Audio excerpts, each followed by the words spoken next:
Welcome everyone to CYBATHLON 2020 Global Edition, or as we say in Switzerland, Grüezi miteinander. It's the second time Grüezi miteinander. If you have watched us from the beginning, you noticed we had some sound problems. We really apologize for this. But hey, that's live TV, isn't it? So, CYBATHLON 2020, it's a really special edition. Because of the pandemic worldwide, the teams could not come here, and we will do the live things from here and the rest from all over the world. We are here at the architecture building on the beautiful campus Hönkerberg, which is a little bit above Zurich and belongs to the ETH.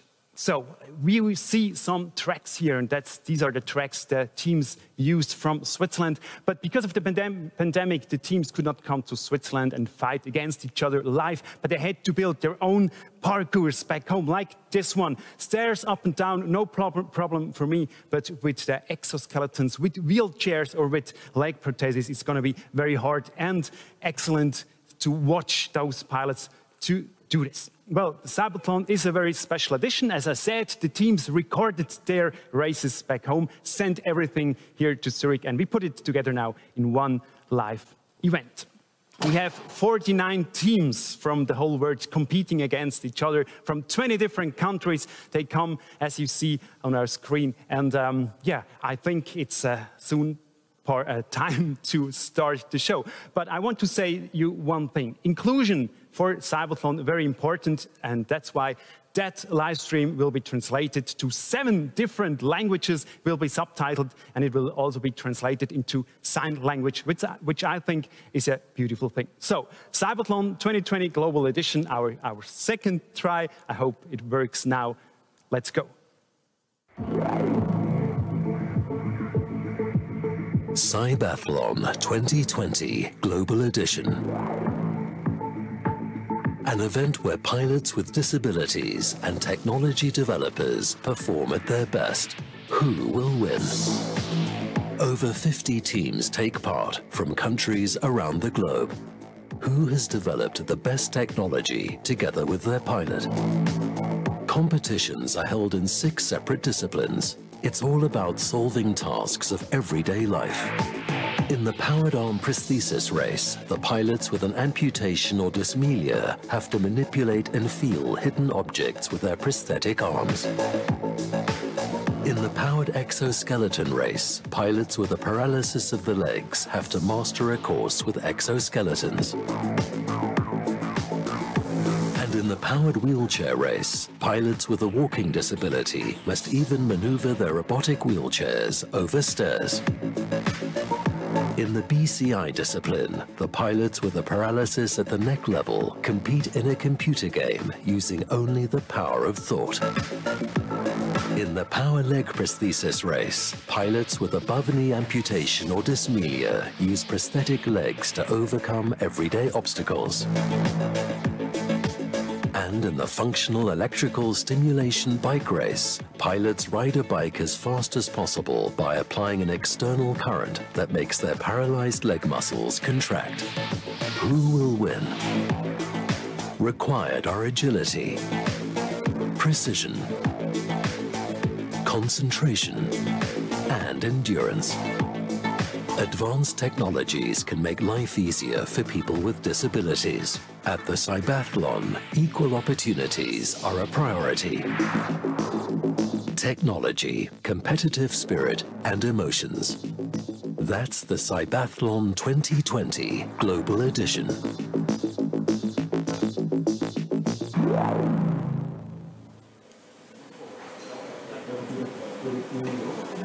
We're in the top floor of this architecture building right now, and downstairs all the technicians are working.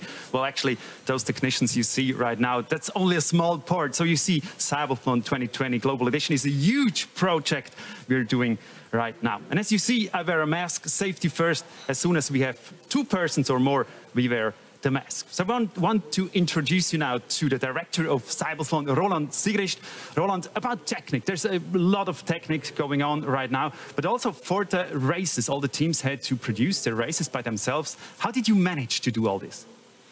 Exactly. We published races and rules already 3 years ago.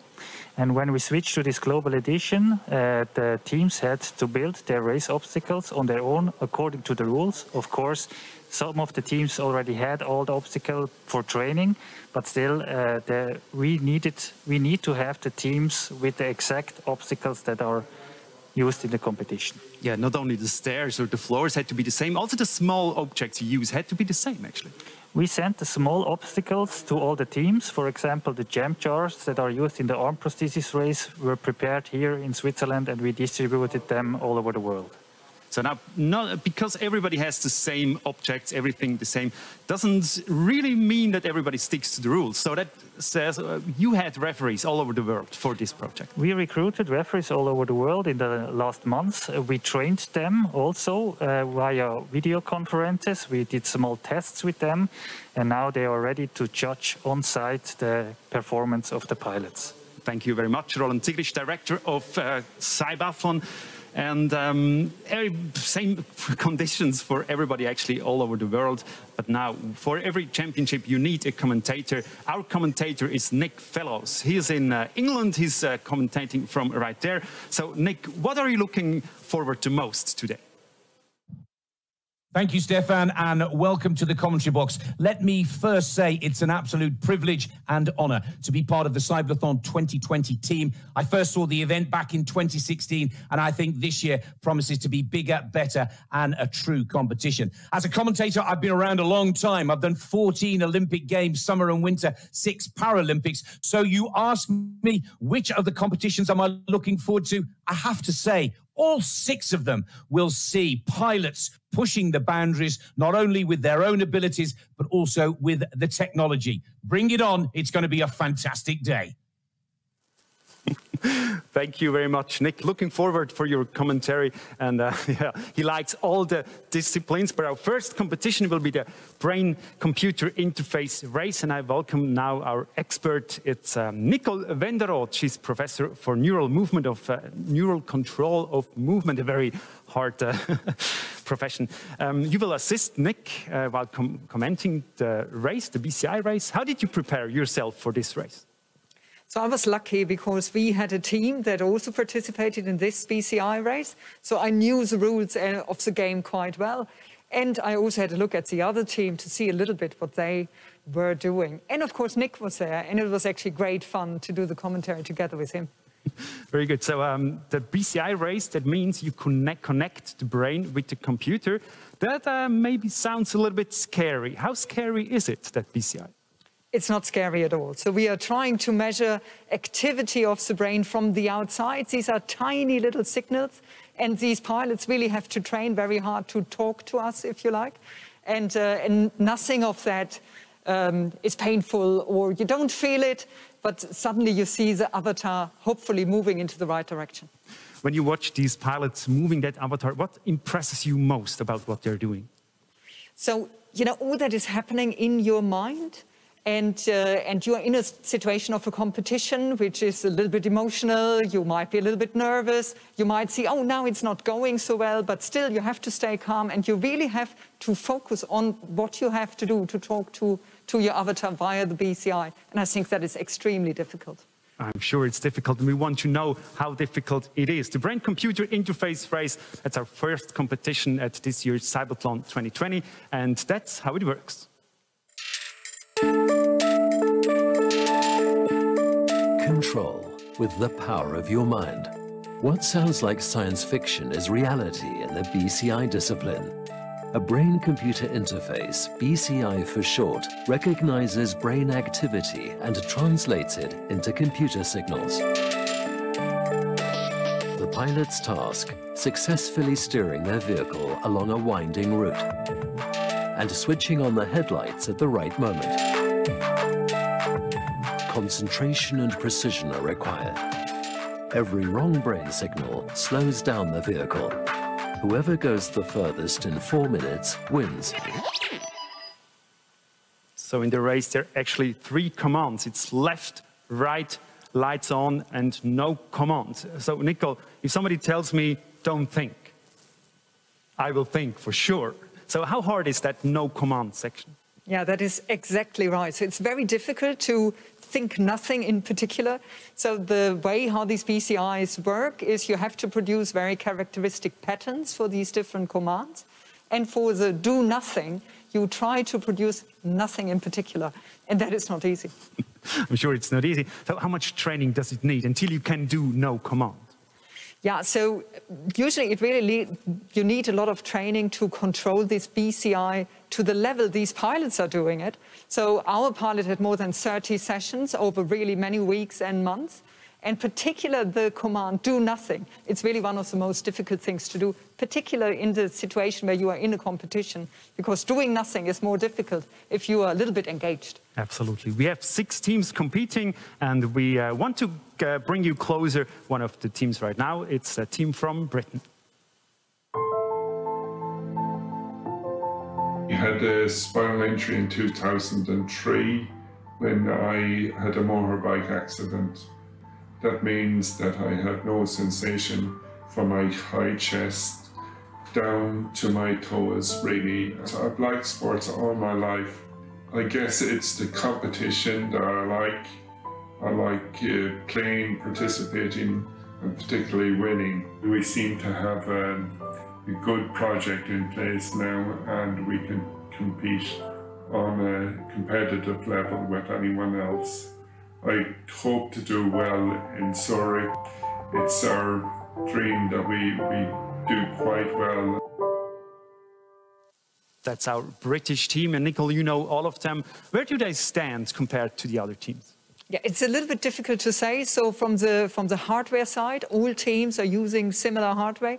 The little tricks and the secrets are in the algorithm and, of course, the performance of the pilot. And I think that will be decisive today. We're going to talk about the tricks a little bit later. We think it's time now to have a look at these first races. You will comment together with Nick Fellows. I think it's time to get the CYBATHLON started.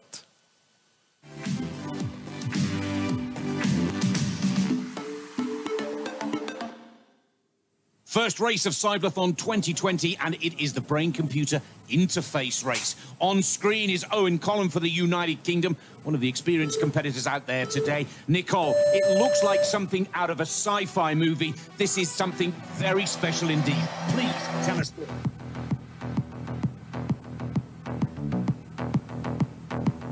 Nick, I think I lost you a little bit, but what is happening here, our pilot is trying to imagine different movements to control the avatar and to steer it either to the left or to the right. What you see here now, he is sending the command to go to the right, and he is doing that by imagining a movement only in his head. There are 16 sections to navigate, over 500 virtual meters. Now, Nicole, of course, they've practiced hard before, but when you come to the competition zone, it really does test the performer, or the pilot, as we call them. Exactly, because with our technology, we are seeing everything that is happening in the brain. So when you're a little bit nervous, when your concentration or your focus slips a little bit, that is picked up by the technology. And that makes it so difficult to perform in this competition where you are emotionally much more involved, a little bit nervous, more things around you to distract you from the task at hand. And it truly is very, very special indeed that this avatar, this computer game, is only being operated by the brain. You're not even allowed to blink your eyes, but it has such an important research and development for computers, for wheelchairs, for people with limited ability to move. This is a great competition, and believe you me, Owen Collum out there right now really wants to win it, but this has huge ramifications, huge possibilities for the future, Nicole. That's right, because here the technology is really put to a test. So what you see, what the pilots have to do is to send their command on a specific time to really control the avatar. And you see how difficult that is. So this is a real-world test, if you like. Now, let's move on to the Phoenix team. And we go to China. The pilot is Ma Yu-shik. Now, let's take a look at Ma here. Very much all about Chinese mythology. The phoenix, the king of birds, and is to reborn. But Colin has set a good target time here. And you can see Team Phoenix in a little bit of trouble here. Not quite getting that clean line with the avatar, Nicole. That's correct. So the challenge is our pilot has to send a specific command. Now, for example, the lights have to be switched on, and sometimes it's very hard to produce this command if you only can do it in your mind. It really is fantastic to see, but not perhaps as easy as it looks. Of course, Team Phoenix are out of the University of Hong Kong. And remember, it is 500 virtual meters across 16 sections. But you can see that avatar moves so much more effectively and quickly. It is a race, remember, when you keep it right in that central line. Team Phoenix just struggling a little here, Nicole. Yes, so I think that is really the challenge to, to make your mind work, to send the right command at the right time. And you can see you're a little bit punished here if you have a misunderstanding with the interface that you are slowed down.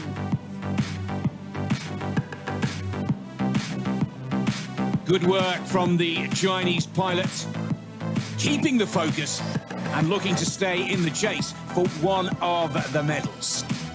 Exactly, and now a new command needs to be sent, and our pilot is now exactly trying to send to go to the right, but a little bit struggling here. And now picking up pace again.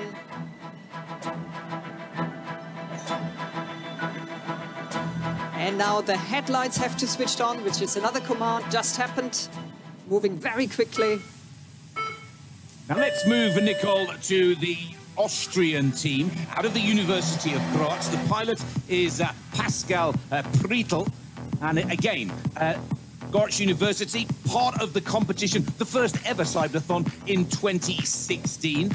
And the pilot himself loves this BCI, this brain-computer interface race, saying that it just gives him so much more feeling of independence. Yeah, so here the pilot can really, you see when it goes very nicely, the pilot is really on control of the avatar. And of course that is something that is not achievable if you cannot move your extremities anymore, what is very often the case in these pilots. And the hope is that they will regain independence via this technology, or a higher level of independence than they have right now.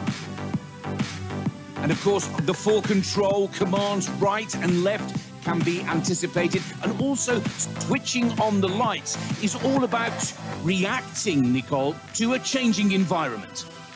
Exactly, and that is a little bit a test for the technology. How quickly can you pick up that the pilot changes its intention to do something? In real life, that is very important, that this is fast but also reliable, so that you can really read the intention of the pilot with the technology. And one thing that makes it difficult is when you have to not do it in a lab of a university, but outside in the world, where of course you have a lot of disturbances, not only for the mind of the pilot, but also for the technology itself, where you pick up a lot of noise and influences that is not coming from the brain of the pilot, but from other sources that can distort the commands and the communication with the interface. I just love that shot in the right-hand corner of Pascal. Absolutely focused, working that avatar. Once he gets that rhythm and that straight line, he knows he's in the chase. Now, let's quickly jump to the Italian, WHI. Now, of course, this is Francisco Bertella is the pilot here, a Paralympic swimmer with 2 silver medals. But this is a very different challenge than being in the pool today for Francisco and his team, WHI. I think Francesco started brilliantly, so very, very quickly back on track, even if he's struggling a little bit. So I think the first part was very good. You can also see in his face that he's really focusing a lot on controlling the BCI here. Excellent performance. That's a very good point that you make, Nicole, because he said that the key to success for him in this race is to stay calm, to be consistent and constant. And this is a very good performance from the Italian. Yeah, actually, the staying calm is a challenge in itself. So the BCI requires you to not send a command in certain periods, and that is not so easy because there you have to produce no particular activity, and that's more difficult than you think. Well, he'll be challenging for Olympic glory in Tokyo next summer, but at CYBATHLON 2020, this is really pushing Francisco Batella, but the focus and the commitment is so impressive here. Yeah, I think another challenge is that when you're physically active and emotions are running high, you can translate it into more effort, more activity. Here it's the opposite. You have to stay calm and let your mind do the work. And this is a brilliant performance from the Italian, definitely in the chase for the medals.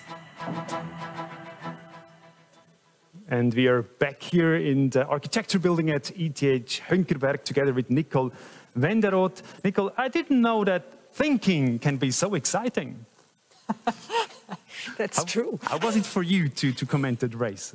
It was very nice to see that. So you can also imagine what the athletes are really feeling while they're doing that, right? And you can also see sometimes it must be really frustrating when you try to take a corner and it doesn't quite work. So I think that makes it very nice also for the spectators to watch what's going on. If I would bump into the side with the avatar all the time, I would get angry, but you should not get angry. That's very hard to do, is it? Exactly. So it's really about sending this command. And you know how you do that. So, for example, if you go into a left turn, the pilots, they will imagine that they move their left hand. So they try to generate the feeling of opening and closing the hand. And of course, when you are stuck, then the thing is, don't try harder, just calm down and try to do what you did all the time. And I think that is the real challenge. Yeah, we can look at one of these parts where there was some guy, the pilot from Austria, Pascal Prietl, actually bumped into the side all the time. Nico, we see him now on the right side bumping. What is he doing now? What is he thinking now at that moment?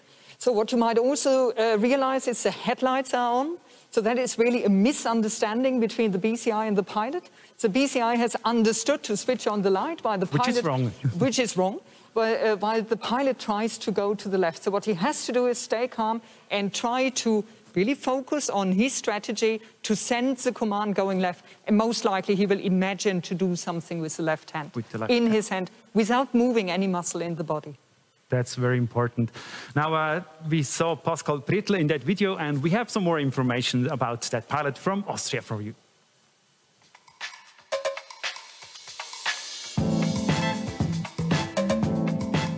Ich sitze seit 13 Jahren im Rollstuhl durch einen Verkehrsunfall und habe mir dadurch am 5. und 6. Halswirbel verschoben. Ich habe es recht interessant gefunden, mit Gedanken Computerspielen zu steuern.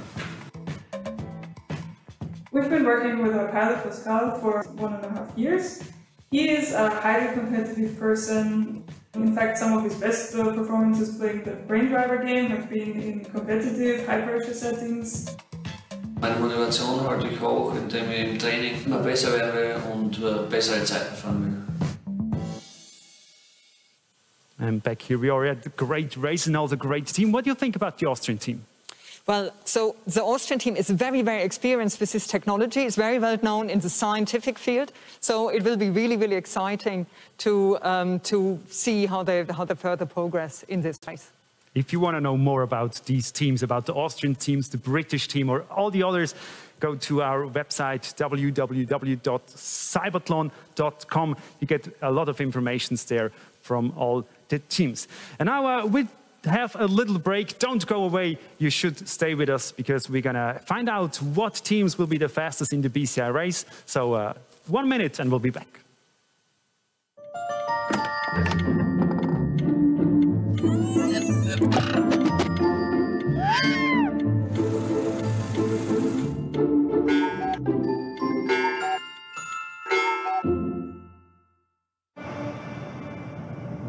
Mein Name ist Michel Fornacier und für mich hat die Zukunft längst begonnen.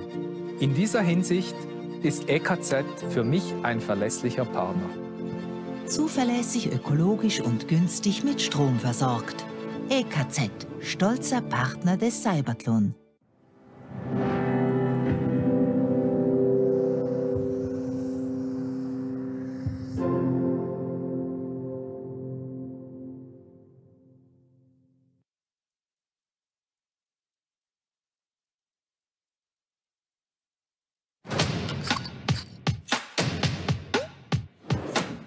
CYBATHLON moves people and technology.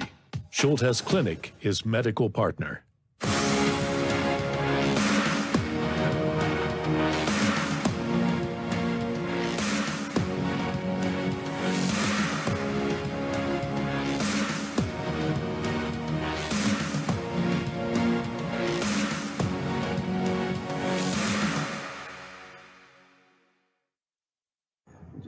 마비로 인해 가지고 로봇을 입고 싶고 걷고 싶은 친구들에게 좀 더 나은 로봇을 직접 만들어 가지고 그분들한테 탈 수 있는 기회를 주는 게 목표고. Welcome back here. We're in the middle of the BCI races, the brain-computer interface races. We have already seen a few races, some parts of the races, but as you know, CYBATHLON has 6 disciplines, and you're gonna see more of them. For example, this is what you can expect after 5 o'clock. Pilots who have to solve challenging, everyday tasks with a prosthetic arm. Can they recognize the objects hidden in the haptic box? The Powered Arm Prosthesis Race in the next hour at the CYBATHLON 2020 Global Edition.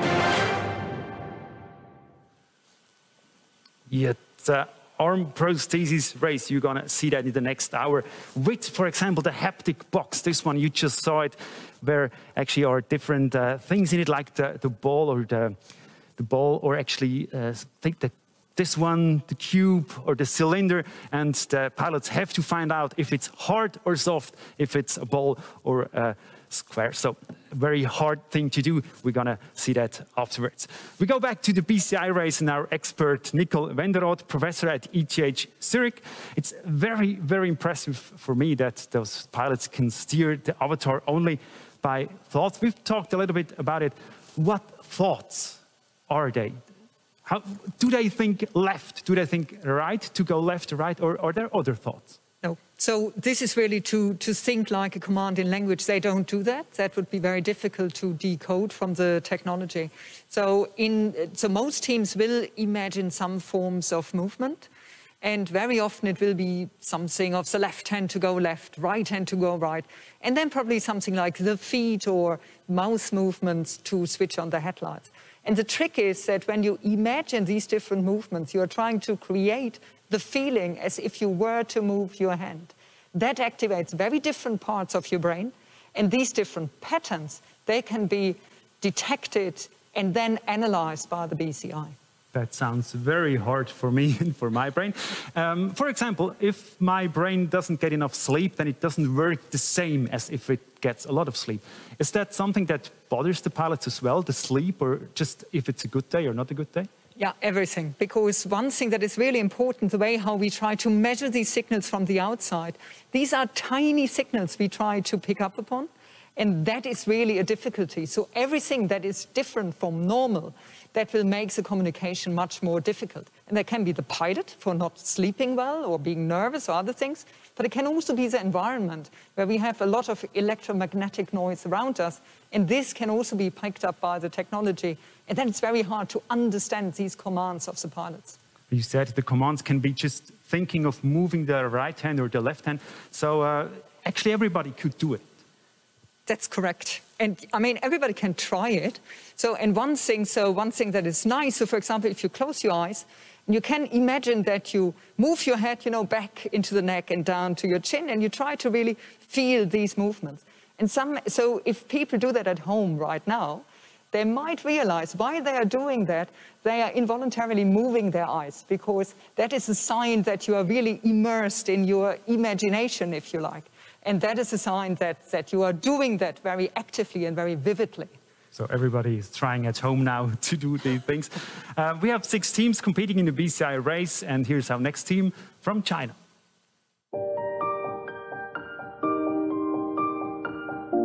Hello, we are from Hong Kong. We are the team Phoenix. We have Eileen with us today, and then she will be the pilot. 我就覺得我手腳都唔方便喐㗎啦，咁所以參加呢一個都係4年前，本身我都有參加呢個比賽嘅，但係因為飛機咁，依家可以喺香港度再一次去接觸呢一個比賽，咁我覺得俾我係一個機會咯，一定好期待呢一個比賽，依家好緊張。香港店加油！香港店加油！ The Chinese team we just saw, Nicole, China, are they specialized in BCI or not?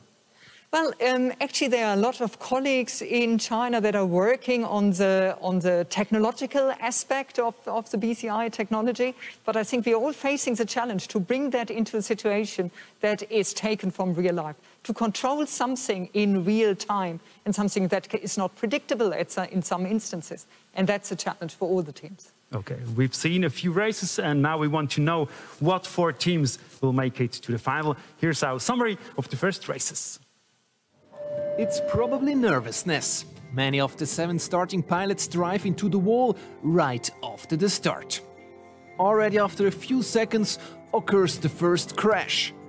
Almost no team manages without a mistake shortly after the start. Not even Francesco Bettella from the Italian team WHI, who is expected to win in the brain-computer interface race.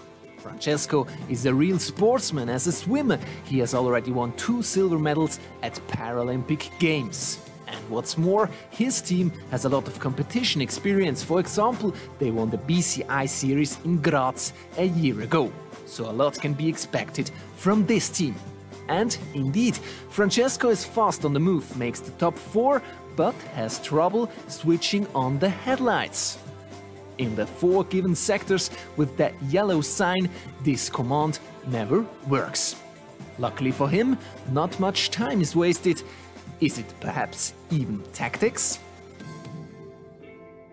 Chi Ma makes very active use of the headlight. She's the pilot of the Chinese team Phoenix from Hong Kong. Her use of the headlight is almost invasive. Even in the curves, she turns on the headlight. A wrong command that slows down the avatar. For this team, participating itself is most important. 4 years ago, Chi Ma was hindered to get on the plane because of her wheelchair and therefore could not participate.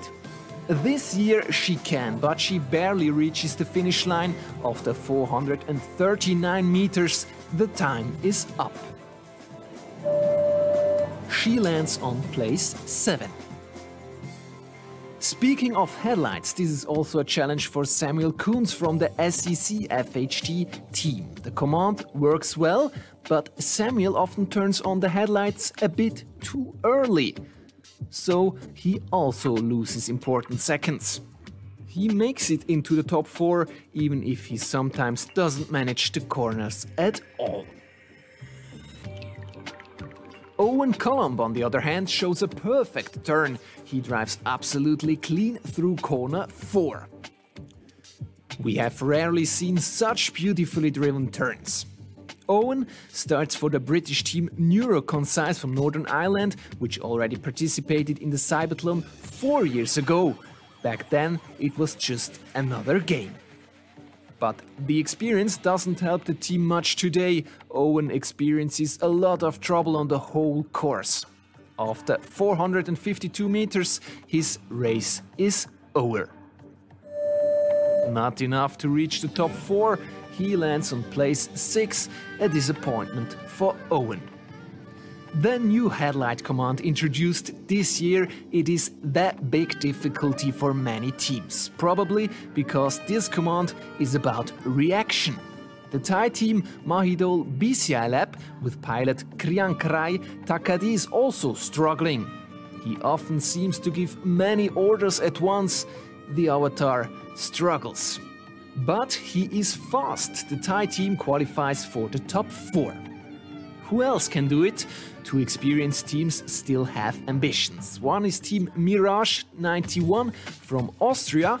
This team was already in 2016 and ended up on the last place, back then with pilot Gerhard Kleinhofer. This year is going well. Pilot Pascal Priedl masters especially the straight parts very well. He makes it to the finish line in a time of 3 minutes and 42 seconds. But too bad for him, it's not fast enough for the top 4. So there's still the Russian team Neurobotics with pilot Ruslan Nurilin. This team was also part of the CYBATHLON 4 years ago and they benefit from their experience. Ruslan drives beautiful curves but sometimes has trouble with the headlight. He makes it into the top 4. Here's the ranking. The Chinese and the British team didn't make it to the finish line and therefore didn't make it into the top 4. The Austrian team makes it to the finish line, but its time is not fast enough. The top 4 pilots are in alphabetical order. Qualified are the favorite Francesco Bettella, as well as Kirankrai Takadi, Ruslan Nurulin and Samuel Kuntz. They all made it to the finish, but who was the fastest? What we can reveal this much, it was a thriller in which only a few seconds decided the victory.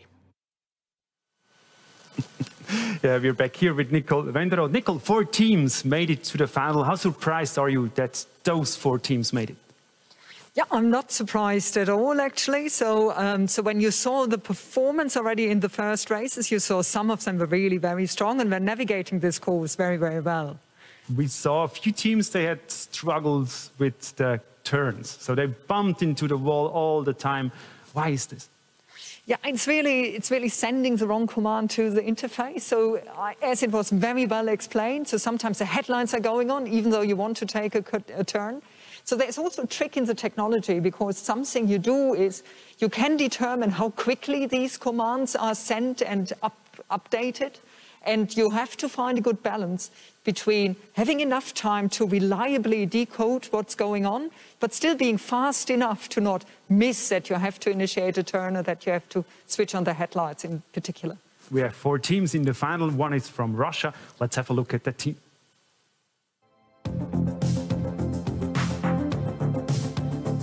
На работе вперед, мы едем за победой. The Russian team, what do you know about them?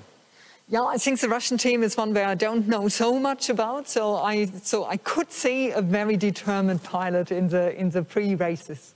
Now, all the teams, they use the electroencephalography, the EEG, which measures the brain currents, bring it to the computer. But there's also another way, actually, to do the BCI. Can you tell us more about the other system? So there are actually 2 systems. So one is where you basically shine a light through the skull to try to measure what's going on in the brain. And the principle there is that your cells that produce these activities, they have to be, they need blood supplies, they need nutrients, and that changes a little bit the property of the blood vessels and the blood that is brought to these brain areas. And there is a method where you can pick that up when you shine a light through the skull, because actually if you like, the reflection of that light changes depending on the properties of the blood. But in adults with a very thick skull, that is very difficult to decode a good signal. Very interesting. Now, of course, the whole team is important, but we have some pilots, they're very special. For example, Francesco Bettella from Italy, from the team WHI, and we have a closer look to Francesco. Nuotare mi è sempre piaciuto molto sin da bambino, perché mi ha sempre dato un senso di libertà e di leggerezza, e non avendo il peso del mio corpo. Ed è una cosa appunto che ho sempre provato da quando sono entrato per la prima volta in piscina da piccolo fino adesso, quando entro per fare gli allenamenti. Di CYBATHLON mi piace il fatto che ci siano molti ricercatori da tutto il mondo che mettono la propria passione, il proprio lavoro nello sviluppo di tecnologie che possono dare una mano alle persone, tecnologie molto futuristiche, molto ancora agli stadi iniziali, che però potrebbero dare una grossa mano a tante persone.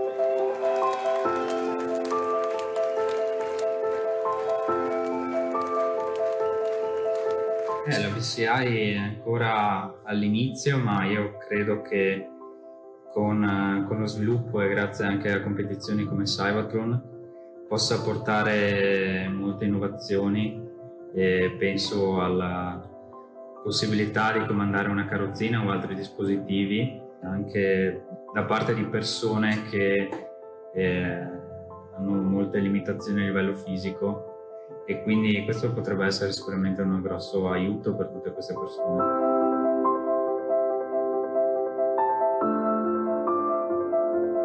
Ma il segreto è rimanere calmi e concentrati e non farsi prendere dall'agitazione come succedeva a me nelle prime prove, non avere l'ansia di vedere che il sistema risponda subito ai comandi. Bisogna avere molta pazienza e concentrazione e capire quali pensieri poi effettivamente fanno dare il comando giusto alla missione.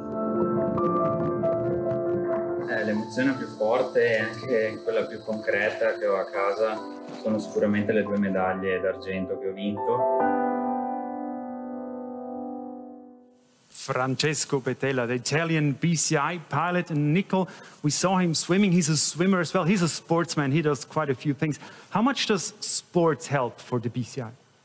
Yeah, so you really need this competitive mindset, because actually to control a BCI, it's practice, practice, practice, and practice. And one thing Francesco explained very nicely, so we are building a technology to read the thoughts of the pilot, but then the pilot has to adjust to this new tool. It's like if I give you a new tennis racket, you have to learn how to use it. And that requires a lot of practice and exercise with the device, and therefore it helps when you are, a competitive person.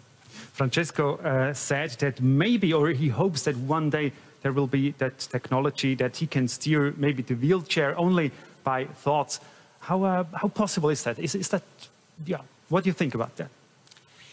So I think that it's still a little bit away, and the reason why that is very, very difficult right now is to really measure brain activity reliably from the outside. So there's a little trick for that. So you can also implant your technology right into the brain, and there you have a fantastic signal. But of course, it's very, very invasive. But when you have these invasive BCIs, I think we are very close to being able to controlling something like a wheelchair, but that is obviously not for everybody. So it's not that we will control our computers not by mouse anymore or by thoughts. That's something far away. Yeah, and you see, actually you don't want that, because your body is really, it's a wonder of nature. We are so well designed to perform movements really with high accuracy and relatively effortless. And I'm really doubtful that we can ever replace that by technology where you can do it with your mind directly. Because the big challenge is to build something that is reliable. I mean, as you heard, sometimes you need to be patient until your command is picked up. And of course, when you press a button, you don't want to be patient until the button is pressed. You just do it effortless. And I think that is something we are not aware, because we are used to it until we have an accident and we lose this ability. Thank you for these informations. We had the Italian team, the team from Russia, and here is our Swiss team.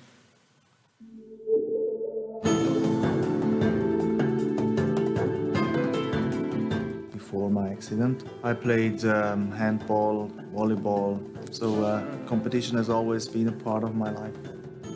The most interesting part of my work is to see how those ideas play out in real time, and to see whether that can actually affect the emotional state of our pilot when they're able to steer the car with their thoughts. Unique for us is to work so closely with the pilot. It's really helping us to understand what we should do next. The biggest challenge is going to be to really stay calm, not think about anything else but the race.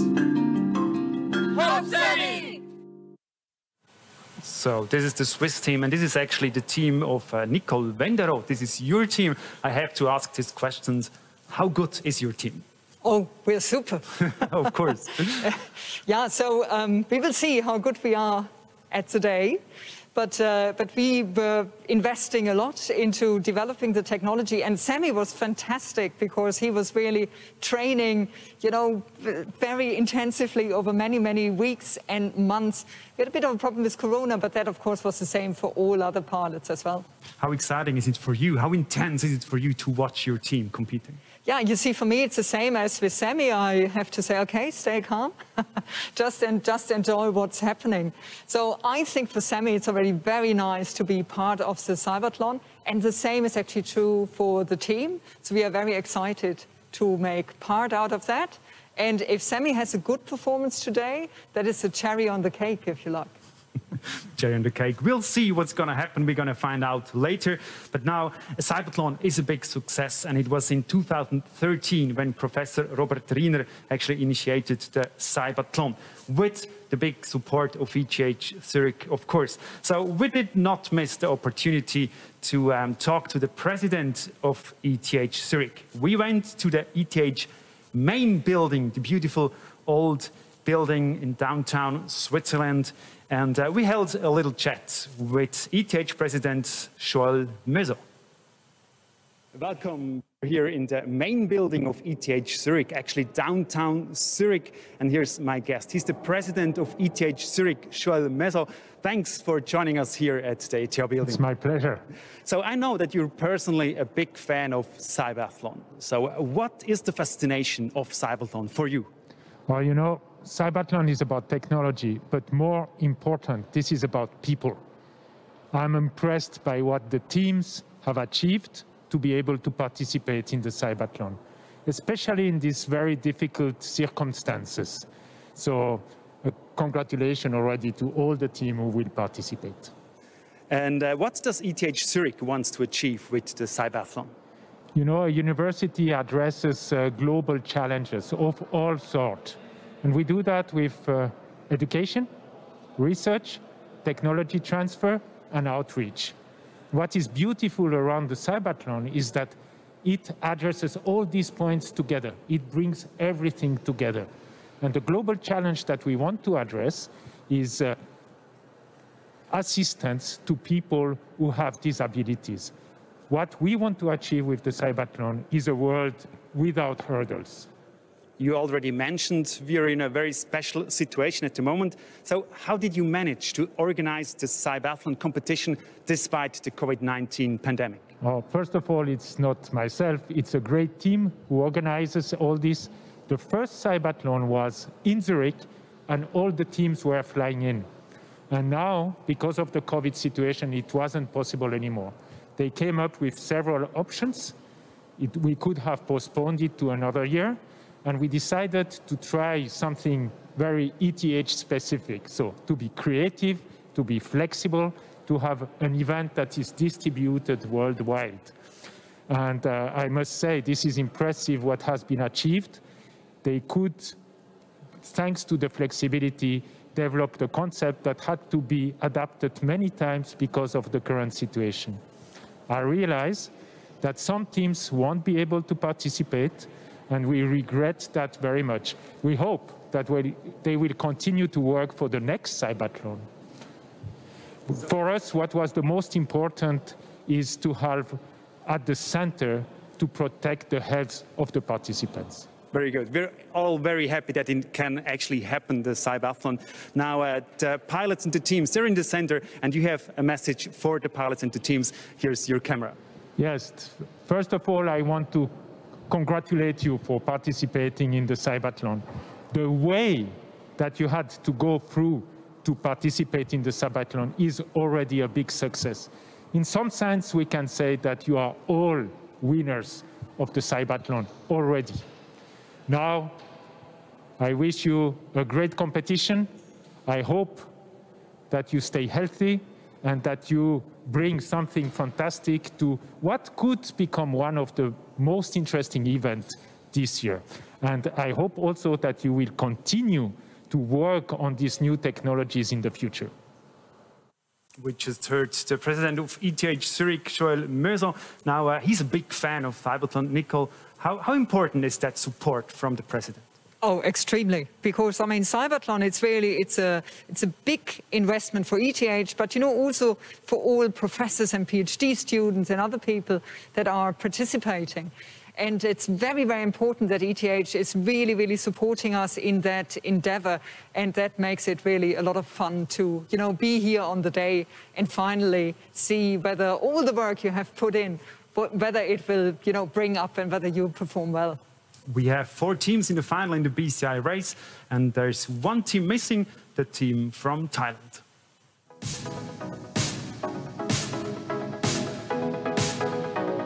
ข้อจำกัดร่างกายก็เป็นอัมพาตส่วนคอครับเกิดอุบัติเหตุตั้งแต่ปี 2009 ครับตอนนั้นช่วงนั้นฝึกงานช่างไฟฟ้าพอปีนเสาขึ้นไปแล้วเข็มขัดมันหลุดก็ตกลงมาคอลงพื้นคอหักเลย BCI race ครับในสมองควบคุมรถเลี้ยวซ้ายเลี้ยวขวาโดยที่ไม่ใช้ร่างกายเราใช้คำสั่งซื้อความคิดแบบให้ยกแขนครับโดยที่แขนไม่ยกตามเรื่องความมั่นใจนี่ 100% อยู่แล้วครับคาดหวังก็ต้องที่ 1นะครับขอแรงเชียร์แรงใจให้พวกเราด้วยนะครับแล้วเจอกันในCYBATHLON The team from Thailand win the BCI race. Nicole, do you know anything about that team? Yeah, I think it's also very exciting for this team. So again, we have the pilot also with a strong interest and a strong intrinsic motivation to try the technology and to perform really well. So it will be really exciting to see how they do in the final. Very good. Now, as you know, all the teams, they had to do their races back home. But no one knows how fast they were compared to the others. So everybody is actually back home live watching us and trying to find out who's the winner. And here we see all the teams back home watching and trying to find out who will be the winner in the BCI race. Hello, everyone out there in the world. Our teams for the BCI races we see here on the screen. And yeah, we really need to know now who is the winner in the BCI race. Here's our first final of the CYBATHLON 2020 Global Edition in the brain-computer interface race.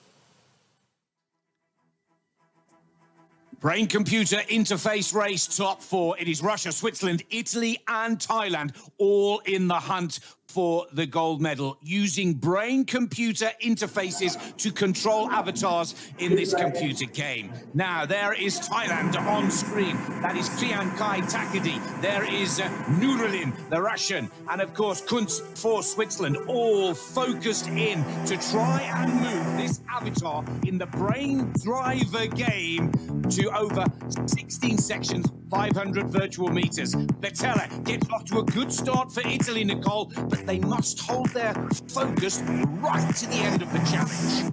Exactly. So the pilots are trying to send their commands, which are measured by these caps they wear on their head, and that is actually measuring electrical activity of neurons in the brain. The problem is this activity is very small to pick up, so our pilots have to try to generate really large and distinctive signals in their brain. It's a good start for Ruslan Nurulin of the Neurobotics team out of Russia. He is the early leader. Now, Samuel Kunz of Switzerland is a young gentleman you know very well, Nicole. Exactly. Samuel, or Sammy, is our pilot of our team, where we developed the technology between Switzerland and Singapore. And he participated because he loves gaming, and that is a new form of gaming he can do despite his handicap. And of course, the aim of this technology is to be able to control devices like computers or wheelchairs for people with limited ability to move. And this is taking it to a competitive level. Leader Ruslan Nurulin has got off to a flying start. There goes the headlights on. That's one of the tests as well. But there is the first small mistake from the Russian. We can clearly see that, Nicole. Yes, so you see, this is the problem if you are in a competition, to still send these clear commands in your brain, even though you might be a little bit emotional, excited, or you try to perform really well. It's an incredibly close race with just a few seconds, 2-3 seconds, separating these 4 pilots, all looking for the first gold medal of CYBATHLON 2020. Takadi pushing here 3 seconds off the pace. for Machidol BCI Laboratory. Oh, that is very good. Francesco is really, he's cruising along. Excellent performance. He's got the line. He's really got a good rhythm here. The focus is there. There's the first little waver from that optimum line that really does help those seconds whittle away. But Francisco Batella really is looking very strong here. And this could be a goal for the Italian if he can keep this focus going. They still have a bit to go. Still a little bit of work to do. It's so close. He's just a second off the pace here. Takadi is in second position so far, looking for a good finish, looking to try and close down the Italian leader. But here comes Francisco Batella. Heading for the line, crosses the line and changes top position. It is Thailand in second position with Takadi. It looks like Nurulin of Russia will take third with Sami Kunz for Switzerland in fourth position. Here is the finishing now from Nurulin. Got to hold that focus right to the line. Sami Kunz is chasing for that bronze medal with the Russian pilot, but I think the Russian has just done enough to hold off Switzerland's Sami Kunz. What a race! And it is confirmed that Ruslan Nurulin has taken third position. There he is, crossing the line with Kunz, our fourth and final competitor, still with a very impressive performance. What a tight race! But it is Francesco Batella of Italy who takes the gold in the brain computer interface race. Celebrations in Thailand, delighted with silver and bronze for Russia. Good performance from Sami Kunz, but it is the Italians that celebrate with the win today.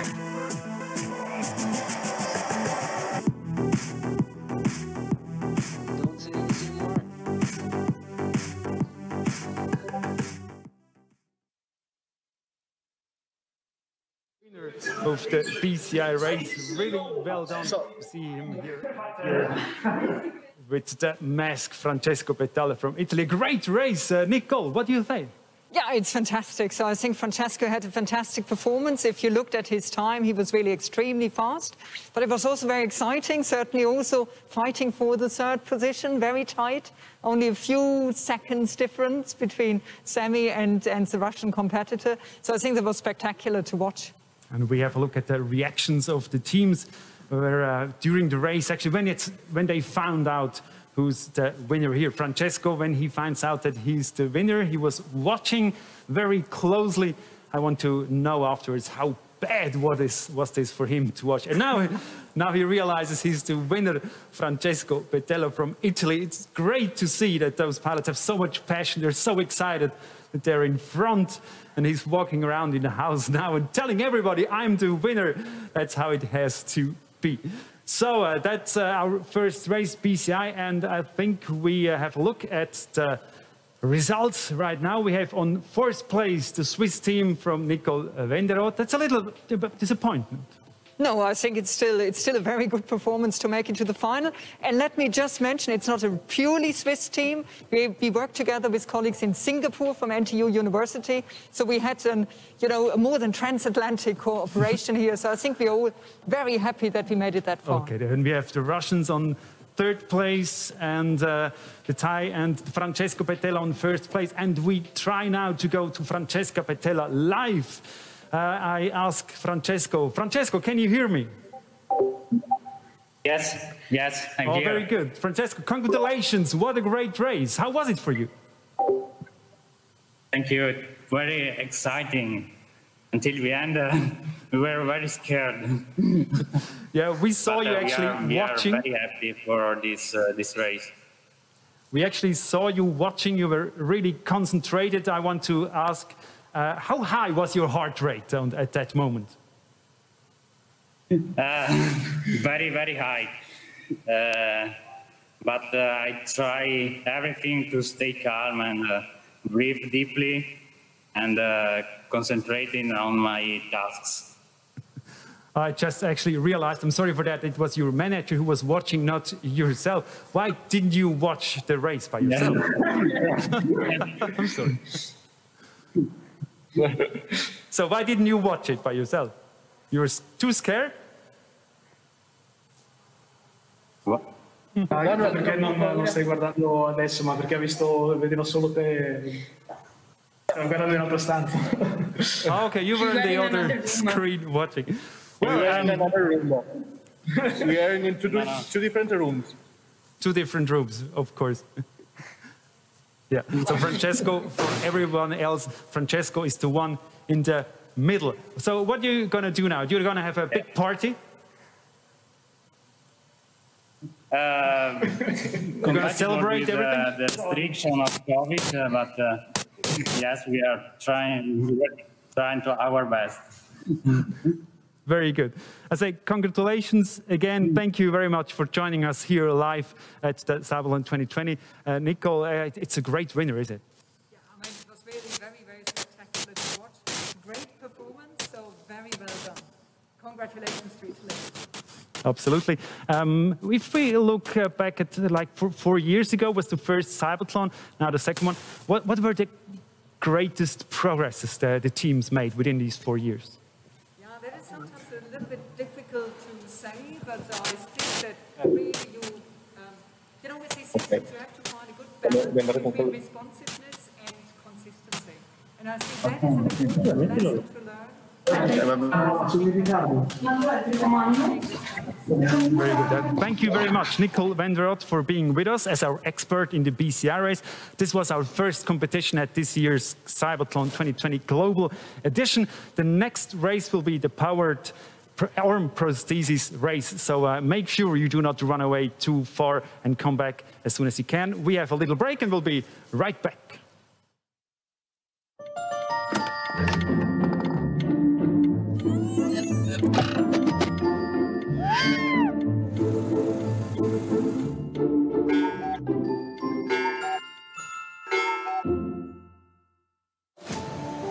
Success isn't just about what you accomplish in your life. It's about what you inspire others to do. Live your version of freedom of movement. We support paraplegics for a lifetime.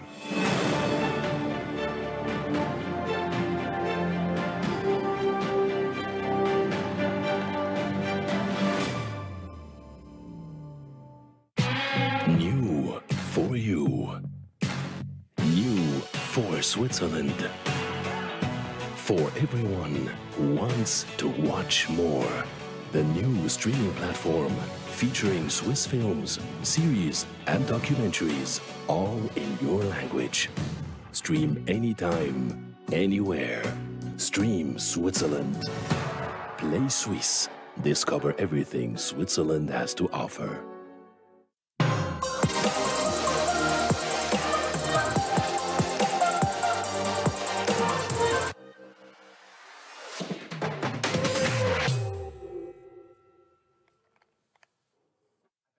We are able to really know what our pilots are having to experience in their everyday life. There's many challenges that we don't foresee, and therefore the feedback we get from the pilots for these different prosthetic devices that we are researching and developing is very crucial. A lot of the times in the different versions of the research that we've done in the past, we would have produced a really fancy hand, and the feedback we got from the amputees were they are really impressed with what it looks like, what it is able to do and stuff, but functionality is of very importance. And so we've had to change our view of how we do our research so that it is essentially this functionality, and we are also trying to make it also look good. So we're trying to combine those different aspects together.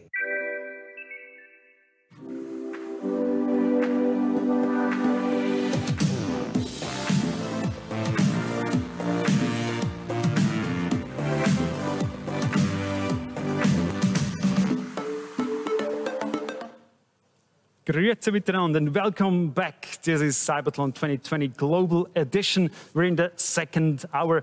Welcome back everyone who was already watching and welcome everyone who just joined us. We are here in the architecture building at ETH Hönkerberg, a beautiful campus of ETH Zurich, a little bit above the city. We are here and doing our live view here. So we are at the second part of this year's CYBATHLON competitions. The second competition will be the arm prosthesis race. And you can already see here a few of these tasks the pilots have to do. Because as you know, because of the pandemic situation, the teams could not come to Switzerland and compete live against each other. But everybody had to do their courses, their parkour back home. They recorded it, sent us to Zurich, and we're going to put it all live together now. It was a big effort, but we are so happy that CYBATHLON 2020 can still happen right now here in Zurich and all over the world. We have 49 teams in 20 countries and everyone is watching us. It's subtitled into 7 different languages. It's translated into sign language. So it's a really, really big thing. Thanks to all the teams who are with so much passion are here and do their research and come to us here now to the CYBATHLON. We have, as I said, 20 countries, 49 teams from all over the world. And yeah, it's a very special thing actually that we can do the CYBATHLON 2020. So if you have never heard about CYBATHLON and you're not sure what is it all about, this will help. CYBATHLON 2020 Global Edition. An event where pilots with disabilities and technology developers perform at their best. Who will win? Over 50 teams take part from countries around the globe. Who has developed the best technology together with their pilot? Competitions are held in 6 separate disciplines. It's all about solving tasks of everyday life. In the powered arm prosthesis race, the pilots with an amputation or dysmelia have to manipulate and feel hidden objects with their prosthetic arms. In the powered exoskeleton race, pilots with a paralysis of the legs have to master a course with exoskeletons. And in the powered wheelchair race, pilots with a walking disability must even maneuver their robotic wheelchairs over stairs. In the BCI discipline, the pilots with a paralysis at the neck level compete in a computer game using only the power of thought. In the power leg prosthesis race, pilots with above-knee amputation or dysmelia use prosthetic legs to overcome everyday obstacles. And in the functional electrical stimulation bike race, pilots ride a bike as fast as possible by applying an external current that makes their paralyzed leg muscles contract. Who will win? Required are agility, precision, concentration, and endurance. Advanced technologies can make life easier for people with disabilities. At the CYBATHLON, equal opportunities are a priority. Technology, competitive spirit, and emotions. That's the CYBATHLON 2020 Global Edition.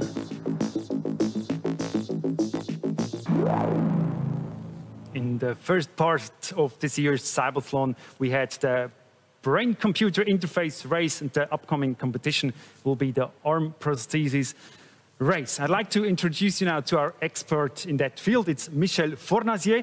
He's the founder of the charity Give Children a Hand. The aim of that charity is to provide hand prostheses to physically disabled children. Welcome. Very nice that you join us. Hi, Stefan. Thank you very much. Michel, you were born without a right hand. You have a prosthesis. You hold the micro with that prosthesis. You learned as a child that you can do everything with your left hand, but you're still very happy that you have your prosthesis. Why is it so important to have the right hand as well? Exactly, yes, I would say it makes sense to have 2 hands. Of course, it makes a lot of things easier to do it, to handle it actually. And I'm really blessed to have such a science fiction looking kind of hand since 4 years now. 4 years with your prosthesis, very good. You will comment the the race, the powered arm prosthesis race together with Nick. What are you looking forward to most? I'm super excited about it, and I know how hard the people, the pilots actually work, and it's so crucial for them and important to get the trophy. And it's not just the Olympic spirit, just to be there. It's really, they are really competitive. Very good. The powered arm prosthesis race is not a race, actually. It's not about being the fastest from A to B or something like that, but there are tasks from daily life. How that really looks like and how does it work? Here we have some explanations for you.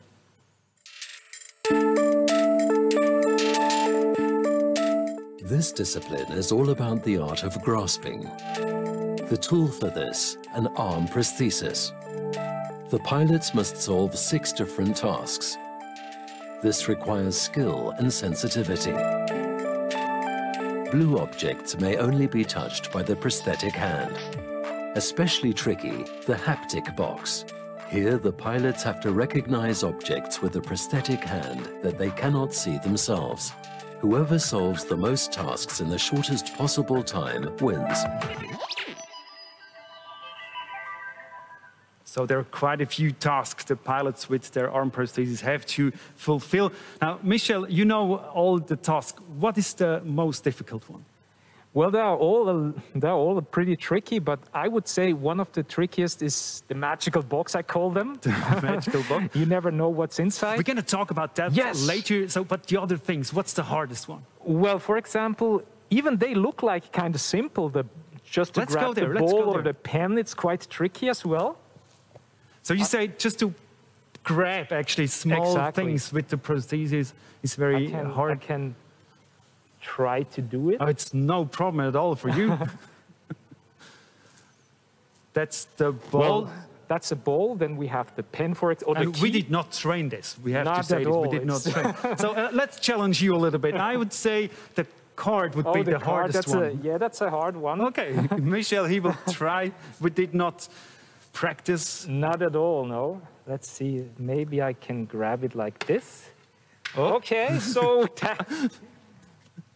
So we see it's very tricky. It's so very we have hard. to talk a little bit about that parkour. It's a parkour with several different things. We have it on the screen now. There are 6 sections, and every section you can earn points from 14 to 20 points, I think. Exactly, yes. And it's about the time. The time is as well. It's very crucial. So you have to be pretty fast as well. If 2 pilots have the same amount of points, then the time is important. 20 points you get for the haptic box, because that one is the most difficult one then. Yes, it's about feeling an object, and I think it's another level, another dimension, not just to touch it or to feel it and to tell is it what kind of shape this object has. And it's, you know, it's a challenging one. Now we have many teams competing, and we have a look at the first team from Great Britain. From Imperial College London, we are the Imperial Arm Team.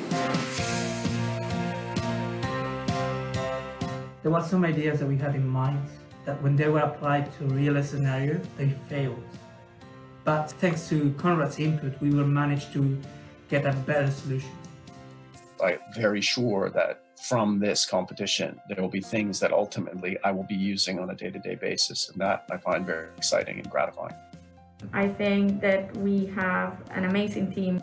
Conrad is a fast learner, and we believe that he will perform optimally. I'm really excited about the prosthesis. I'm really looking forward to competing with it and hopefully doing very well. So that was our first team, the Great Britain team. And Michel, I want to know, you know that team, how good are they? What's special about that team? I think, well, I like their hand, actually. It looks like a magical hand. It looks a little bit like Lego bricks as well, their hand. And I love their hand. I love the work. They are very creative. They're doing a great job. And they are kind of favorites. Well, they are in a good shape to win the race. You mentioned the prosthesis, and we will see many different prostheses. That's incredible. So many different ways of doing a prosthesis. Exactly, even with a backpack. So the team from Germany, actually, they have a backpack, and it looks like kind of science fiction-like. And I'm very exciting to see how they perform. And we want to see now how the teams perform. This is the first part of our powered arm prosthesis race at CYBATHLON 2020 Global Edition.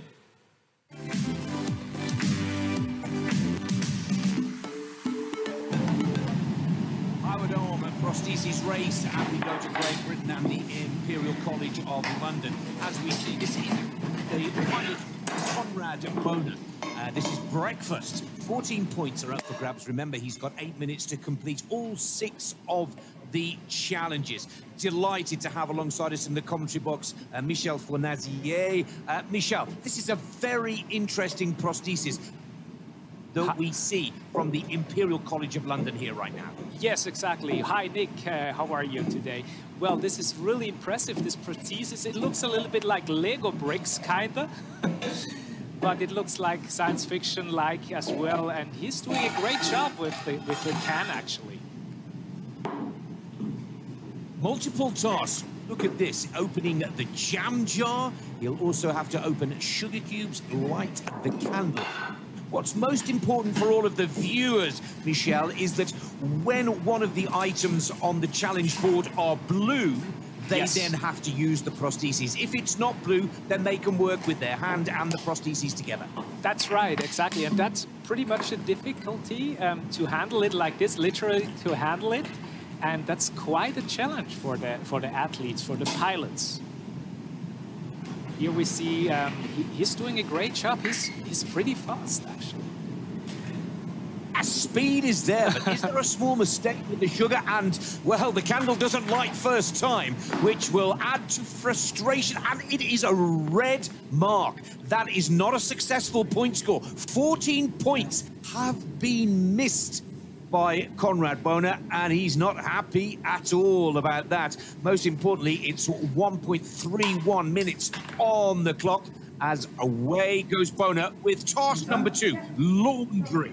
We call this second task. Now, put on a hooded sweater, close 2 blazer buttons, and of course, hang up a t-shirt. But this is the first part. Tie the shoelaces of both the shoes together and then hang them over the clothesline. This looks incredibly difficult, Michel, for the prosthesis itself to try and work with these minute laces and buttons. Exactly, yes. Well, the sneaker part is quite tricky, and as well the part with the sweatshirt. With 2 hands, we do it like very easy, like it's a common task to do it. But with a hand prosthesis, it's quite a challenge, and it really needs a lot of practice and a lot of training. Same part in the challenge for Christophe Houchet from Smart Arm. Now, this one is fascinating for me, Michel, because it's a 2-joint prosthesis. And zipping up the hoodie looks to be, well, pretty efficient and effective for the French pilot. Yes, and he's quite smart because he used a plastic bag because it's so sticky, the hand prosthesis sometimes, and it's quite big. So it's difficult to, to get through those jackets. And he did a great job with the plastic bag. It's a smart idea to do it. Now he's with the sneakers. Yes. The laces, yeah. Like the British pilot before us, Michel, he's picked up a red mark. He scored no points in the first of the 6 challenges. So the pressure is on Christophe here to pick up his first point score, as he's already coming just shy of 3 minutes. Now, here he goes. Laces over, couple of buttons tied. And now we see the T-shirt and the pegs, Michel, are blue. He has to use the pegs with the prosthesis, not his other hand. Exactly, not with the human hand. He has to use it. He has to use the prosthesis for this task, and it's tricky because it's so small. They are so small and they are so hard to grip. But how many points do we have here? It's like 15, right? 15 points. He needs these points now. Hangs up the jacket, but it's the buttons, which again, he cleverly... There's a lovely shot, a camera angle of the 2-joint prostheses that Houchet is working with there. But we're going to see it in complete action when he has to work those pegs. Let's quickly go over to India. This is Team Viswajyoti, and Alan Matthew is the pilot there, and we're about to see him and his prostheses work those blue pegs. And the prosthesis looks very, yeah, wow, it looks very functional, and great color, but indeed, with the orange. Looks like a kind of Iron Man hand. A round of applause from the crowd looking on. He has to use his other hand. Is that to make an adjustment? Yes, I guess he just switch on and off the different grips. He can switch with the, and that's allowed actually. So he can switch as much as he wants. He's not allowed to touch the blue part of the parkour with the human hand, but on the other hand, actually he can move his prosthesis as much as he wants with the human hand. Still looking for his first points. Look at the graphics to the right of your screen. He has picked up a red in Challenge 1, breakfast. This is Challenge 2, laundry, and he's just having a little difficulty to get that grip on the second blue peg. That is great work from Alan Matthew. Now he's just got to hang up that hoodie, and he's able to move on, and perhaps the Indian pilot here can pick up his first point.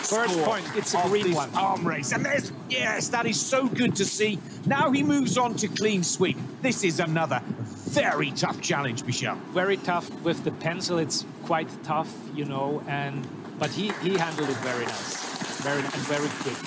Because I tested the parkour as well like 2 months ago, and you know, I have huge respect for those pilots. They're doing a great job. He's only been working with this prosthesis since January of 2020. Many of the other pilots have been working for years and years. And again, we see the adjustments. Now, let's quickly go over to Germany. This is Simona Klima with a backpack from the University of Munich. The backpack. Tell us more about that, Michel. Well, I guess that's kind of secret of them, because they, of course, they not communicate everything what they do in their researches, in their labs, and it looks kind of a little bit like science fiction. Wow, the hand looks like kind of science fiction one, huh? It really does. But what is intriguing with regards to the competition here, Michel, she's opted not to do the first 2 tasks. You see 2 red lights at the top or just above her name. She hasn't even attempted them. She's gone straight to clean sweep. Now, this is an interesting tactical play from CYBATHLON in Germany. And, Michel, I'm also fascinated with the pad that she's pressing there. Tell us more. Yes, the buttons. Well, actually, to be honestly, I never saw this before. It looks so innovative in a way. She has different buttons to press. I guess she can move, she changed the grips, actually, with those buttons.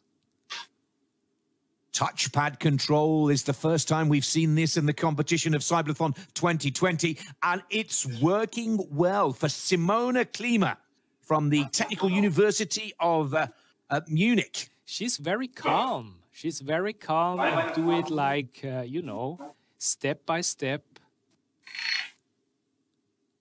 Now the two-finger grip seems to be working well, particularly in this clean sweep challenge. 16 points if the German pilot is successful. And I'm intrigued that she's decided to miss the first 2 challenges. The rule book tells us if you miss them, you cannot go back. You've got to keep going forwards in chronological order. Breakfast, laundry, clean sweep, home improvement, haptic box, and stacking the finale. But it's an interesting tactical play because this prosthesis for Simona, with that touchpad control, 2-finger grip, seems to be working well. Let's go to China. And this is the hands-on team from the University of Science and Technology in Shandong.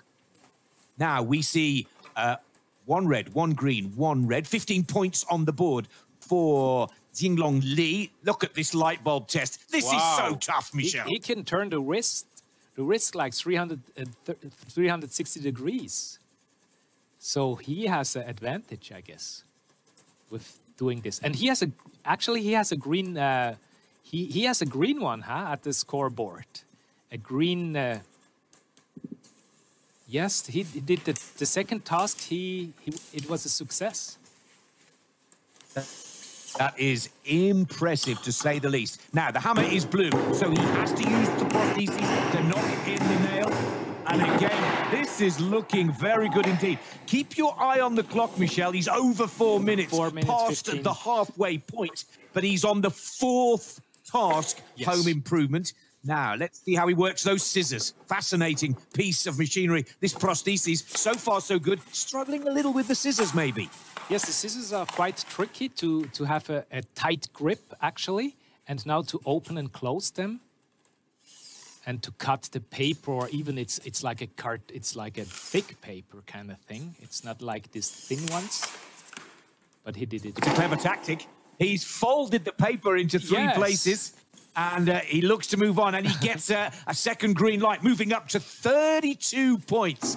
Very impressive. Now, this is the new discipline, the new test for 2020. It's called the haptic box. Yes, Michel, tell us more. I love to call them magic box, but because you never know what's inside, and it can be quite surprising. And he has to, feel actually the object, if they are like hard surface, or we switched to Italy already, and the magical box Let's as well. Look at Colin Rossi. Look at the points on the board here. Very important, Michel. So far, so good. Green, green, green, green. 62 points on the board for Rehab Tech. And this is Colin Rossi working through this haptic box, which is all about feeling with the prosthesis rather than just looking. And they are so fast. You see, they doing it not for the first time. They practice all the time, and they are like kind of expert for this task, and it's amazing. This is one of the new developments within of prosthesis. How difficult is it to feel when you cannot see? It's very difficult. Oh, yeah. He changed the whole hand for the new grip. He turned around the hand to get the very interesting tactic. Well, it's quite it's quite difficult. It's quite tricky because sometimes you have like a signal, like a PlayStation joypad, like a signal, so you can feel the object if it's hard or soft or whatever. But it's not usual to have this integrated in hand prosthesis nowadays. Well, he was penalty-free until that error in the haptic box, which was all about feeling with the prosthesis rather than looking. Now he's going to have to build a pyramid once he's turned all of these blue cups. And I say blue cups because that means he can only use the prosthesis to build this pyramid. This is impressive, I have to say, from Colin Rossi. He's only had one of the tests or tasks go wrong. That was the haptic box. If he can finish this, this will be an impressive performance. Watch that clock. Remember, he's only got 8 minutes, so he cannot take too much time here. Yes, and it's almost all green, so he has a good chance for the title, actually, I guess. So 2016, it was the Ted Liberty. He won with a very simple kind of prosthesis. So sometimes it's like... He did a great job. That's impressive. 80 points scored in under 2 minutes. Now let's go to Tony Forsberg, one of 2 opera teams from Sweden. Now this is X-Opera, and there is also E-Opera. Now Tony Forsberg, the candle at the first of the 6, lights that candle and uses the almost joint of the prosthesis to cut the bread.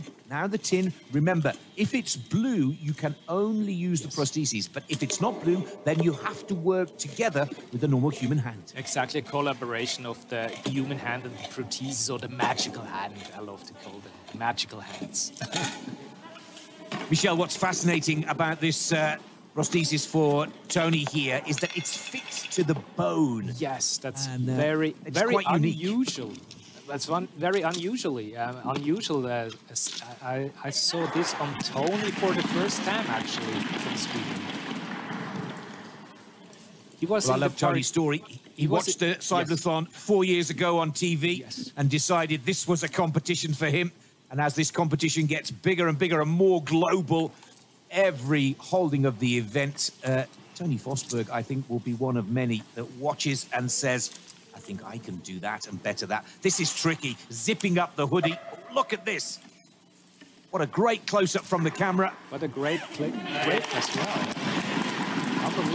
And they are very, very driven. They really want to win the title, you know. It's not just for pleasure. For them, they are very competitive with each other.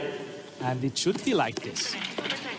It's not just the Olympic spirit, you know. It's not to be there is everything. It's like they want to win the title, actually. Well, he's successful with breakfast, 14 points and a green light, and he's working his way through the injury challenge here quite successfully. Now, everything needs to be hung up on the line. First, the training shoes. We'll go back to Fosberg. Let's go to the Swiss team.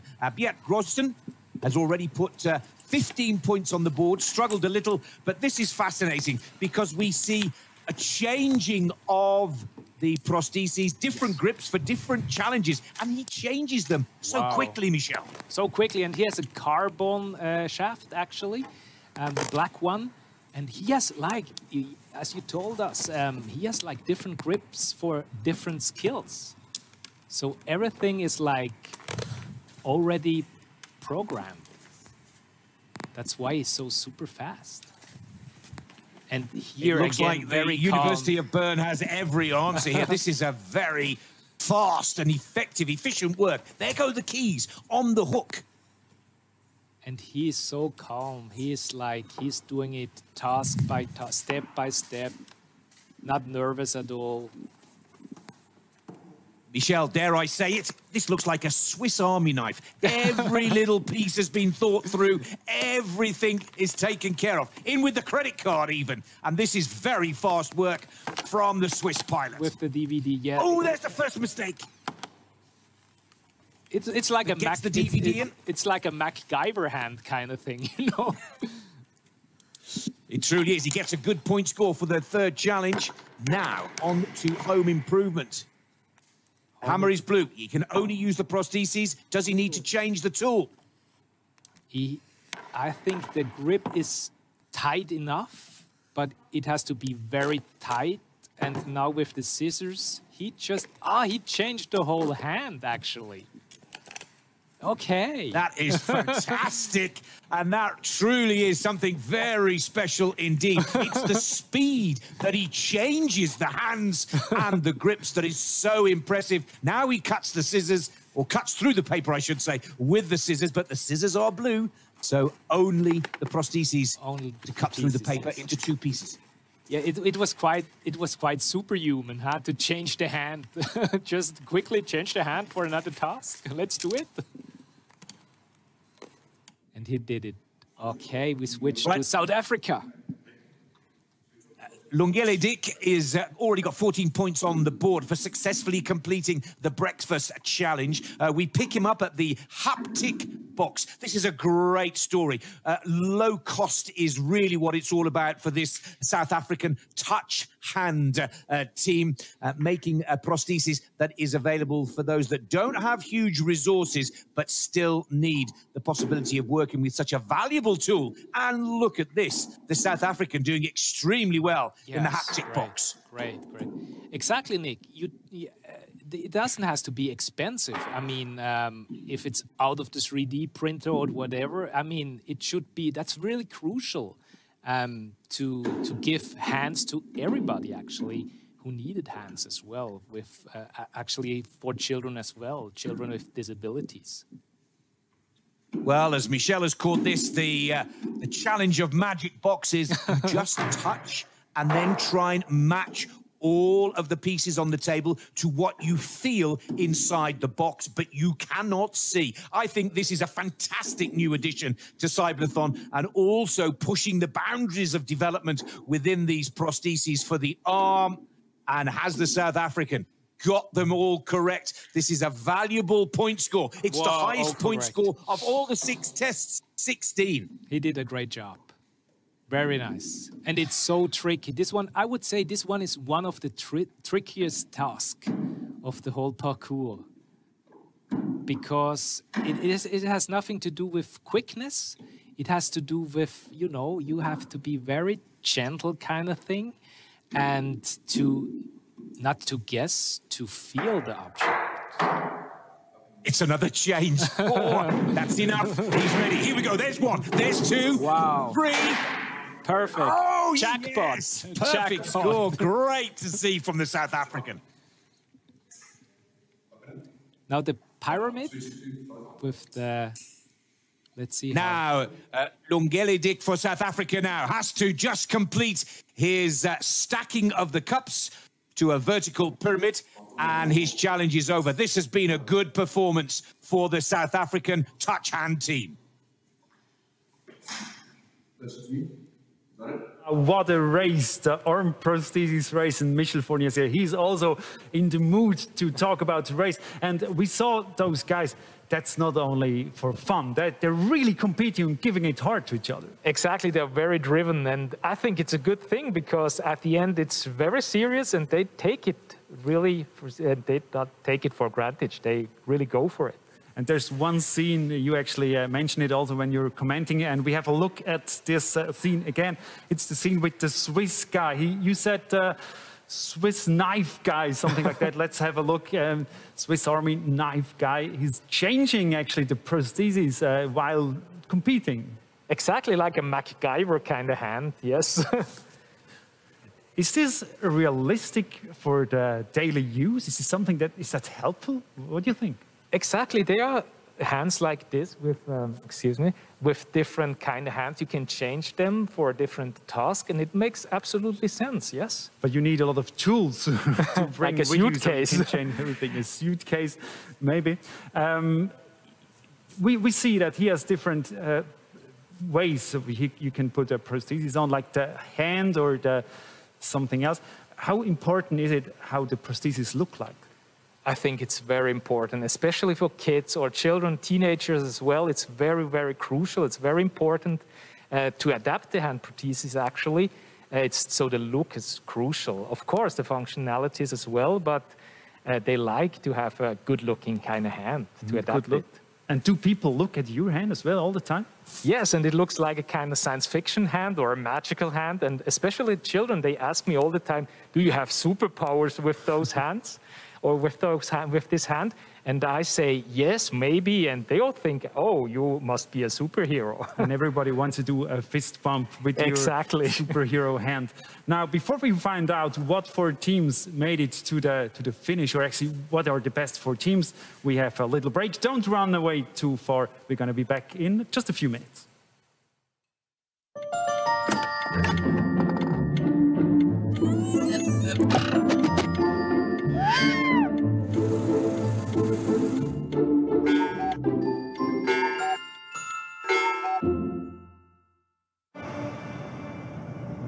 Mein Name ist Michel Fournier und für mich hat die Zukunft längst begonnen. In dieser Hinsicht ist EKZ für mich ein verlässlicher Partner. Zuverlässig, ökologisch und günstig mit Strom versorgt. EKZ, stolzer Partner des CYBATHLON.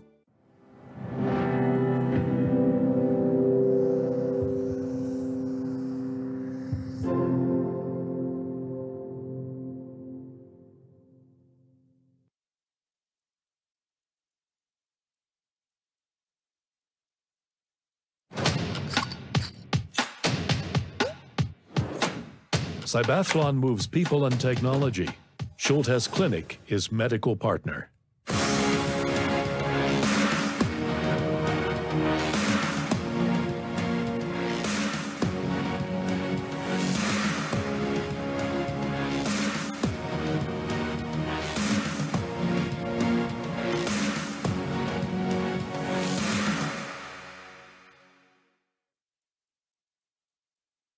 In mobility, getting to different locations, having accessible vehicles, and just integrating into the community. And this is key. Disabled people need to be part of the community to feel wanted and needed in that community, and to feel part of life. We need to be meet other people and then be engaged with other people and compete with them at the same time. Welcome back. We're in the middle of the second competition of this year's CYBATHLON, the powered arm prosthesis race. And if you want to find out more about that discipline, if you want to find out more about the teams and the pilots, please visit our website, CYBATHLON.com. There's a lot of information about anything you want to know about CYBATHLON and the technique behind all these things. Now, before we keep going on with the race, I want to show you what expects you in the next hour, because there's not only the arm prosthesis race, but we also have something more for you. Have a look. Pedaling despite paraplegia, functional electrical stimulation makes it possible. A bike race between riders with paralyzed leg muscles. The Functional Electrical Stimulation Bike Race. In the next hour at the CYBATHLON 2020 Global Edition. I'm looking really forward to that bike race, a really special race we're going to see in the next hour. But we keep going with the arm prosthesis race. I still have with me our expert, Michel Fornasier. We've seen different types of prosthesis, and the pilots control their prosthesis with their nerves, with their muscles. Can you explain us how that actually works? How do you steer your prosthesis? Yes, right. Actually, with muscle contractions, we have like two different kind of electrodes inside the shaft of this arm or the lower limb. And with muscle contraction, we kind of give like signals. And so we can open and close hand prostheses. But there are different ways to do it. And of course, the labs, they have, sometimes it's a little bit a secret. Of course, that's their secret. But in the normal or the usual way, it's like with muscle contractions, yes. Mm-hmm. You have a very fancy prosthesis, so you can open it and close it. Can you do more things? Yes, I have like 25 different grips on my mobile phone, actually. And so I can activate them. For example, I can have a different grip just to grab popcorn in the movie theater. That's quite important. It's a little bit loud, but it works fine. And for example, to ride my bicycle, I have a different grips. And yeah, there are 25 really daily task grips, which I use regularly. Is there something you really cannot do with your prosthesis in daily life? Yeah, there are a lot of things. For example, climbing, it's a little bit difficult.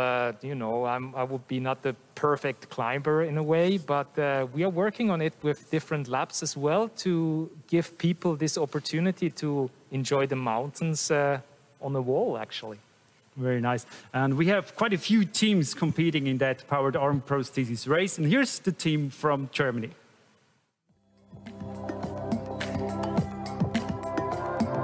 I'm actually most excited about the opportunity to train our device and test it with Simona, our pilot. Es ist noch einiges dann zu machen dabei, aber ich denke, das wird sehr gut zu verwenden sein. Simona can control the arm with her muscles because we have EMG sensors inside the arm. Also, she can control the arm with the smartphone, where we can have a lot of different modes she can use. We set out to create a device that's very easy to use, and we're really excited for the opportunity to compete in this competition. We were talking about that model, especially just before. It's really special, that model. What do you think about that German? With the backpack, yes, Yeah. I was super excited about it. It looks a little bit like Star Wars, the hand as well. But it looks very unusual with the backpack. And yeah, I thought it's a great innovation as well.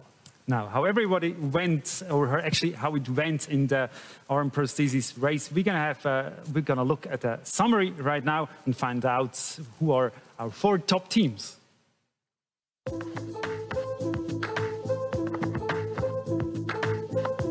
What a variety of models! The powered arm prosthesis race is a real eye-catcher. The prostheses come in a variety of shapes, colors and sizes.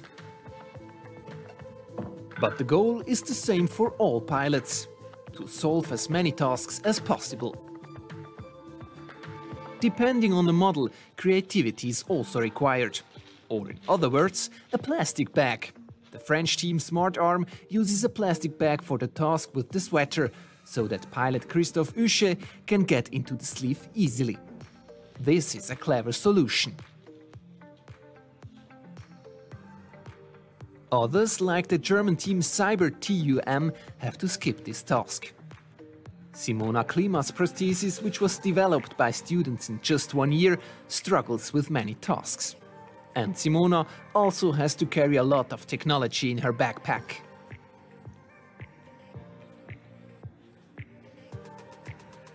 This prosthesis by Beat Grossen from the Swiss team BFH Youth is also exciting. Beat is the only pilot who can change the hand of the prosthesis. So he can choose his prosthesis depending on the task. A task in which the pilots use very different strategies is the final task.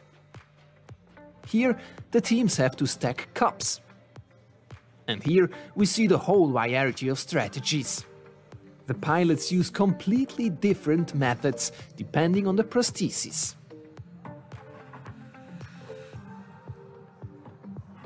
But the biggest challenge in the whole race is the haptic box. This was to be expected, because this task is new in the program. Here the pilots have to detect hidden objects with their prosthesis. This requires a lot of dexterity. Many mistakes are made in this task. The Italian team Rehab Tech, for example, gives away a place in the top 4 in this task. The quartet in the top 4 was absolutely impressive, including Elena Shukova from the Russian team Supermotorika. Elena stepped in very short term as backup pilot and solves the task in a very clear and concentrated manner. With breathtaking speed, Krunoslav Mihic is on the job.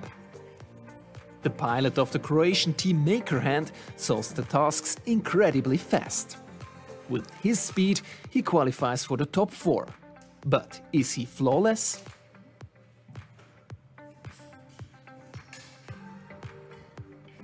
Maria Fossati, the pilot of the Italian Soft Hand Pro team, has an impressively flexible prosthesis. She also makes it into the top 4. Maria is very skilled and very fast. Is this the mixture that brings her the victory? Magnus Niska from the Swedish E-Opera team also made it into the top 4. His prosthesis looks very similar to a biological arm, and Magnus seems to have a lot of feeling with it. Will he be the winner? Here is the ranking. 3 teams just missed the top 4. The Swiss team with Beat Grossen, the Italian team with Collian Rossi and the Swedish team with Tony Forsberg each failed only 1 task. The teams below all failed to solve at least 2 tasks and therefore missed the top 4 as well. In the top 4 are therefore, in alphabetical order, Krunoslav Mihic, Maria Fossati, Magnus Niska and Elena Shukova. Who will win? Great job of these 4 teams. Michel, how surprised are you that those 4 teams made it? I was quite surprised, yes. I was quite surprised, of course, but I love the ranking actually, and a big honor to all those people, and they trained so hard, months and months, even years I would say, and huge respect to them. And we have one of the 4 teams that are in the last 4 teams, it's the Croatian team. Let's have a closer look.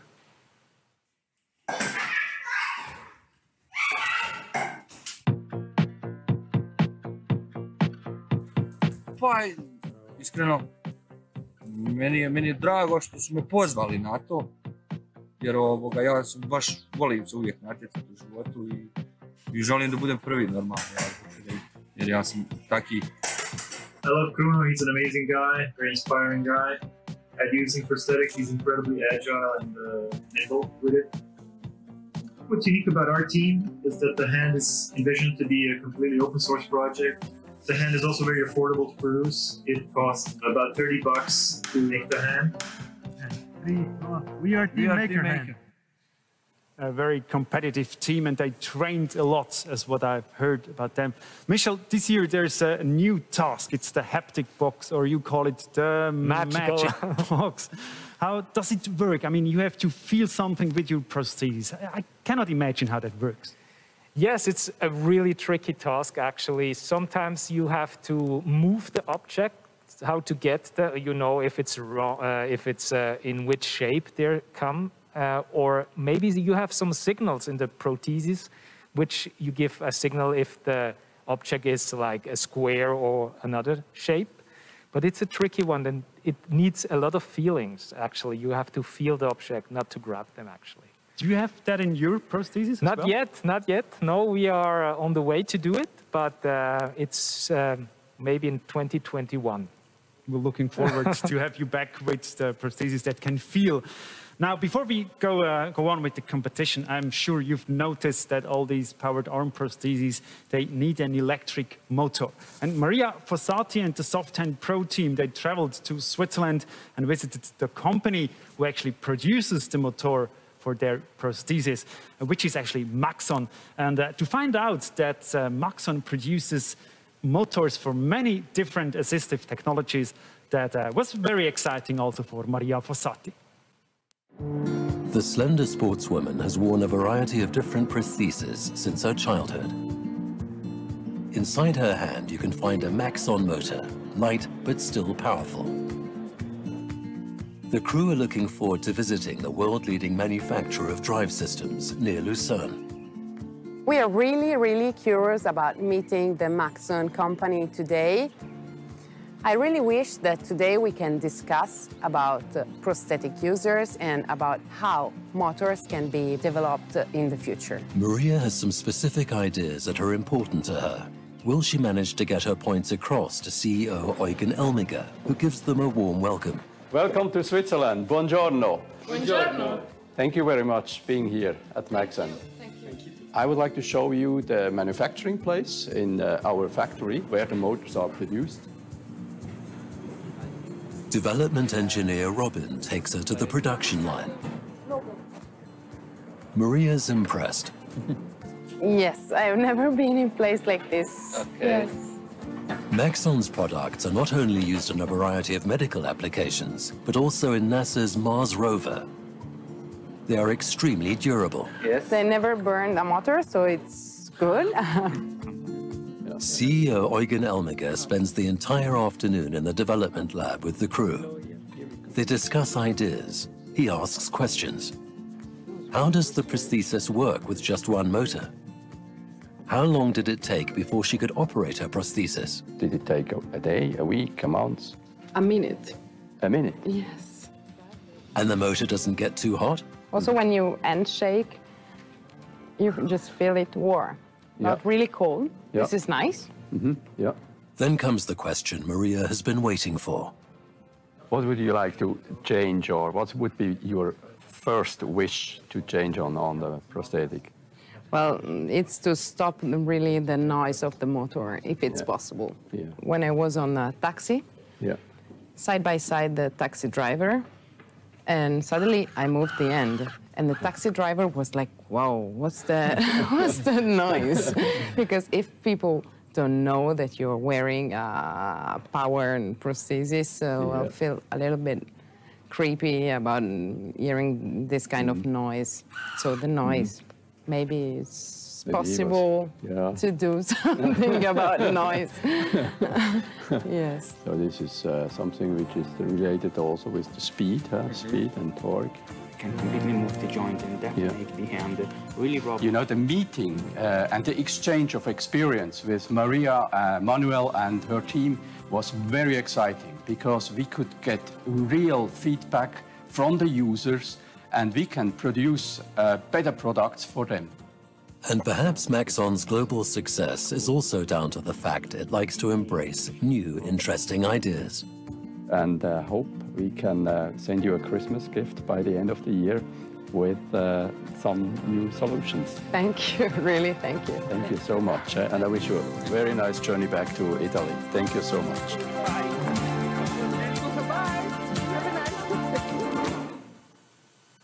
Yeah, Maria Fossati, the pilot from the Italian team who actually is within the 4 first teams. And I'd like to introduce you now to Roger Gassert. He's professor at ETH Zurich, and he's a vice president of the strategic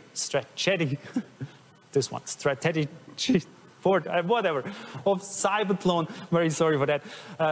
Roger, we just heard Maria, who is actually a little bit, doesn't like the noise. Is it even possible to make motors without noises?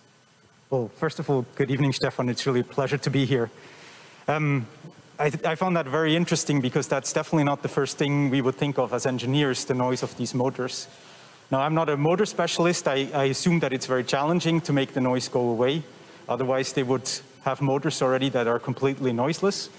But again, I think this is really a great benefit of an event such as the CYBATHLON, that we shift the focus and the attention also to these details, which, as you use these technologies more in daily life, become critical. And I ask Michel Fornacier, you have a prosthesis by yourself. Is the noise really a problem for you as well?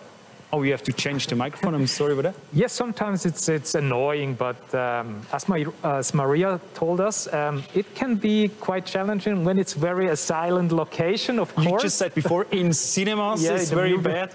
That's kind of, people look around and, it's annoying and kind of thing, but then you stop moving the fingers, but it can, it shouldn't be like this. But, it has to be improved, of course, yes. We saw the prosthesis of Maria, which is quite a smooth one, a soft one. Is that something that interests you? Very much, yes. I have contact to Maria as well and her team on Instagram, actually. And I'm looking forward to find solution and synergies, actually, yes. So the thing about the noise, I mean, the inclusion is a very important topic of CYBATHLON, and the noise would actually be against inclusion, because if he's too noisy, I don't want to sit next to him. So noise is a big topic actually in this field. It's actually very interesting. So of course the examples you made are, we can identify with those. If I now compare, for example, to the exoskeleton teams, where paraplegics who cannot feel their legs walk again with exoskeletons, they actually find the motor noise beneficial because it lets them get a feeling for what their legs are doing, where they are, so they can focus more on walking. But of course, at the end, if you want to, this to be used just in daily activities anywhere and not be disturbing, yes, noise becomes a big issue. It's down the line, we have a lot of challenges before, but it's great that we start talking also about aspects like these. I know the noise a little bit from my electric bike. Where does it come from, that noise? Very technical question, of course, but what does the sound? That's a challenging question for me. So I'm guessing there are different contributors to that. There's the way you control the motor, the command, so the way you send the current to the motors. There's friction in there, so there are parts moving against each other that can make noise. That may even lead to some squeaking. And there are probably a couple other components that I'm not even thinking of now, but I know this is technically very challenging, and of course there are many other applications where it would be nice to have motors that are less noisy. But I'm sure Maxon is working on it and all the other researchers on the world. Now, ladies and gentlemen, inclusion, that's a big topic for CYBATHLON, because people with physical disabilities, for them it's very important to be part of the society. One way to support inclusion, of course, is to show prosthesis to a wider audience, such as in this example. It has a little bit to do with Michel, but have a look by yourself. Mein Name ist Michel Fornacier und für mich hat die Zukunft längst begonnen.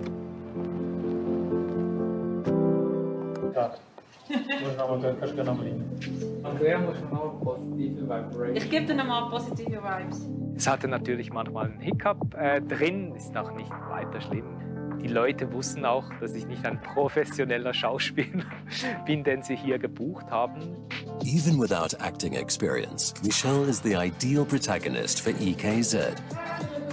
On the set of the new CYBATHLON video, humanity, technology, and living are combined. Michel, who was born without her right hand and who supports young people with prostheses with his Give Children a Hand Foundation, is the perfect ambassador. His state-of-the-art bionic hand is technology that EKZ can also identify with. Die Handprothese von Michel misst die feinsten Bewegungen seines Handgelenkes, um die 12 Motoren zu steuern. Dafür braucht es Sensorik und Digitalisierung. Dasselbe gilt bei uns im Energiebereich. Das Zusammenspiel von selber produziertem Photovoltaikstrom, Ladeinfrastruktur für Elektromobilität und Wärmeversorgung braucht eine hohe Vernetzung und ein hohes Maß an Digitalisierung. Stefan Meyer sees a lot of innovative potential, especially in smart homes. Also Smart Home ist ein sehr breiter Begriff, aber das digitale Wohnen, vielleicht als Überbegriff, ist ein Trend, der ganz stark im Kommen ist. Das ist eine Technologie, die es einem ermöglicht, komfortabler zu leben, sicherer zu leben und vor allem auch energieeffizienter. And what was it that impressed Michel the most about the whole shoot in relation to innovation, living and energy? Diese Autofahrt, wo ich zum ersten Mal mit einem Tesla notabene fahren durfte, hat mich auch sehr beeindruckt und inspiriert. Und ich hatte sehr viele Wow- und Aha-Momente heute und ich werde heute sicherlich ganz innovative Träume haben.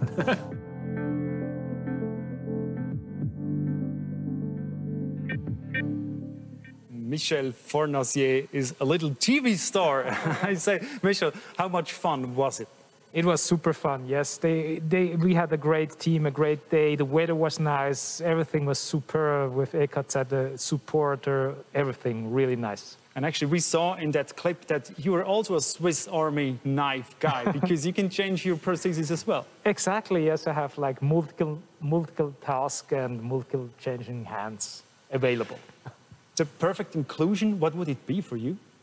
No barrier, actually. I mean, we are all the same and we are no aliens or people with disabilities, so treat us the same way, and I think that's the way to do it. It's just to be united in one world.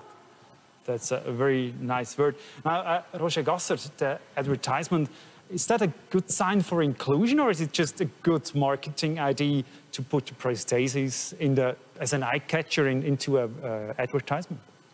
Well, there are always different ways to look at things, right? But for me, I think the important part is really to make people aware and also to talk about it, bring up these topics, look at them from different perspectives. And, you know, in this video, it's sort of like it's something on the side, it's not in the center. And that, I think, is exactly what inclusion is aiming for, right? It's just a part of a bigger theme, and it integrates with all the rest. How did you look at the arm prosthesis race? Did you like it so far?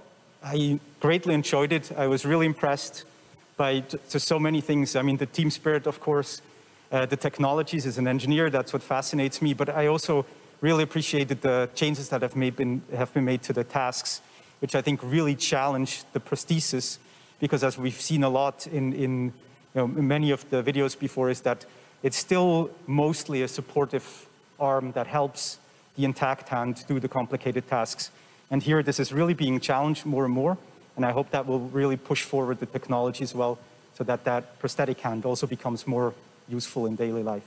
Very good. We have quite a few teams competing against each other, and one team is from Russia. Let's have a closer look here.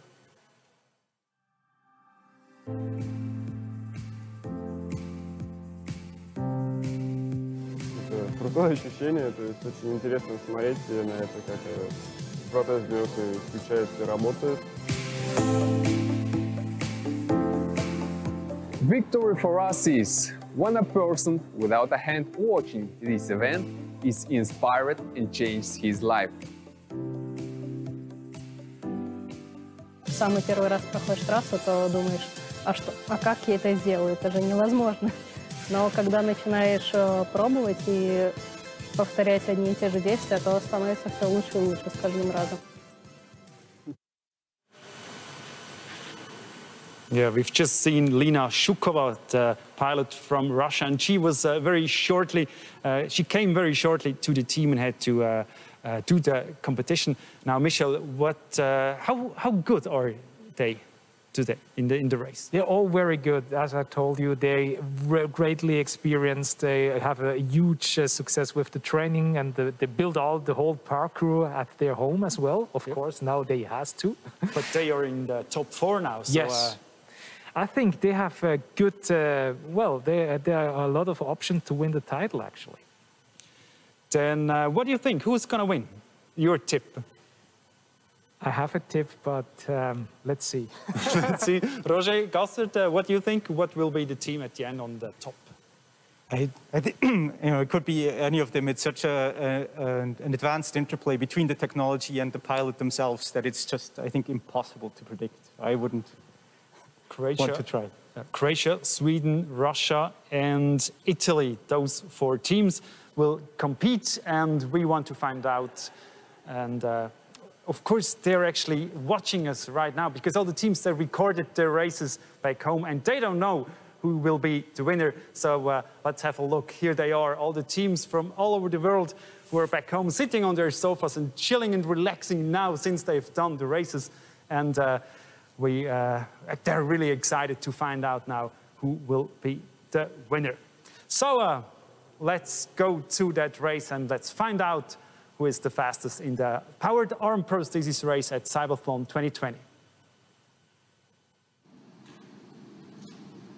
The countdown has started for the powered arm prosthesis race with Moscow on standby, Croatia, the Maker Hand team, and of course in Sweden, E-Opera with Magnus Nischka, and the University of Pisa with Maria Fossati, that is Soft Hand Pro. We're with Elena Zukova, who goes to the first of the 6 challenges. There are 100 points to be scored. You have 8 minutes of time. Michelle, for me, the toughest of the tough, I believe, is the breakfast and jam jar problems for Zukova right at the start of the challenge. This is a nightmare for the Supermotorica team.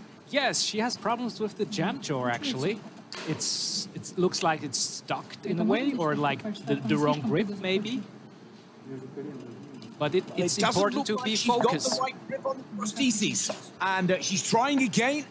All of the equipment is the same for every one of the teams. If you look to the left of your screens, Mihic for Croatia, Nischka and Fossati of Sweden and Italy are already away, working their way through all of the challenge. But for Elena Zukova from Moscow, she has had to skip the first challenge. No points. Early leader on screen, Maria Fossati for Italy and the University of Pisa. She's into the laundry, where she will have to zip up her hoodie, hang up her t-shirt, tie the laces and hang up the training shoes. Michelle, the Italian, very confident, quick in the early challenge. Very quick, and she did a great job with the sweatshirt as well. Sometimes it's very sticky with the hand prosthesis to get through, and some uses a plastic bag, but she did a great job without the plastic bag even. Now, working very quickly again, she can use her normal human hand if the piece of equipment is not blue. But as you can see, 2 pins, and here Maria has to use the prosthesis arm, and this is good. She's leading, and she's leading 4 seconds clear of Sweden, 22 seconds clear of Croatia, with Zukova now way behind the pace after that nightmare at the first stage. The Italian moves on to clean sweep. We go to Magnus Nischka of E-Opera, Sweden, out of the Göteborg University. And again, he's just 4 seconds off the pace and looking very quick and slick, Michelle. It's very close. Yes, it's a head-on-head race, actually. And he's quite calm doing those pins. Grip by grip, but yes, great job. And he has a green line, 2 green lines for Croatia as well here with the 3rd task. Yeah, there are 3 teams out there, Michelle, that have all got green lights. The red tells us that they have made a mistake or picked up a penalty. It is all clean so far, but the leader is Fossati. She's 29 seconds ahead of Mihic of Croatia from the Maker Hand team here, who we're looking at on screen. Look how he balances that ball, and because the ball is blue, he can only use his prosthesis arm. Exactly, well done. All those tasks. He's so... You know, he's so prepared, actually. And there's a lot of practicing. They worked for weeks or months, they train. Now the hammer skill. This This is the home improvement, 17 points, still 45 points, maximum points for Maria Fossati and Soft Hand Pro. She is our current leader. She's at the halfway point, 3 tasks to go. Let's go to Magnus Nischke now, E-Opera and Sweden. Look at the clock, 3 minutes 27, but the perfect point score, 29. He's just finishing up clean sweep, and it's another green perfect score, although he's 32 seconds behind this lady, who for the first time, Michelle, makes a few small errors, and he's just finding it a little difficult with the scissors to cut the paper. That's the nerves, actually, Nick, I guess. But she's still leading. She's still leading, and she's doing a great job with the scissors, actually. She has their own tactic to do it. I turn my... Now the Croatian is picking up. Remember, he was over 20 seconds down, and Krunoslav Mihic has got it down to just 10 seconds. If he can work quickly through the home improvements and be fast and efficient through the next challenge, the haptic box, he could turn the tables on the leader from Italy. That is Maria Fossati. But Mihic here goes into the haptic box. Now, the haptic box is all about feeling. Fossati looks to be losing that advantage here, because we can see that Mihic is in the haptic box stage. Fossati just struggling a little bit with that light bulb. There she goes, the Italian going into the 5th or the penultimate test is now behind the Croatian. This is Magnus Nischke. He's in third position exactly. With Russia out of the chase. But this touch, this new task, the haptic box, really is quite special, Michelle. Yes, exactly. It's Croatia. He is the leader right now, right? He's leading.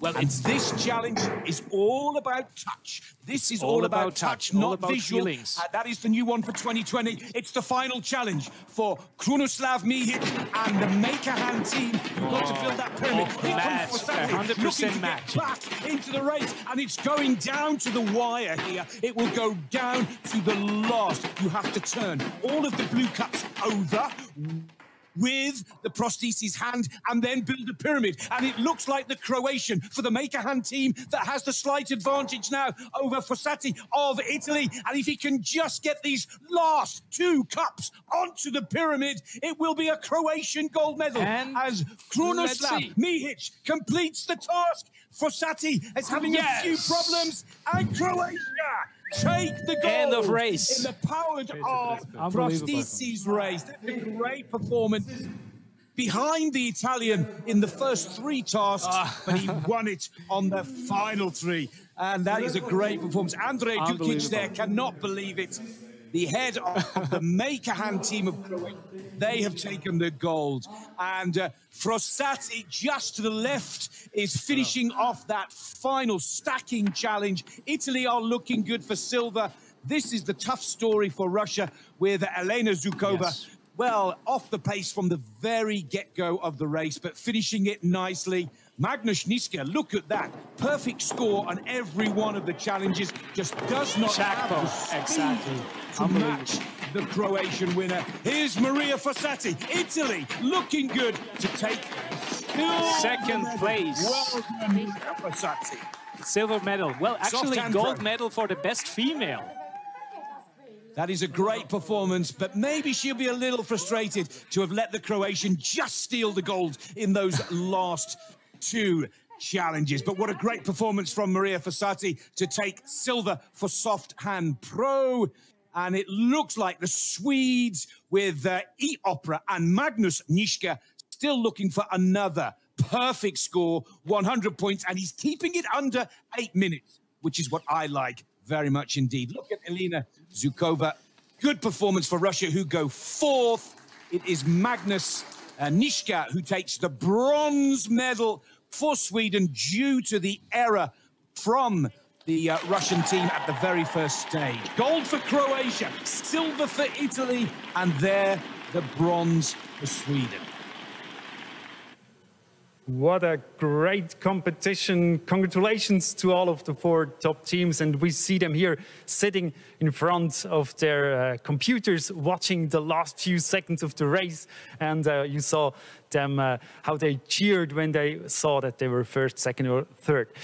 The winner of the race is Krunoslav Mihic from Croatia, and we see him now when he realized that he will be the winner. Let's have a look. What's his reaction? They don't know yet. They're still waiting if he will make it or not. And wow, we missed it all. Anyway, so Croatia is the winner of this arm prosthesis race, CYBATHLON 2020. We have a look at the graphics one more time to see what teams are first, second, third, and fourth. First is Croatia, as I said. So now we have the Croatians, the Krunoslav Mihic. So it's changing all the time. That's live TV. We have the graphics now. It's first place Croatia. Then we have second place Maria Fossati from Italy. Then the Swedish team Magnus Niska, and then the Russian team with Elina Sukova. Congratulations to all four teams. You had great effort, great performance from all of you. And now we try to go to Croatia, to Krunoslav Mihic. Let's try. Krunoslav, can you hear me? Can you hear me? Can you hear me? Can you hear me? Hello. Yes. A lot of echo. Congratulations. That was a great performance. How was it for you? Kako ti je bilo? Reci na hrvatskom. Kako? Bilo je uzbudljivo, jako uzbudljivo. It was very exciting. Very excited. That's perfect. Now, it was a hard game, but you could do everything. That was just a perfect race today, was it? Zahvaljujući njemu. Sve on je rasturio. So we talked to the engineer. What do you say? Savršena utrka. I ja sam uzbudljen jako. He's just very excited, very happy about the race. It was an amazing run. How much? Okay, you should ask him. How much did you train for this race today? I'm sorry, I did not hear the question. How many hours did you do training for the competition? Oh, I'm sorry. Yes. Basically, because of the pandemic, he's only had 40 hours of training because we could never match up. We were in separate lockdowns, me in Netherlands and him in Croatia. But did you? Well, that's impressive. Only 40 hours of training. But did you know already during the race that it's a good race? Yes, we knew. Yes, of course. Reci da to mi je rekao.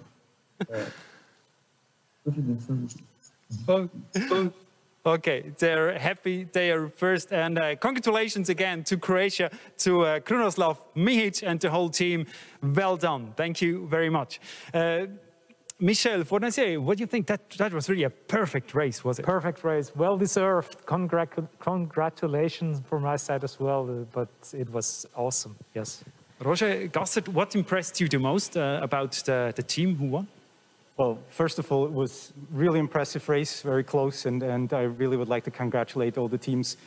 I think what impressed me now with the winner, I did not know who was going to win, is this trade-off between finding the right level of complexity and robustness and functionality. And it really made me think, 4 years ago, before the first CYBATHLON, we did a scientific symposium, and a colleague of mine there said, what we need to do is not develop high-tech, we don't need to develop low-tech, but we need to develop just the right tech. And I think this beautifully illustrated it again. Oh, very nice word. You saw actually the competition. How is it for you to watch these guys compete? Well, as with any competition, you really get in there with the teams and you get nervous and excited, and it's just super fantastic to see, on the one side, how things have evolved since 2016 now, and also what the challenges are that still remain. I think there's room for a few more CYBATHLONs over the next years. Thank you very much. Let's go back to Michel Fornacier one more time. Now, Michel, when you watch these pilots do that, wouldn't that be something for you as well, to compete in CYBATHLON? I'm not a competitive person, actually. My competitive spirit is like a little bit missing. And, well, maybe sometimes in 2024, who knows? Thank you very much, Michel Fornacier, for being here, for being our expert. Thanks very much. And thank you also, Roger Gassert. We're going to see you later in the show again. And this was the second competition at this year's CYBATHLON 2020, the powered arm prosthesis race. This isn't it yet. So we have more to come for you. The FES race, the Functional Electrical Stimulation Bike Race, which is a fantastic competition. So make sure you do not run away too far. Stay tuned. We'll be back in a few minutes.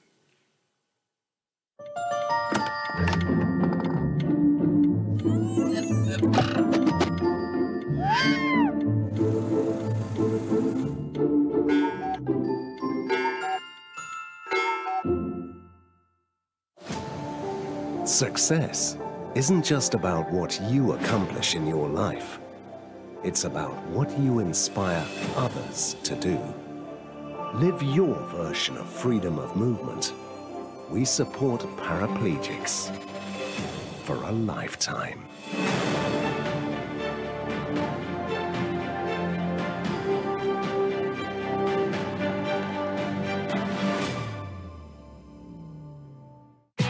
New for you.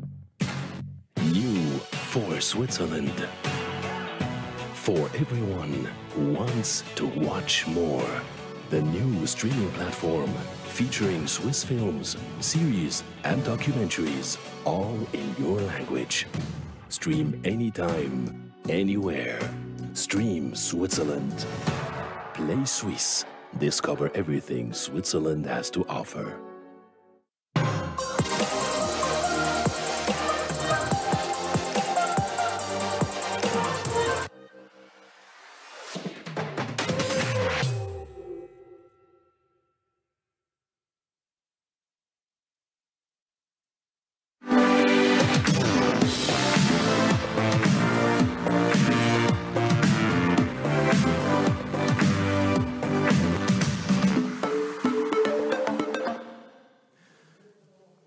Grüezi miteinander and welcome everyone back. CYBATHLON 2020 Global Edition. This is our third hour of this year's special Global Edition. Welcome here at the Architecture Building on the beautiful campus Hönkeberg of ETH Zurich. The campus is a little bit outside of Zurich. Beautiful place, actually. It's dark outside right now. You can see it from the outside, but in here we have the light to do this live show, especially for CYBATHLON 2020 Global Edition. It's a special situation in the whole world, and because of the pandemic and because we wear the masks now, I'm sorry, the teams could not travel to Switzerland to compete against each other live. So what they actually did, they did the races by themselves at home. They recorded it, they sent us to Zurich, we put everything together. It's so big effort. 51 teams from 20 countries took part and did the CYBATHLON 2020. We have the map here. You see where all these teams come from. And thank you very much for all the teams all over the world. The huge effort and the huge passion you bring into that project. That's fantastic. We're really happy that we can do CYBATHLON 2020 Global Edition, and the whole team was working hours and weeks to make it happen. So here we are. We have 6 disciplines in total. We have the next one coming up right now. But if you haven't heard about CYBATHLON and you don't really know what it's all about, here you get some answers. CYBATHLON 2020 Global Edition.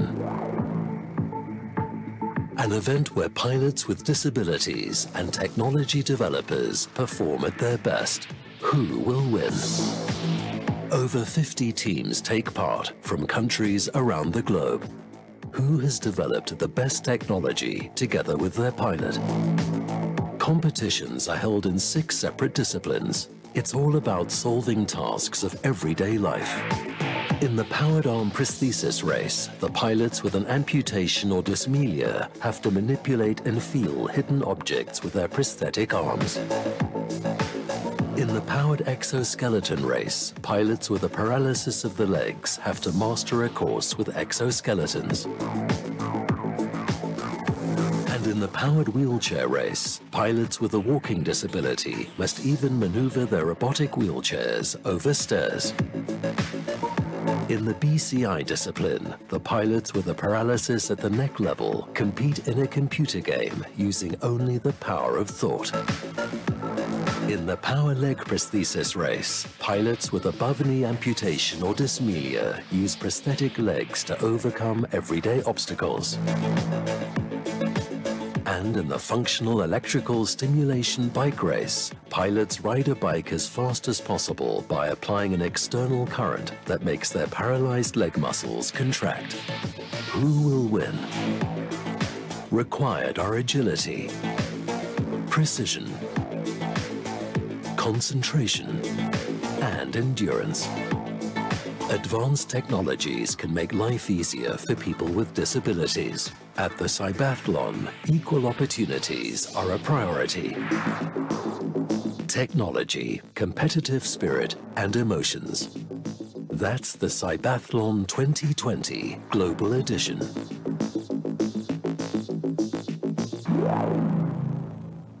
The next discipline in this CYBATHLON 2020 Global Edition will be the functional electrical stimulation bike race. And I welcome now our expert in that field. Welcome, Claudio Pere. He's head of sports science and performance diagnostics in sports at the Swiss Paraplegic Center in Nottwil, but you're also lecturer in sports physiology at ETH Zurich within the field of paraplegia and sports. CYBATHLON, what is it for you? A great thing. That's a very short answer. Fantastic. What's the most fantastic thing about CYBATHLON? I think it's wonderful to show how you bring technology and people together, teams that work together from different disciplines. This all what is possible technically today, and how you can bring it to the people, how it can help you to enhance performance. And in terms of FES cycling, it's also a good thing to show that there are possibilities to increase physical fitness in this population. Which is actually very important for the athletes. It's very important. I think it's even more important than for us that people move, and use a lot of calories doing sports. It makes them more, what's it called?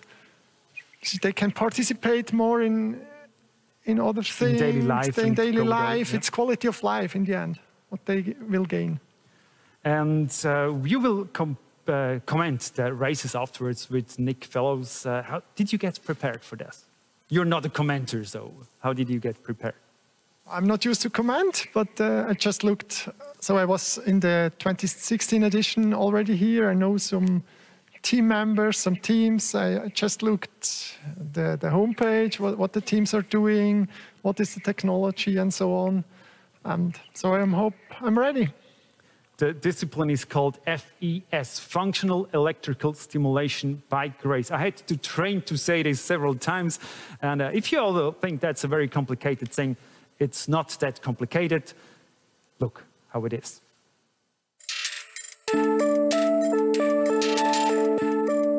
Cycling despite complete paraplegia. Functional electrical stimulation makes it possible. By placing electrodes on the skin, currents are applied to the muscles, making them contract. The paralyzed legs start pedaling. The pilots can also determine the current intensity themselves. But watch out, too much electricity can tire the muscles. This year, the pilots will compete against each other on a smart trainer. Whoever reaches 1,200 meters first wins. We have to say this again, those athletes, they have paraplegia, they cannot move their legs, and in that race, they can move their legs. Claudio Peret, 20, 30 years ago, if somebody had have told you this will be happening, what would you tell that person? I'm not sure. So I think, I believe in the future, in technology, but it's about 25 years since FES started. The technology developed. In the beginning, there were heavy, so you could not cycle outside or doing things like that. It was more laboratory-based, and this makes it not feasible for daily living, for the public, so it's a huge development which went on the last 25 years. And also today, it's still a little bit in the research. It's CYBATHLON. Is it already possible to do it outside CYBATHLON in daily life, to use FES? Yeah, it is possible. You can do, but you cannot race like 20 kilometers or something like that. But maybe there are options in the future to combine it with an electromotor or with a tandem with an able-bodied person, so they can go out together and make some journeys together. So the future is open, and we have 9 teams competing in that special bike race. And here's the first team from Korea.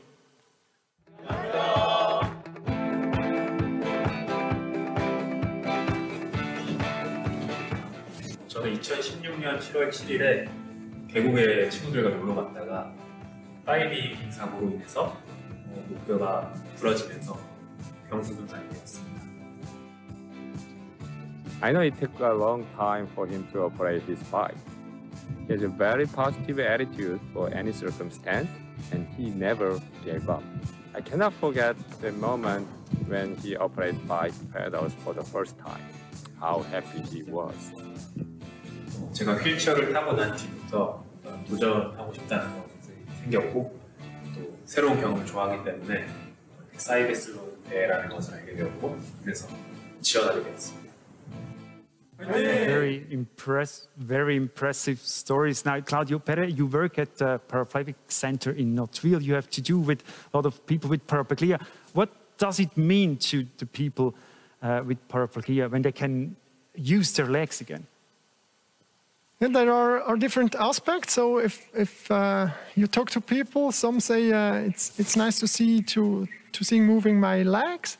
Others, so one told me, like, since I do FES cycling, my legs gain some muscle mass, and so I'm happy that I can go outside to the swimming pool in summer, and not everyone stores on my legs. So I really have some gains cosmetically, or I feel better, maybe, oneself, but there are also all the benefits for bones, for muscles, against the cubitus, and so on. Very good. We have now something for you that shows a little bit better how the functional electrical stimulation bike race works. Oh, I'm sorry, I missed this one.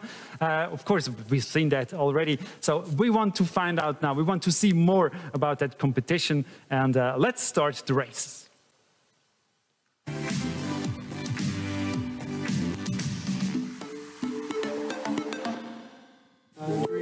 FES, Functional Emotional Stimulation Bike Race. And we go straight to Seoul in South Korea to look at Yong-Hoon Kim.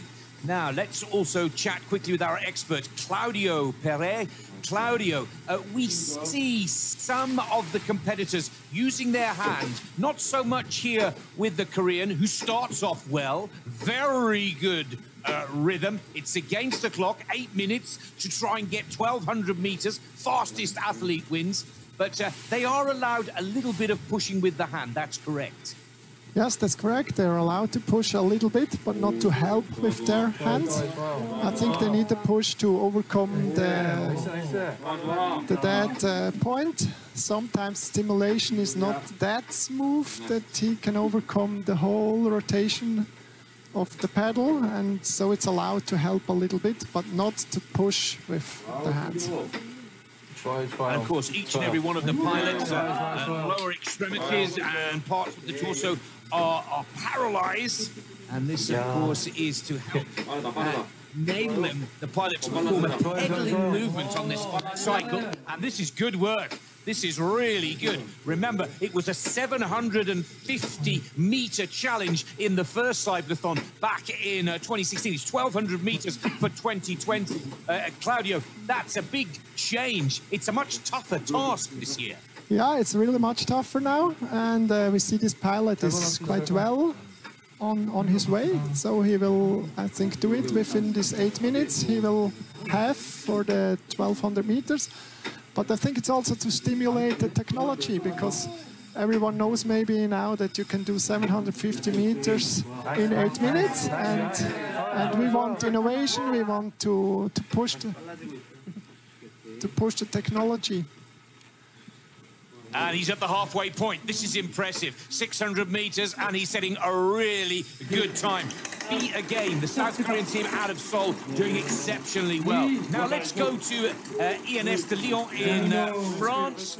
This is Farid Oudjoudi. And again, a few leg issues. But still, digging deep, working hard here.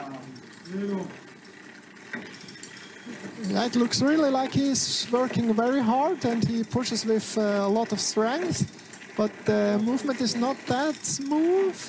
You can see that he always has a little bit some breaks in between, maybe has some spasticity now, but yeah, he will get into troubles now, I think.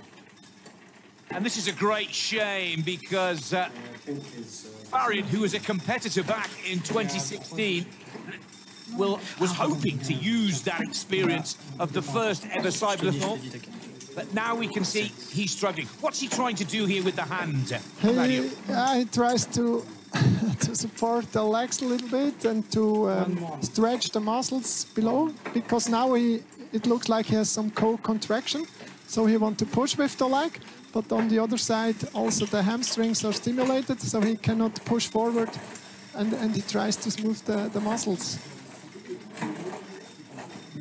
Well, he's certainly using all of his experience, everything that he possibly can. But this is looking very difficult now for Farid. Yeah, now getting a little frustrated, I sense, Claudio.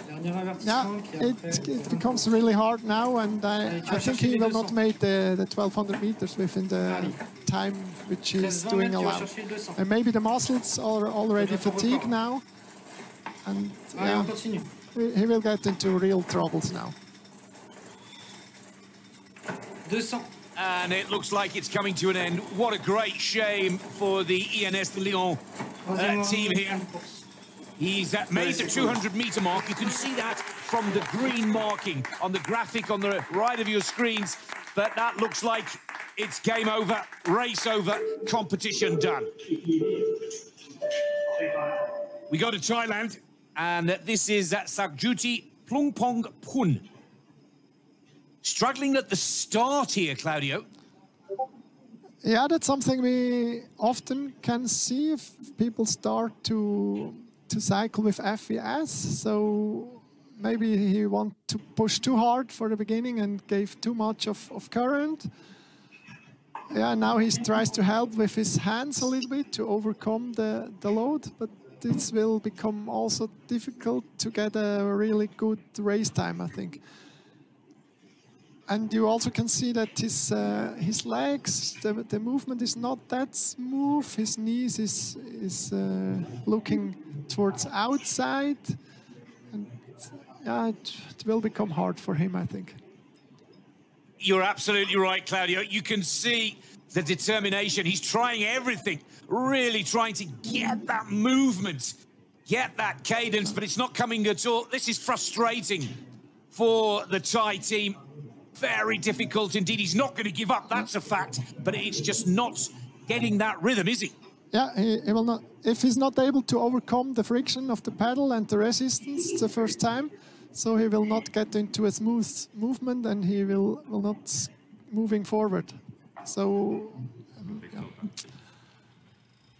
Disappointment for Mahidol BCI. Now let's go to Brazil. This is Estavo Lopez for the EMA team. And the EMA stands for Empowering Mobility and Autonomy. What a great name for a team. And this is a good start. Quick question, Claudio. Any reason for the dark glasses, the sunglasses, or is there just a little bit of sunshine? Of course, everybody is in their own separate locations due to the COVID restrictions for CYBATHLON 2020. I think it's just the Brazilian style of doing this task. If you look at the bicycle, by the way, so he's sitting in a much more upright position compared to the other teams we saw until now.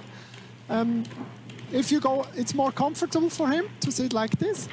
If you go outside for a race, then maybe the air resistance is not so good for this kind of bike, but it doesn't matter here because all were on a training roller, which were calibrated here at the ETH before they were sent out, and here it's only the power he can produce is what is counting in the end, and nothing had nothing to do with the design of the bike.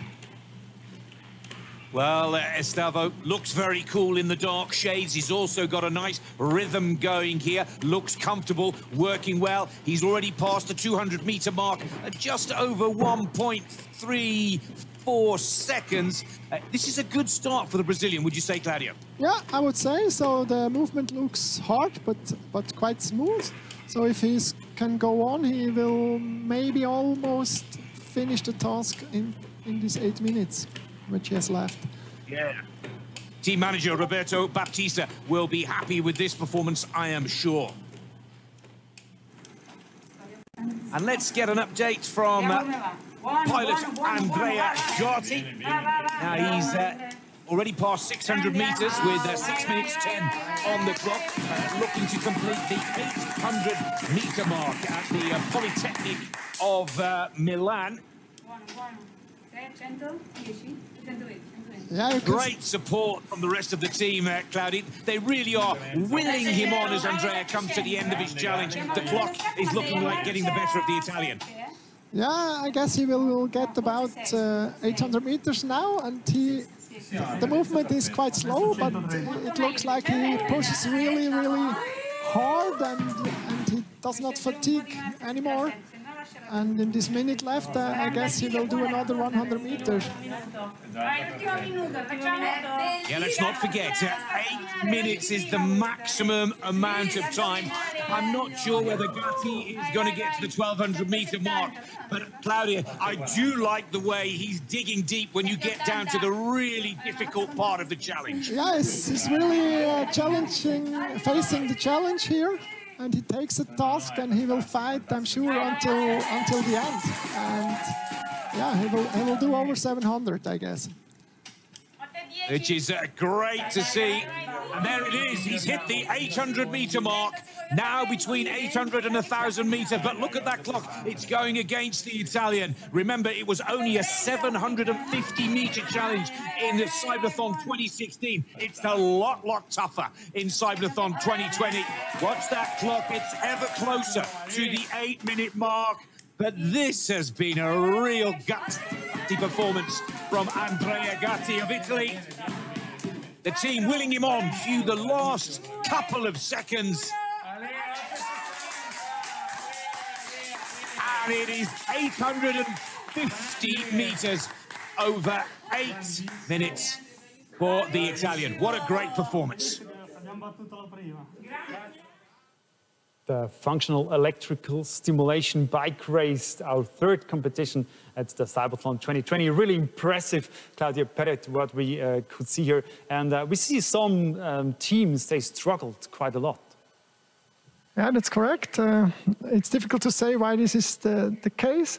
I do not know exactly what they did for the warm-up. Maybe they did it too hard, or they started with a too high current, and then it could be that you also stimulate the antagonistic muscles, and yeah, this can get into trouble. Now we see the French guy with the troubles, and he always tries with his left hand to start the pedaling again, which is allowed in CYBATHLON.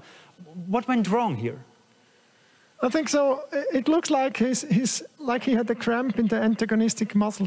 So both muscles for the movement are contracted, and for the movement in the first push, there should only be the quadriceps, and then if he goes around with the pedal, there should be stimulated the hamstring, and it looks like all the muscles are contracted at the same time, which will not allow to do your movement. And what was the problem? Was the electrode on the wrong side, or was it on the wrong place, or what's the problem? This is difficult to say from here. Maybe he has too much current, or the electrodes are not placed correctly, or there are some things, this phenomenon called spasticity, which contracts the muscle. You can imagine this like a cramp, and this could happen that he cannot move. Anyway, it's quite frustrating, I think, for the pilot when he cannot do anything about it, does he?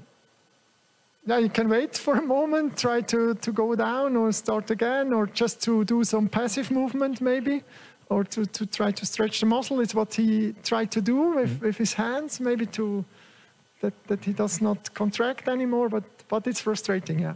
But the time is running away during the race. And the time is running as well right here. CYBATHLON 2020 Global Edition. We're in the middle of the FES race, third competition today, and there is more to come. Here is what you can expect in the next hour. Oh.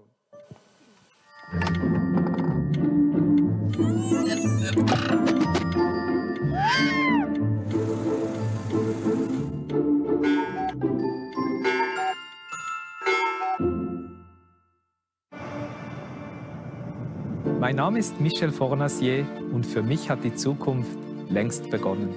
In dieser Hinsicht ist EKZ für mich ein verlässlicher Partner. Zuverlässig, ökologisch und günstig mit Strom versorgt. EKZ, stolzer Partner des CYBATHLON.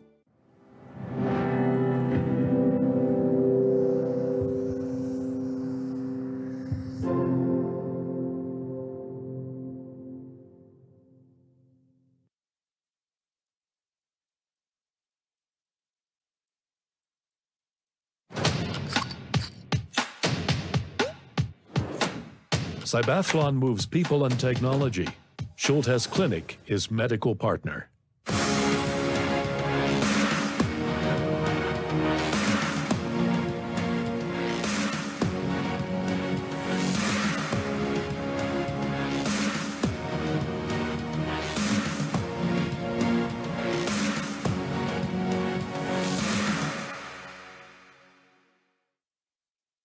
I dream of observing how people with different types of disabilities can regain their lost functions as close as possible, with the help of innovative technologies such as exoskeletons. CYBATHLON 2020 Global Edition. We're in the middle of the FES bike race. And if you want to know more about that discipline, how it works, who are the pilots, then please go to our website, CYBATHLON.com. You can find a lot of information there about the races and anything else. Now, this was the advertisement, but I wanted to show you what you can expect in the next hour. Here it is. Pro-Infirmers, the Swiss organization for the disabled, supports disabled people in their everyday life. It also intends to overcome mental barriers towards disabled people. The goal is to achieve an inclusive society. But how? To participate in the CYBATHLON, pilots had to undergo a medical checkup at the Schultes Clinic in Zurich. This year, most of these checkups had to take place virtually, a special challenge. More background stories, insights and talks in the next hour at the CYBATHLON 2020 Global Edition. So many interesting topics in the next hour, but we keep going with the functional electrical stimulation bike race with Claudio Pere, our expert. Now, actually, the electric stimulation does the work, as I would say, but still, how tiring is it for the athletes? It depends on how trained they are. The problem is that if you do a stimulation by electrodes, you always contract the same muscle fibers. So the better you're trained, the longer it holds against fatigue. But in the beginning, it's just maybe 30 seconds or 1 minute, and they are tired. You have to make a break and to start again. And with training, you can also go for an hour if you don't do too much current at the beginning. Speaking about currents, there's electric current going through electrodes to the muscle. Is it dangerous? No, you should just control the current because these people don't feel it. So that's the reason why you can do FES, because if you want to do it, it will hurt. That would be my next question. If you can feel your legs, that hurts, that doesn't hurt. Yeah, of course, hurt. But you will never get the current you need to get a good power output. So that's a good thing that you don't feel it. So actually, what would happen if I would use the same electrodes like this team with my legs? Would I cry? What would happen? With the same stimulation parameters? With the same stimulation. Yeah, your muscle would look like they cramp. They really hard contracted and it hurts really. So maybe you would cry. Maybe, I'm sure I would cry. The aim is to be fast. Now, from a very simple perspective, I would say faster currents, the faster you pedal. But it's not that easy, I guess. No, it's not that easy. The current is one thing, but the other thing is how fast you stimulate, with how many hertz, so how many contractions you try to get. If you go too hard, then the muscle fatigues faster. Then there is a technology thing, which kind of electrodes you use, where do you place them, yeah, things like that are also important. It's not the current only. So many different things which are important. Important are the teams, of course, and we have a look at the teams competing. สวัสดีครับ ผมนายสกติบางวงพันธ์ชื่อเล่นชื่ออมสินนะครับประสบอุบัติเหตุมาจาก 16 ปีที่แล้วจากอุบัติเหตุทางมอเตอร์ไซค์มันเป็นความฝันที่ผมรู้สึกว่าผมอยากที่จะเข้ามาทำจากแค่ศิลปะหรือว่ามีโอกาสได้โชคดีมากในเรื่องที่มาเข้าในแลบในการแข่งขันซับบัทลอนเนี่ยไม่ใช่แค่คนพิการดูอ่อนแอขอทานเรียรายเงินไม่ใช่แต่ผมอยากจะเห็นแบบศักยภาพว่านี่คือคนไทยคิดเองสู้เวทีโลกนี่คนไทยแม่งเจ๋งจริงผิดหวังถ้าคุณรอคอยกัน So we want to know now what teams made it to the top 4. Of course, we have now the summary prepared for you to find out who are our 4 top teams. The functional electrical stimulation bike race was full of emotion. Certain riders had a hard time. With others, it went really well. And still others were completely exhausted after the race. I'm still alive. It was a race with all facets. 2 teams had to bury their hopes for a top place early. Farid Oujoudi from the French team ENS de Lyon is a newcomer and has a lot of trouble. After a bit more than 2 minutes and 200 meters, the race is over for him. His muscles do not follow the impulses and cramp up. Perhaps he had trained too much. Or was it nervousness? Even the Thai team Mahidol BCI lab with pilot Sakyuti Plungpongpon does not get far. In the end, only 72 meters are measured. Already 4 years ago, things were going badly for this team. At that time, the pilot failed the medical check. Now, the next disappointment for the Thai team. But the team does not lose its humor.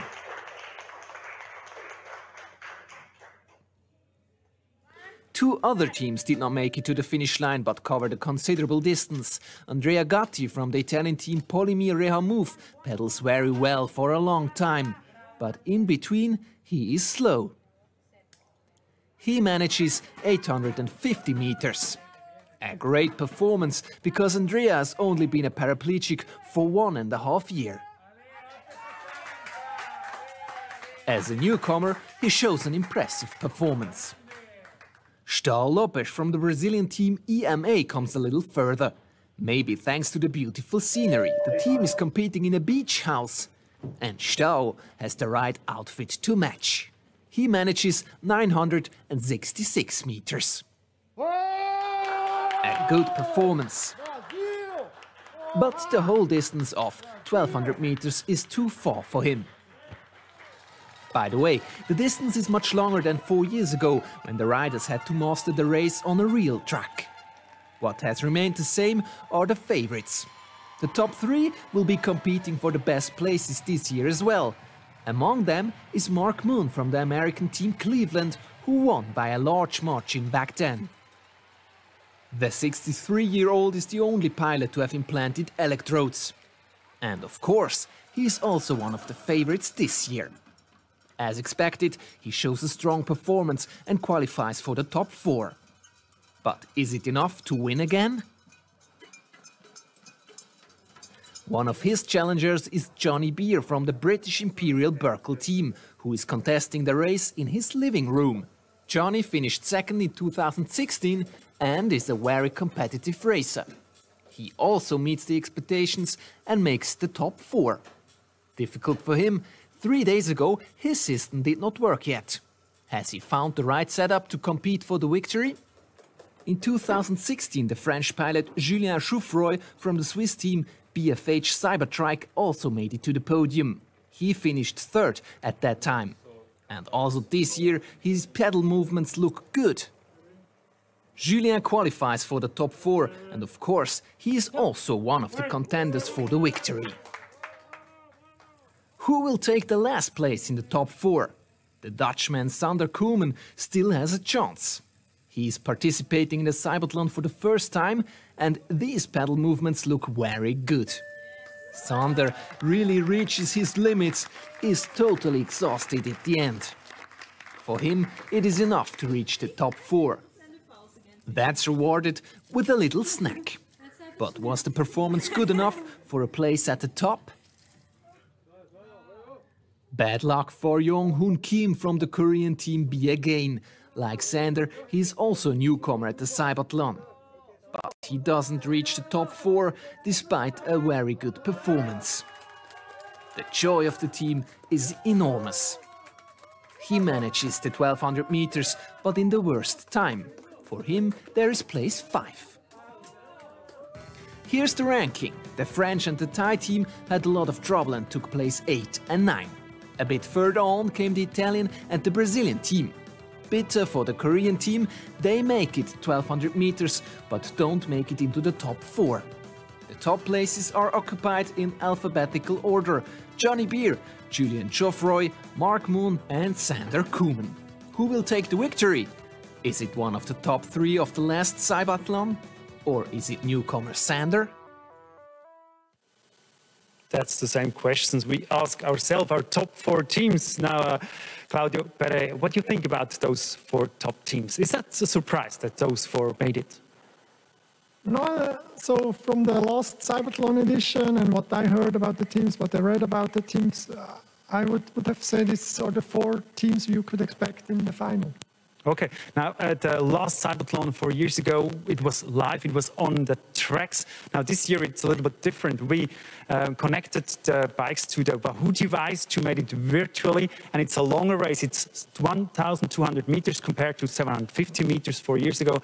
But that Wahoo device, what does it change compared to going on a track?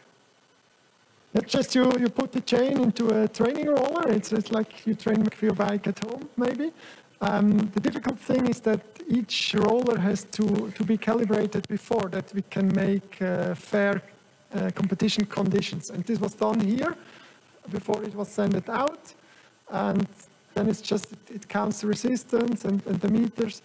And it's just, the aerodynamic doesn't play a role. It's just all about the power you can produce. So it's more fair than with aerodynamic? No, I think if you talk about innovation, things like that, you should also have aerodynamics into account. Okay. Now, you know, all the athletes, all the pilots in the FES bike race, they're paralyzed, and every athlete has his own story. And some of these stories, they're really very impressive. So I'd like to introduce you to Estevão Carvalho Lopes. He's the pilot of the Brazilian EMA team.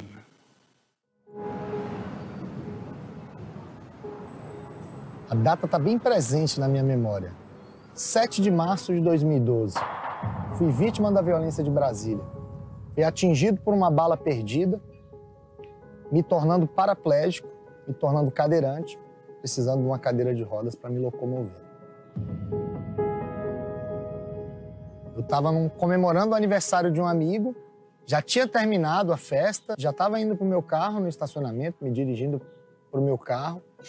E aí escutei um barulho, eu já senti um choque e um queimado nas minhas costas. A bala atingiu a minha coluna, 10ª vértebra torácica, na altura da T10, e a partir daí eu já não senti minhas pernas. Deu uma guinada de 360 graus. O primeiro ano é um ano de luto. É um ano assim que você pensa que não vai dar conta de sobreviver. Mas vai levando, né? Eu vi que eu tinha, na verdade, 2 caminhos a percorrer. Ou me vitimizar, me fazer de vítima com essa situação, ou arregaçar as mangas encarar essa realidade e falar o que temos para hoje é isso. E eu decidi que eu ia seguir a segunda opção. O projeto EMA significa Empoderando Mobilidade e Autonomia. Com a proposta inicial do CYBATHLON, o professor Antônio Padilha iniciou essa equipe e começou a usar o EMA, né, como um centralizador de todas as pesquisas em tecnologias assistivas que a gente estava desenvolvendo. Depois que ele entrou, a gente viu realmente que ele tinha uma resposta muito boa e que ele tinha um potencial muito grande.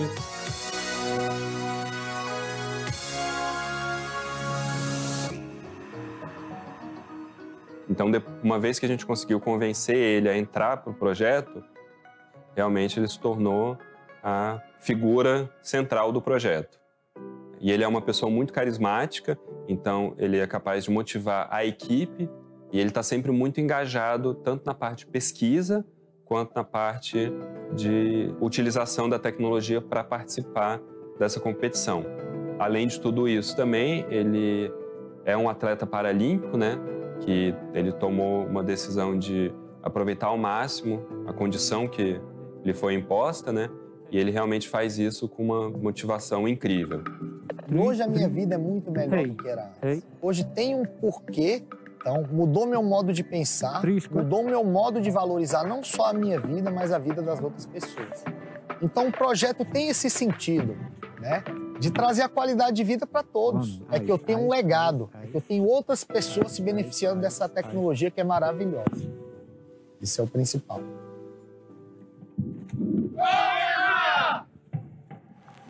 That's really good. 4 teams of this year's CYBATHLON 2020 FES bike race. I'd like to introduce you now to Professor Robert Riener. He's actually the initiator of CYBATHLON in 2013. He had the idea for the CYBATHLON. Welcome, Robert. Thanks for joining us here. Welcome.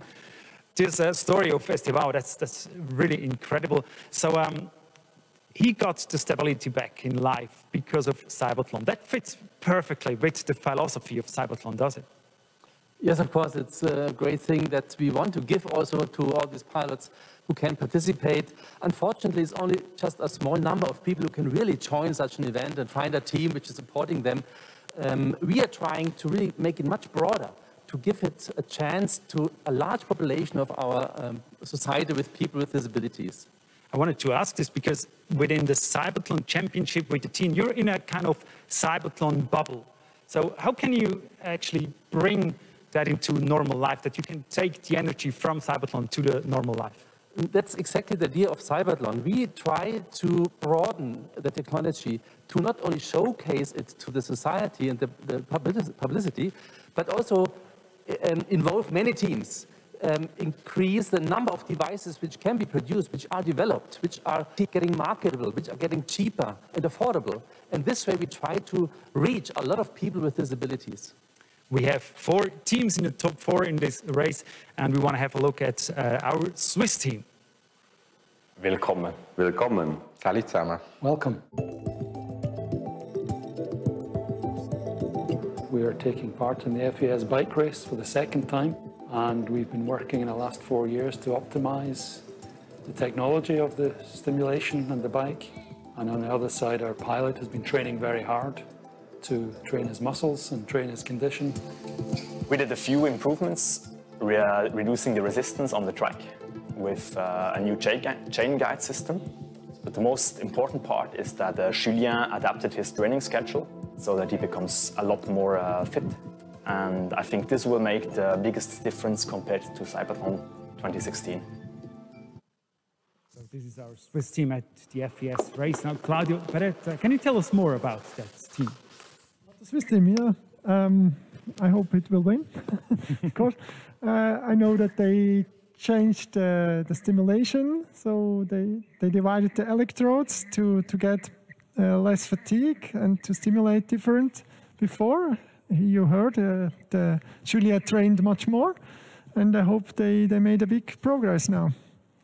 Very good. And to ask question to Robert Riener, if you have a look at that team, what surprises you maybe also at the Swiss team? I like that they are working on it since many years. I know the head of the team, Ken Hunt, already since maybe 20 years. And they have a very tricky technology. Actually, they split a large electrode to many smaller electrodes to somehow overcome the problem of fatigue of the muscle. So that's, I think they have a chance to win. You're a professor of sensory motor system. What's your connection to the FES, to the functional electrical stimulation? Actually, it was my start getting a researcher. I did my PhD work in that field of FES stimulation before I entered the area of robotics later. Why did you go to the other one? Sometimes these are the chances which come in daily life. And we had a great environment also in robotics. Finally, I fused the area of rehabilitation and electrical stimulation with robotics so that we also can develop exoskeletons in my lab, for example. Okay, we just saw the Swiss team, but there are more teams within the top 4 teams. Here's the team from the Netherlands.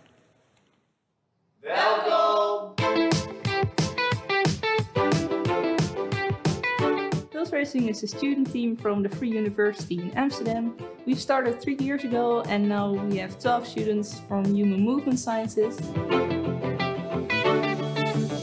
I'm racing for Pulse Racing in CYBATHLON. Due to the Berkel bike, it's for me possible again to use my legs, and that's very exciting.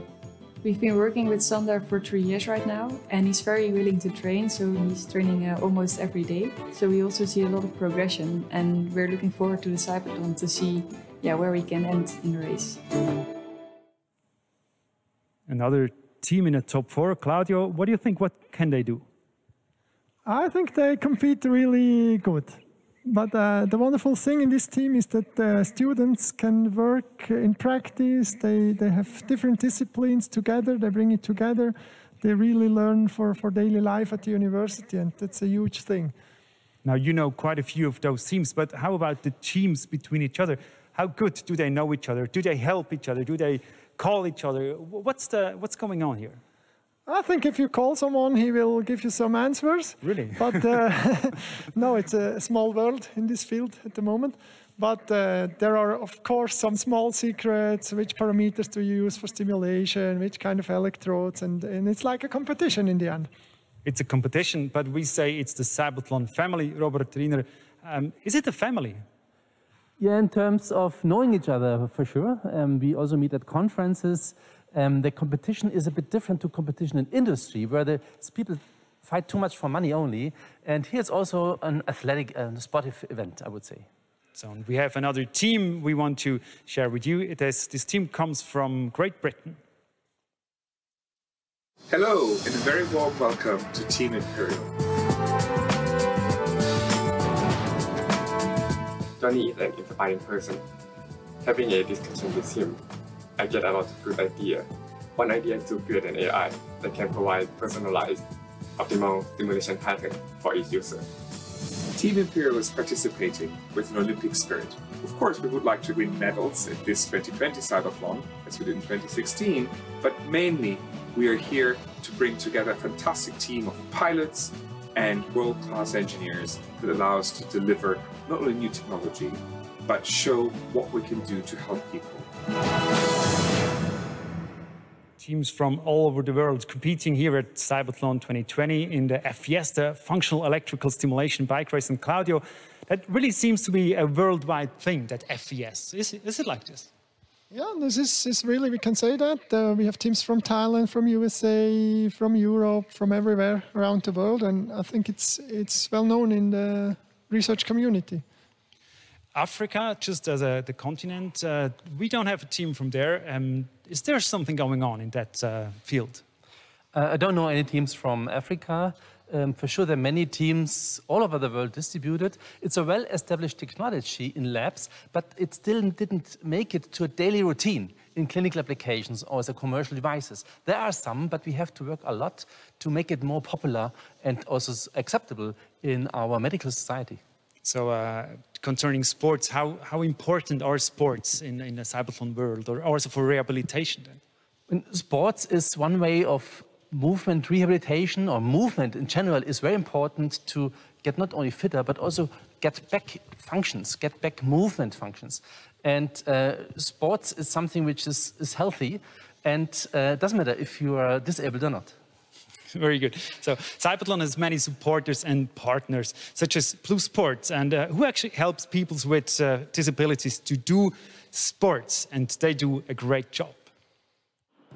Roger Bolliger lost his right leg in an accident at work in 2002. He began to cycle during his rehabilitation, and he has since won numerous Swiss paracycling championships. He's now 46 years old and trains with Blue Sport in the Velodrome in Grenchen. Der Sport gibt für mich Lebensqualität, Lebensfreude vor allem. Der Sport gehört dazu wie die Luft zum Atmen. Im Sport sollte man, wenn man es leistungsmäßig betreibt, Ziele haben. Bei mir sind das die Paralympics in Tokio. Und von daher muss man einfach bereit sein und das Training fokussiert angehen. Here, Roger can count on the comprehensive support provided by Blue Sport. Die Arbeit ist enorm wichtig, weil Blue Sport die Hürden senkt, um Sport treiben zu können. Blue Sport vermittelt das Fachwissen, um behindertenspezifisch Sport treiben zu können. Blue Sport ist im Breitensport, im Nachwuchssport aktiv. Florina, Kaya and David are just some of the talented young cyclists. Ich fahre sehr gerne Velo und Dani Hirs, der Nationaltrainer, hat sich sehr stark sofort um mich bemüht. Und ich habe ziemlich schnell gemerkt, dass ich das liebe, das Tempo, die Möglichkeit, Strecken zurückzulegen. Ich habe ein super tolles Umfeld, Freunde, mit denen ich mich austauschen kann, die mich auffangen, die mich unterstützen. Ja, Roger als Mensch gibt uns sehr viel, oder dem Team, weil er viel Erfahrung hat, weil er uns motiviert, weil er eine positive Lebenseinstellung hat. Und das ist extrem wertvoll für ein Team. Also das Fahrradfahren gibt mir eine bessere Lebensqualität. Es ist, ja, man fühlt sich frei während dem Fahrradfahren, man ist in anderen Gedanken, man muss sich konzentrieren und schaltet einfach so den Alltag ein bisschen ab. Blue Sport schaut für die Verbindung vom Behindertensport zum Nichtbehindertensport. Und von daher ist Blue Sport ein extrem wichtiger Player in diesem ganzen Konstrukt Sport. It's also thanks to this support that elite cyclist Roger Bolliger can dream of winning an Olympic medal in Tokyo. Sports are very important also in the rehabilitation. Claudio Pera, you work in Notwil. Rehabilitation is very important. It is all about rehabilitation. How important is the sport right there? I think it's very important to have sports, especially after their rehab. So if people go home from rehab, they should go on doing sports, because otherwise they gain weight. It's also a question of, in the end, it's always about quality of life. You can do things yourself, you can participate, you're included, and so on. So it's very important. The keyword included, or inclusion. Robert Riener, this is a very important topic for CYBATHLON. We've said this before. Is sports the best way to include people? Yeah, sports is always great to distract from any kind of problems in our society or in a political system. So Olympic disciplines, Olympia, is very important also to move together, to make an inclusion from a political point of view. So not all the people like sports. Are there other ways to do a good inclusion for disabled people? Yes, sports is a very wide term. Also here we can call it sports, although the movements are slow. I think it's just important that people come together and do something together. And that support, or that's the prerequisite for inclusion. We are still in the FES, in the Functional Electrical Stimulation Bike Race, and we have the last team presentation, the 4 top teams. Here's the last one. The biggest challenge is that everybody on Team Cleveland is smarter than me. That challenges me every day. My team in Cleveland is like a second family to me. Those people for the last 8 years have been a very important part of my life. We have physical therapists, exercise physiologists, engineers, and of course, a highly motivated pilot. Mark's work ethic is exceptional. I would say I'm a competitive person, and my favorite things are, of course, winning. From Cleveland, the winner at CYBATHLON 2016, Robert Riener. What do you think? What's going to be the place at the end of this race? That's also a very interesting team. I must admit, I know Ken Hunt very long, but I know Ron Triolo even longer, almost 30 years from my work as a PhD student. And they have one advantage. They're using an implanted technology, which is cumbersome to do, and it's also risky to do a surgery to get it. But if you do it successfully, it can also overcome fatigue and produce a much higher amount of force. So they are also favorites from my point of view. But it's also a little bit risky to implant things into the muscle, is it? Of course, whenever you open the body and produce some kind of trauma, it's a risk. You always have to compare the risk with the benefit. In that case, and you see the story of Mark, the benefit is so big that a risk can be covered. Claudio, what do you think? What's your favorite team in these four teams? I think there are some advantages for the implanted electrodes, which you can directly stimulate. So it's the Cleveland team or one team with a vertical bike. Should we maybe in 4 years do two different categories, like for implanted and not implanted one? Would that be necessary? I don't think so at the moment, but if you would have hundreds of people who implant electrodes, then maybe it's worth to think about. But in the end, it's the same technology and the same race. So you go for Cleveland. Robert, your tip? Cleveland. Also Cleveland. So we have one favorite team from those two guys, and we have a look now at all the teams watching us from all over the world, because no one knows actually who will be the winner. Now here we see them watching from home, watching us here in Zurich, and everyone is excited and wants to find out who will be the winner. And now it's time to go to the race.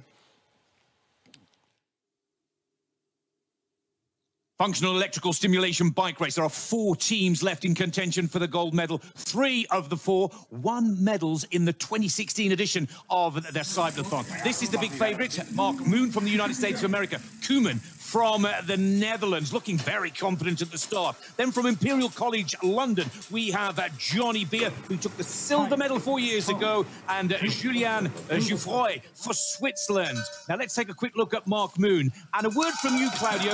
This pilot has a unique system, different to any other in the final. Yeah, that's correct. The difference is that the electrodes are directly implanted into the muscle, and this allows a direct stimulation of the nerve for the muscle. Now, the Cleveland team are the team to beat. They took the gold medal 4 years ago, and this is the gentleman who's looking to turn the tables. Johnny Beer, out of the Imperial Berkel team, who took the silver medal back in 2016, is one of the favourites. And as we can see, they all look very comfortable and very efficient and effective in the early part. Already heading for the 400-metre mark is Julien Jouffroy from the BFH Cyber team. And again, one of the favourites and the bronze medalist. And Sander Koeman from the Netherlands is our 4th pilot. Again, looking very comfortable, setting a nice rhythm and cadence in the early stages. But it's the American that has the early lead, going off very quickly, but perhaps now finding a little trouble, Claudio. Yeah, it looks like she's really falling into trouble, and the other teams are fast and all look very strong, and I bet it will be a tight race now. It is so tight. 5 seconds off the pace for Beer. And here we see the Swiss 1 second off the pace. There is no question that Mark Moon for the United States of America is in trouble here, because it is the Dutch team with Koeman that now take the lead. We're at the 600-metre mark. Remember, we're pedaling for 8 minutes at 1:42. Pulse Racing are setting a blistering pace. Yeah, just to say, Just I mean, 1 second off the pace. there's only 2 minutes for the 600 meters. That means there is about 17k per hour he's racing now, or about 10 miles per hour, which is quite fast for such a bike. And is that a problem for some and not for others? Because the early pace has been electrifying. We're already at the 800-meter mark with Johnny Beer from the Imperial Berkel, and he's just gone past 2 minutes. This is looking very fast indeed. Claudio, have they gone too fast too soon? I don't think so. I think they tested the race before, and they should be experienced and know how they pace. And look at Koeman go here. He takes the lead back, and he's absolutely flying. He's heading for the 1,200-meter mark, and he's there. Look at the time. 2 minutes 40 is absolutely remarkable. Sander Koeman, the big upset in the FES race. It's gone to the Netherlands. Who will take the silver medal? Johnny Beer is so close with, oh, and it is Beer. Imperial College of London, the Imperial Berkel team takes silver medal, exactly where he finished in 2016. Now the race is on for bronze. Will it be the USA? Will it be Switzerland? And it is Mark Moon who's just there. Cleveland take the bronze medal. It was the gold 4 years ago. And still, with an amazing time of 3 minutes 17, the Swiss team take 4th position. What a finale. What a race. But it is Team Pulse Racing that take the gold. Groot applaus voor het team.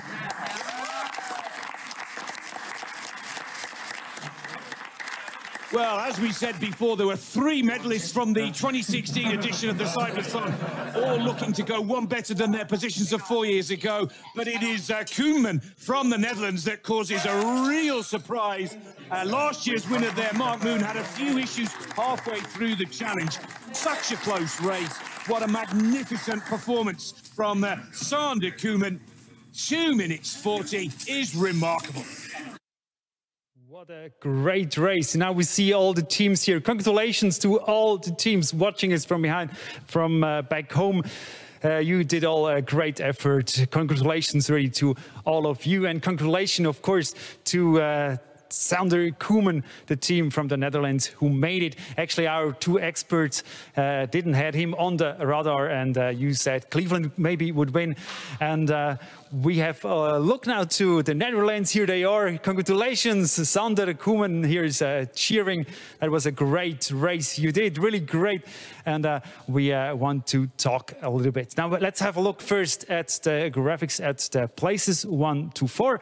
On first place, we already said, is from the Netherlands, Sander Koeman. And then we have second place, Johnny Beer from Great Britain. Then we have Mark Koen from the US on the third place, and Julian Joffrey from Switzerland. Congratulations to all of you. And now we go to the Netherlands, to Sander Koeman. He is connected to us live right now. And I say, Sander Koeman, really well done. Congratulations. And I cannot hear you. Sander, congratulations. That was a perfect race for you, was it?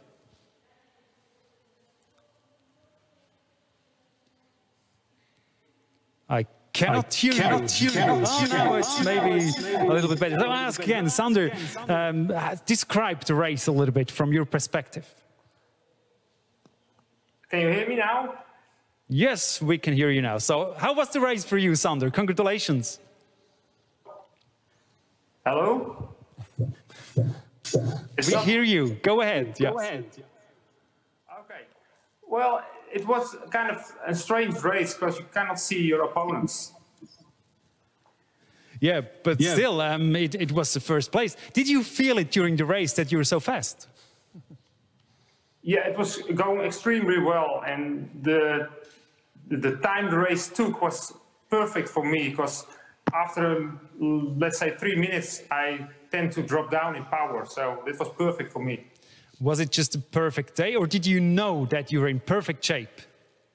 No, it was a perfect day also, because I didn't do it fast like this. Yeah, I wanted to mention this. In 2016, the average speed of the winner was 15 km, and now you had around 27 kilometers per hour, which is extremely fast. Yeah, but I don't know if it's really comparable to real-life cycling and the Wahoo we used. So it's a bit of a difficult comparison. I'm sure you can say the difference. What do you think? Would you be that fast on the normal bike as well? No, not as fast as that. We tried some runs outside, and we were over 20 kilometers an hour. That wasn't too much of a difficult, but not as fast as I did in a race. But still, it was very fast, even if it was on Wahoo. So congratulations once again to the Netherlands, to Sander Koeman. Very well done. Thank you for joining us. Thank you. Let's go back here to our experts. Claudio Perret, those 27 kilometers per hour, I just mentioned it. That would be extremely fast. And he said that's maybe because of the Wahoo device. What do you think? Is it such a big difference between the normal tracks and the Wahoo? There is, of course, a difference because you have air resistance, you have friction, and this will make a certain difference. That's clear. But how much it is, it's difficult to say. But he said he can come over 20 Ks. So he's still quite fast. And that's what I was surprised most, that the pilots get faster and faster this year compared to 4 years ago.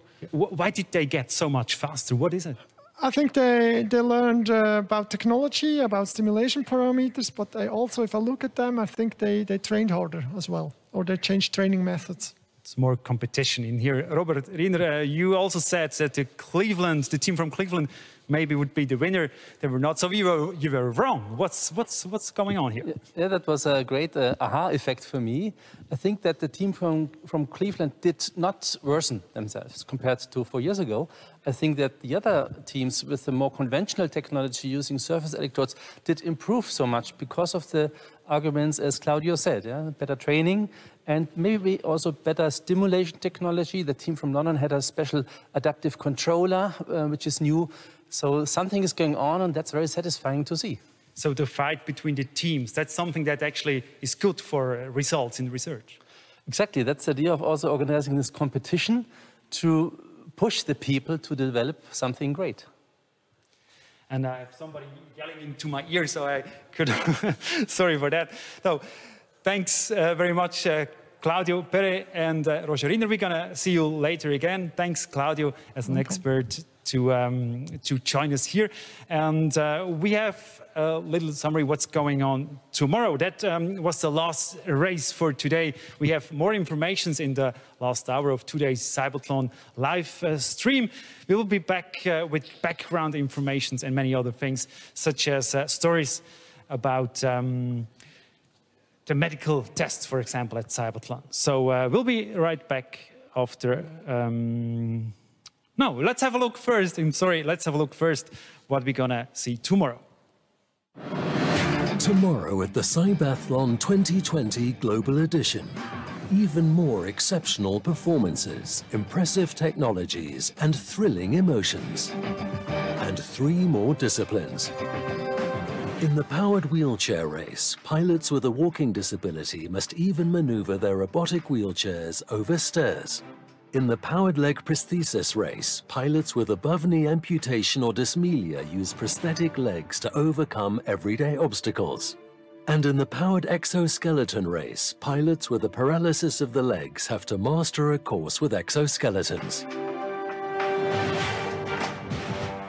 A day full of highlights and with lots of background information.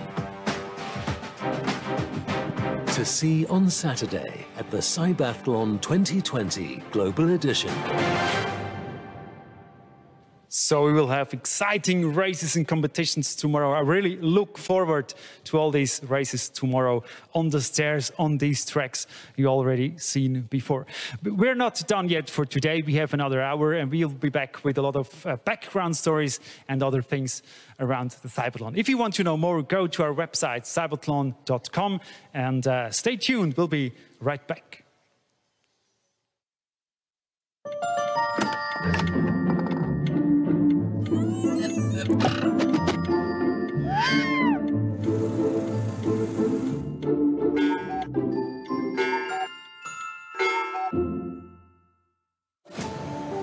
Success isn't just about what you accomplish in your life.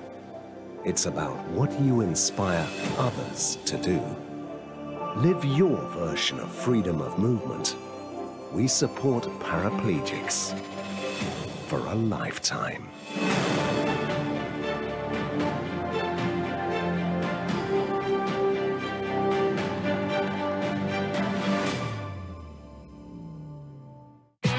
New for you.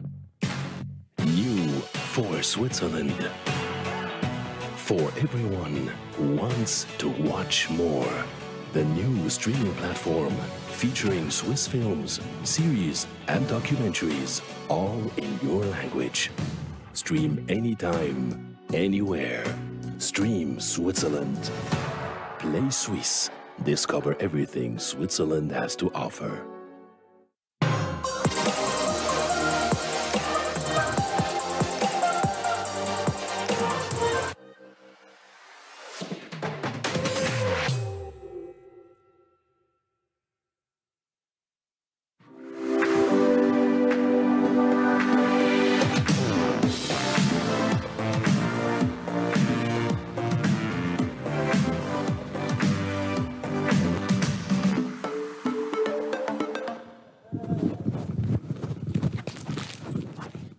Hello everyone, we are back here live from ETH Zurich from the campus Hönkerberg. This is CYBATHLON 2020, the global edition. For all of you who are watching us since 3 hours, good to have you with us, and for everyone who just joined in, welcome. CYBATHLON 2020 Global Edition, a very special edition actually, because of the pandemic. The teams could not travel to Switzerland and compete against each other live. They had to do their races back home, record it and send it to Zurich, and we put everything together. But doesn't matter, because we are really happy that we can still do the CYBATHLON. All the teams, the experts, the researchers, everyone was really happy that we could still do the CYBATHLON 2020. And here is the guy who actually invented CYBATHLON. It's Professor Robert Riener from ETH Zurich. And Robert, it was quite a nice 3 hours. We had 3 races. How was it for you? It was impressive, and it was amazing to see this new format. How it works. It's not directly comparable to the format we had 4 years ago, where it took place in a big stadium, but it has great new chances actually. But changes, what was your highlight in these last 3 hours? I enjoyed a lot the arm prosthesis race to see the pilots performing these many different tasks and challenges. And it's a great advantage having this technology here, having close views to the hands, seeing it with that close distance, which was great to see. About close views, actually liked all disciplines, the BCI and everything, but that little thing, or actually that scene we saw during the arm prosthesis race with our Swiss Army knife man, as they called it, the expert, we can see it right now. He just changes his hand on the prosthesis to do other things. Here we can see him, Beat Grossen, doing cutting the paper, which is actually very hard to do with the prosthesis. So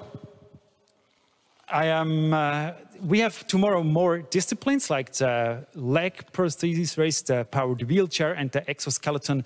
What you expect from the day tomorrow? Again, very challenging and exciting technologies. I look forward to seeing the pilots, how they solve some of the new tasks. For example, they have now to open and close a door with a wheelchair, but not using their own hands, but a robotic device. We have new technologies with exoskeletons, new teams compared to last year's, and I'm very, very much looking forward to that. I'm looking forward too. And looking back at today's races, there is one guy who actually saw all of it, and it's Nick Fellows from England who commented all the races. And I want to ask now, Nick, how was the day for you? Thank you, Stefan. It was my first time as a commentator for CYBATHLON, and I thought all of the events were exciting. You can see that the concept of the CYBATHLON is developing from 4 years ago. And there were some fabulous stories. Each and every one of the winners, deservedly so. The story for me was the one that you just touched on, the FES race, with everybody expecting the Americans from Cleveland to win the competition like they did 4 years ago, only for the first-timer from Pulse Racing, Sander Koeman, to win the race there. So that was one highlight for me. But I think the whole day has been a success under very difficult circumstances, not only for the performers themselves, but also for the behind the scenes, the crews. Everybody is dealing with this unique competition under very difficult circumstances. And I thought it was a great show. Thank you very much, Nick Fellows. We will hear and see you again tomorrow, and I'm looking forward to hear your perfect English commenting all the races. Now we go back to Robert Riener. How important is it, like, if commentators like Nick, you can feel he's excited about the races. How important is this for CYBATHLON? Of course, it's important that somebody is not only explaining details to the audience, which do not understand everything because it's so new. And it's also important to motivate the audience and to produce or to support to the production of excitement. I'm very much impressed how much they know about the details of the races, about the pilots. They can remember the names of the pilots, where I always had the problems if I don't know them personally. So it's a great job, and I'm happy that we have such a professional commentator here. Yeah, now, Robert, you actually invented the CYBATHLON in 2013, and in 2016, it was the first CYBATHLON who actually took part quite close here in a Swiss arena in Kloten with an enthusiastic audience. It was a fantastic event for everybody involved, and so let's have a look back together to the CYBATHLON 2016. Welcome to the CYBATHLON. This is the world's first bionic games. Ich möchte jetzt den CYBATHLON ganz offiziell eröffnen. The first CYBATHLON fascinates and inspires the world. C'est assez fascinant. Une épreuve expérimentale qui repousse un peu plus loin encore les limites du corps humain. Regardez le CYBATHLON. Weeks before the actual competition, numerous media are already interested in people with disabilities and their stories. So I lost my leg when I was 19. Yeah, it was hard for me, definitely. Did not really know what to do. Vor seinem Unfall kämpft der Peruaner in einer Antiterroreinheit seines Landes. The pilots are really capturing the hearts of the spectators, explaining patiently how their prostheses work, explaining who they are, breaking down barriers. This is actually about improving real lives. The event is sold out with 4,000 spectators. As well as the races, there are programs for old and young to sensitively provide information on the topic. Es ist mega cool und es ist gut für die Menschen, dass sie dann die Prothese und so haben. It's a big event. We've prepared for 2 years for that. You know, we have 30 people involved in this project, our 5 pilots, but also all the other pit crew that developed the technology. More than 120 media are accredited, and they are not disappointed. What they see and experience here exceeds all expectations.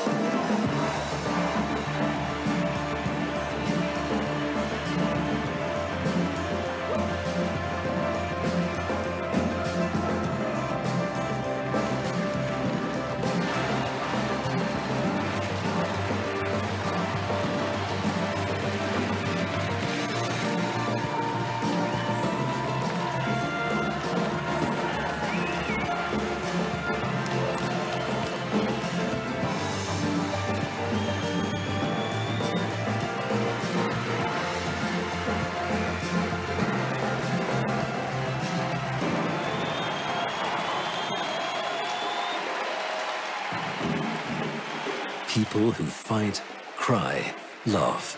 Engineers, carers, pilots. They are here as one team. The media and public are in awe. Ein neuer Sportler ist geboren, der CYBATHLET. Wie schwierig ist es gewesen? Ja, am Anfang cool down, ruhig bleiben. Wie sagt man so schön? Don't crack under pressure. It's a combination of technical people, nerds, and athletic people. So this is a team effort I've never seen before. A community is born, which will be connected through this event forever. I have made a lot of new friends. Ich würde nie vergessen, dass ich mit der ersten CYBATHLON da war. I'm grateful. The technology will improve year on year, and there is always one eye on the future. CYBATHLON is here to stay. What fantastic pictures from CYBATHLON 2016. And I welcome now the director of CYBATHLON, Roland Sigrist. Roland, when you look back at these pictures, do you get goosebumps?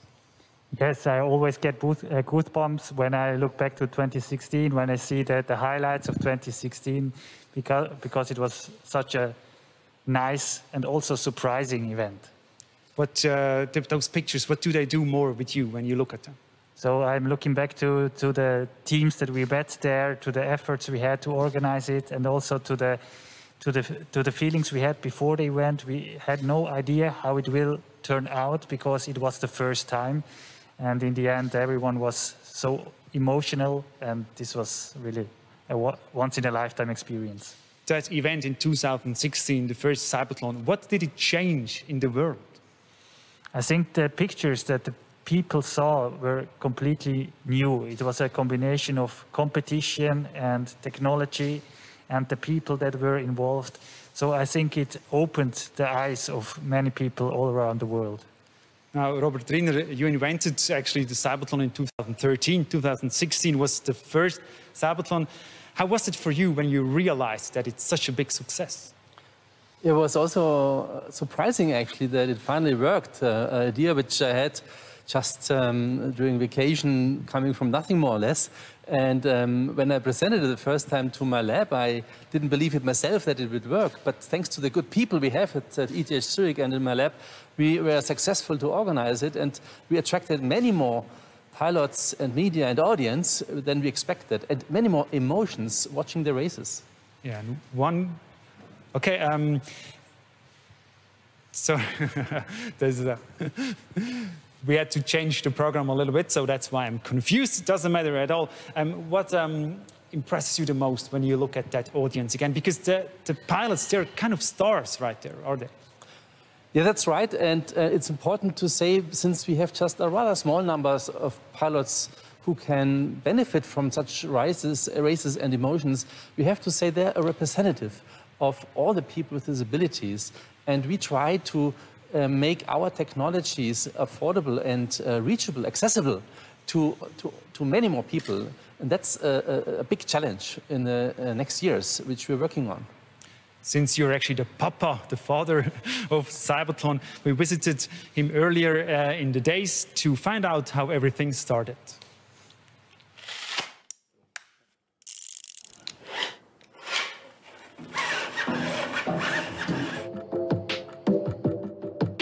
Robert Riner considers the ETH Zurich Sensory Motor Systems Lab, located in the center of the city, his home. Today, the CYBATHLON creator and initiator is in to test a flexible exoskeleton of the latest generation. Mich fasziniert an dem Forschen, dass wir hier Geräte und Robotik entwickeln, die mit den Menschen interagieren. Mit einem Athleten, mit Sportlern, aber auch mit Menschen mit Behinderung oder Patienten. Und auf die Weise wir dann eine körperliche Funktion verbessern können oder wieder zurückgewinnen können nach einer Verletzung zum Beispiel. Developing new equipment, such as this wheelchair ergometer, and building things so that they can actually be used, has always been Robert Riner's passion. In 2013, he initiated the CYBATHLON. Also ich habe in meiner täglichen Arbeit schon vor Jahren gemerkt, wir entwickeln eigentlich häufig Sachen, die nicht wirklich ankommen, die nicht akzeptiert werden von den Menschen mit Behinderung oder Patienten oder von Ärzten. Und die negative Konsequenz ist, dass die Geräte dann nicht gekauft werden oder nicht verschrieben werden für die Menschen. Und ich habe gesagt, wir müssen was tun, dass die Entwicklung besser wird, dass die Geräte besser den Bedürfnissen genügen von den Menschen mit Behinderung zum Beispiel. Und so habe ich den CYBATHLON ins Leben gerufen mit der Idee, dass wir also die besten Teams aus aller Welt nach Zürich kommen und dort mit ihren Piloten die Technik unter Beweis stellen. In 2016, his idea was brought to life. Competitions with pilots from all over the world were held in Zurich, but the road had been rocky. Looking at some of his first sketches, Riner reminisces about those early days. Die erste Reaktion auf die wirklich verrückte Idee war sehr gespalten. Es gab einerseits Leute, die waren begeistert, die haben gesagt, eine super Idee, was Neues, was Spannendes zum Zuschauen. Es gab aber auch sehr viele Skeptiker, die haben gesagt, ja, das ist zu verrückt, zu vielleicht gefährlich, auch vielleicht zu nah an einer Freakshow oder nicht umsetzbar, zu hohes finanzielles Risiko. Und für mich selber war die größte Angst eigentlich nur, dass ich nicht glaubhaft bin. Dass also Leute dann nicht kommen. Wir brauchen am wichtigsten für uns sind die Piloten, die Leute mit Behinderung, die dann auch teilnehmen und die Teams, die die Technik bringen. Und diese Glaubhaftigkeit zu besitzen, dass Leute sagen, ja, den Riener, den nehmen wir ernst. Wir kommen nach Zürich, die kommen ja übersee teilweise und haben wenig Budget. Und trotzdem sich dann das antun, hierher kommen und dann ihre Geräte zeigen beim Wettkampf. Das war die größte Herausforderung. Many questioned the idea, but Robert Riener continued on his way. Soon there was a first trailer produced by his son. Riener managed to mobilize people and draw media attention. The first sketches of his idea marked the beginning of the event. Die eigenen Skizzen damals waren natürlich auch sehr lückenhaft und so neu, dass ich vielleicht selber nicht geglaubt habe, dass es funktionieren kann. Aber wenn ich im Leben auch allgemein ein Problem von mir sehe, dann versuche ich es halt zu lösen. Auf Teufel komm raus und kämpfe dafür und schalte halt dann viele Leute mit ein, engagiere, versuche andere Leute zu begeistern, zum Glück zu zwingen. Und dann funktioniert es halt auch. Wenn man wirklich will und dann Energie hat und Leute motivieren kann, dann schafft man das doch, dass man was Neues umsetzen kann.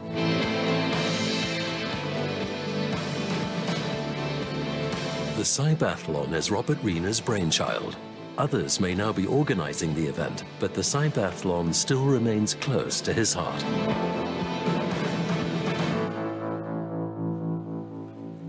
An impressive story, and we also know now how he really looks like. You have a beard under your mask. That's what we learned out of this video. No, just kidding. To have an idea, that's one thing, but to really do it, that's something else. How much courage was needed to do it? Of course, you need a lot of courage and maybe courage, and maybe you need to be a little bit of crazy that you have these ideas. But what we also have to say is we have a great network and great conditions here in Switzerland, here at ETH Zurich, and with a connection to the many countries in Europe, but in the world. We have to have this openness. We have to keep this openness to be successful and be able to organize such kind of innovation. You said that it wasn't easy to actually convince everybody. And someone told me that you used a trick to convince actually everybody. You told the medias, I have the teams, I have the pilots, and you told the teams, don't worry, the medias will be there, so you have to come. That was a little bit risky, was it? Yes, but it was not like lying. It was just half-truths. Yeah? So knowing that the media is ready to come, but they didn't sign anything. But knowing that the many teams I know from the conferences since 20, 30 years are also potentially ready to come, helped me to convince them and tell them, yeah, everyone comes, so you have to come as well. Very good trick. I have to remember this one. Roland Zigrich, the director of the CYBATHLON. How important is Robert as a thinker, as a figure, as a person as itself? Of course, he's very important. I know Robert since a long time already. I was a student in his lab already. So he always motivated me and pushed me. Also, when we were developing the races for the first CYBATHLON, where I was the competition director. So he's inspirational also when he motivates us to go on to create new ideas, which we also did this year. So this is what I learned also from Robert. Robert, it's your baby, the CYBATHLON. How hard was it to let the baby grow and run away and give it into the hands of others? It's of course a lot of work behind it, and you must know that I do not only organize competitions, I also have a research lab and do teaching. So partly this work had to be done at night and additional time. But what has to be said most importantly is that there's a great team behind all this.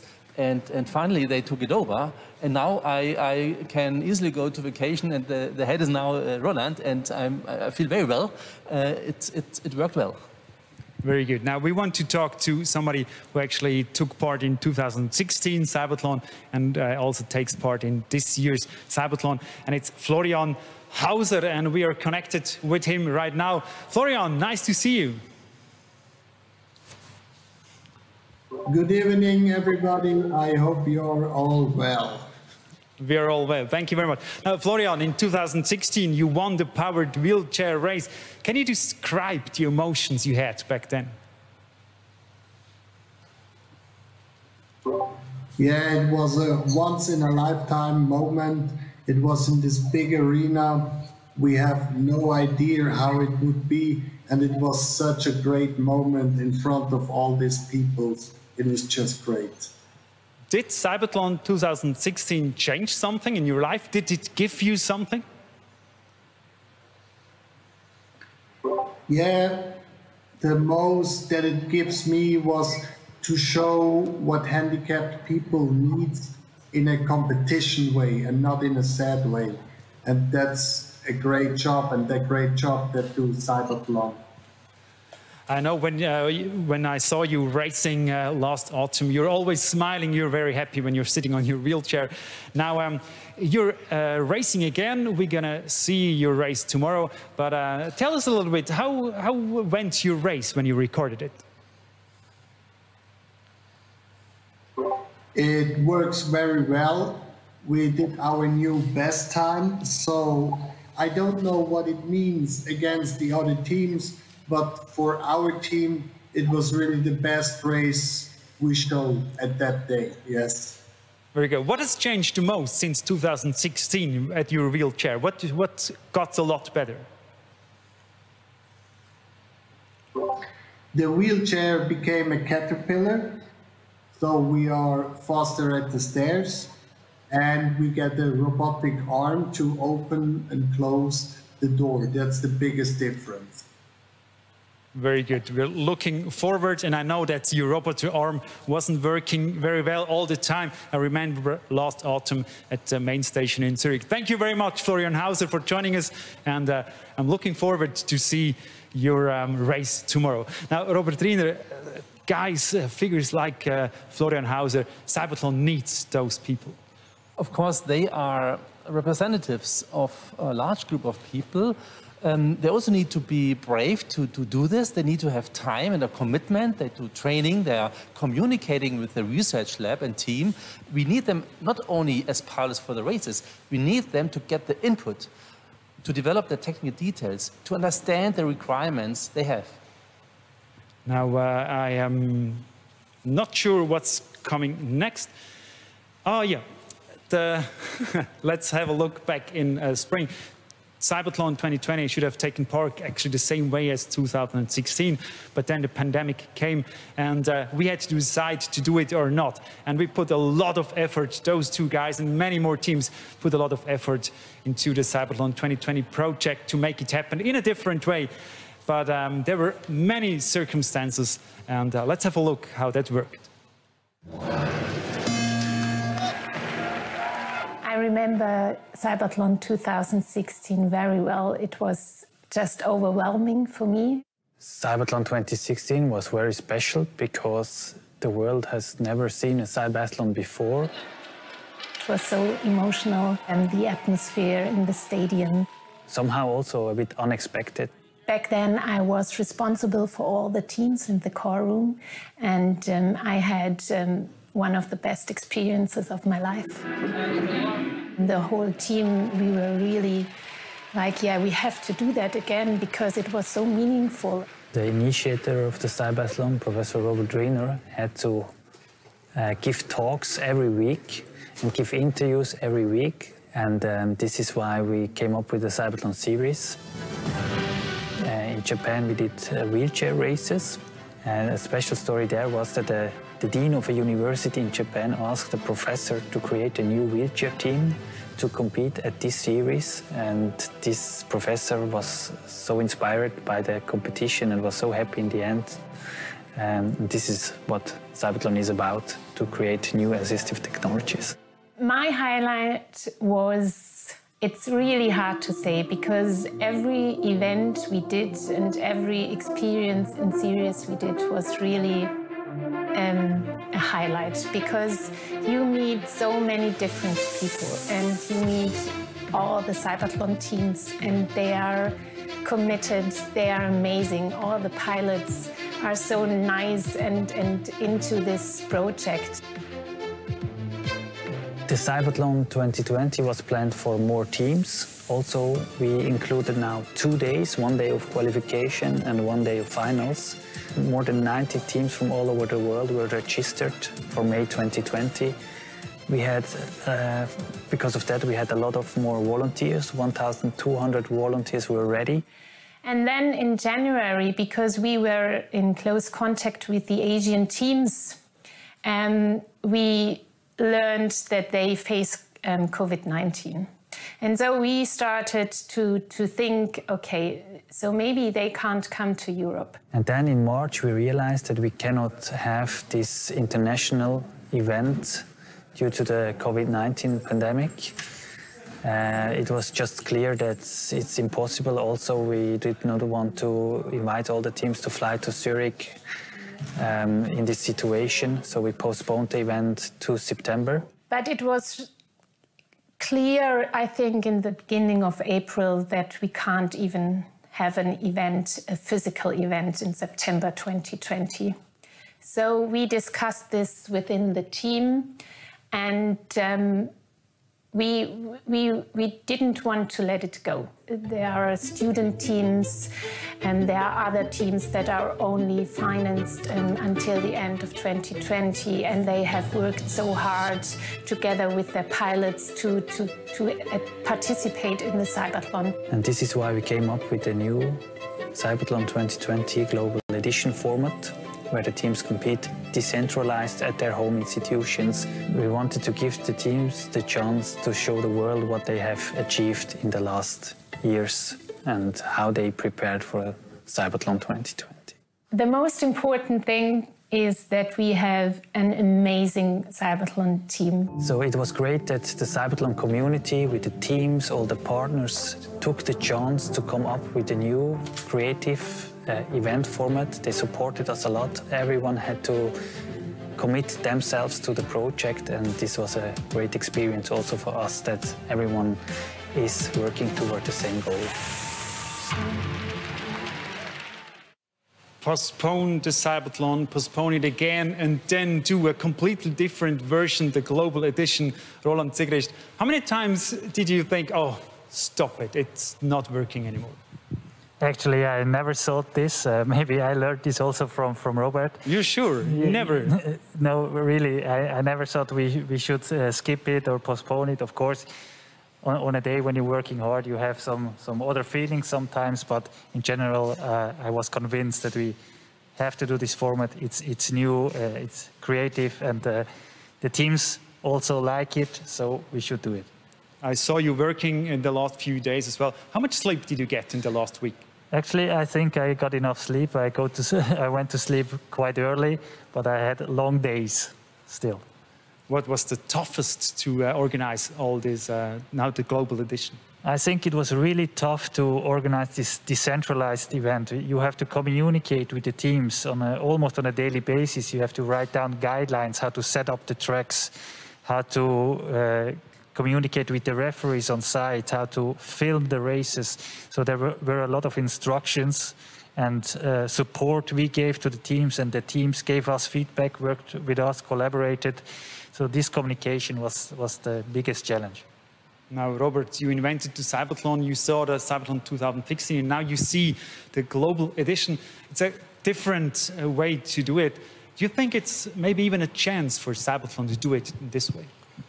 Definitely, there are chances. It's not directly comparable. Last time we had a big audience in a stadium with different emotions. This time we have many stadiums, we have many locations all over the world joining the CYBATHLON. And I think what we learn, and Roland he can say maybe more about this, is that we have a new format which adds to the old format. And that's during this pandemic situation something which we learn now very often, that we are learning new things which are not exactly replacing everything old, but which can be added up to the old things. And I think future of CYBATHLON will be still events in stadiums combined with online events. Very good. The update actually for the CYBATHLON. Thank you very much. And thanks, Roland Sigrist, Director of CYBATHLON. Thanks for joining us. We're going to see you tomorrow again, of course. And we're going to have a little break, but do not run away, because there will be quite a few good information after the break. For example, the medical tests all the pilots have to do. Very interesting topic. So stay tuned. We'll be right back.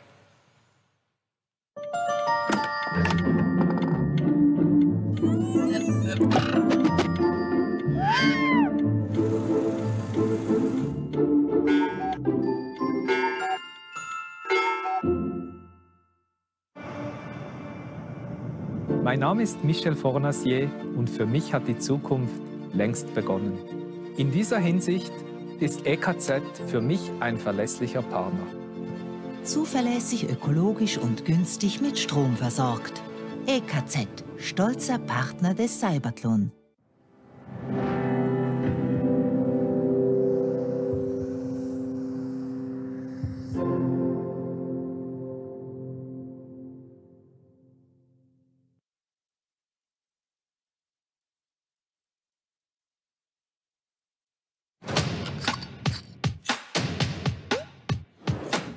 CYBATHLON moves people and technology. Schultes Clinic is medical partner.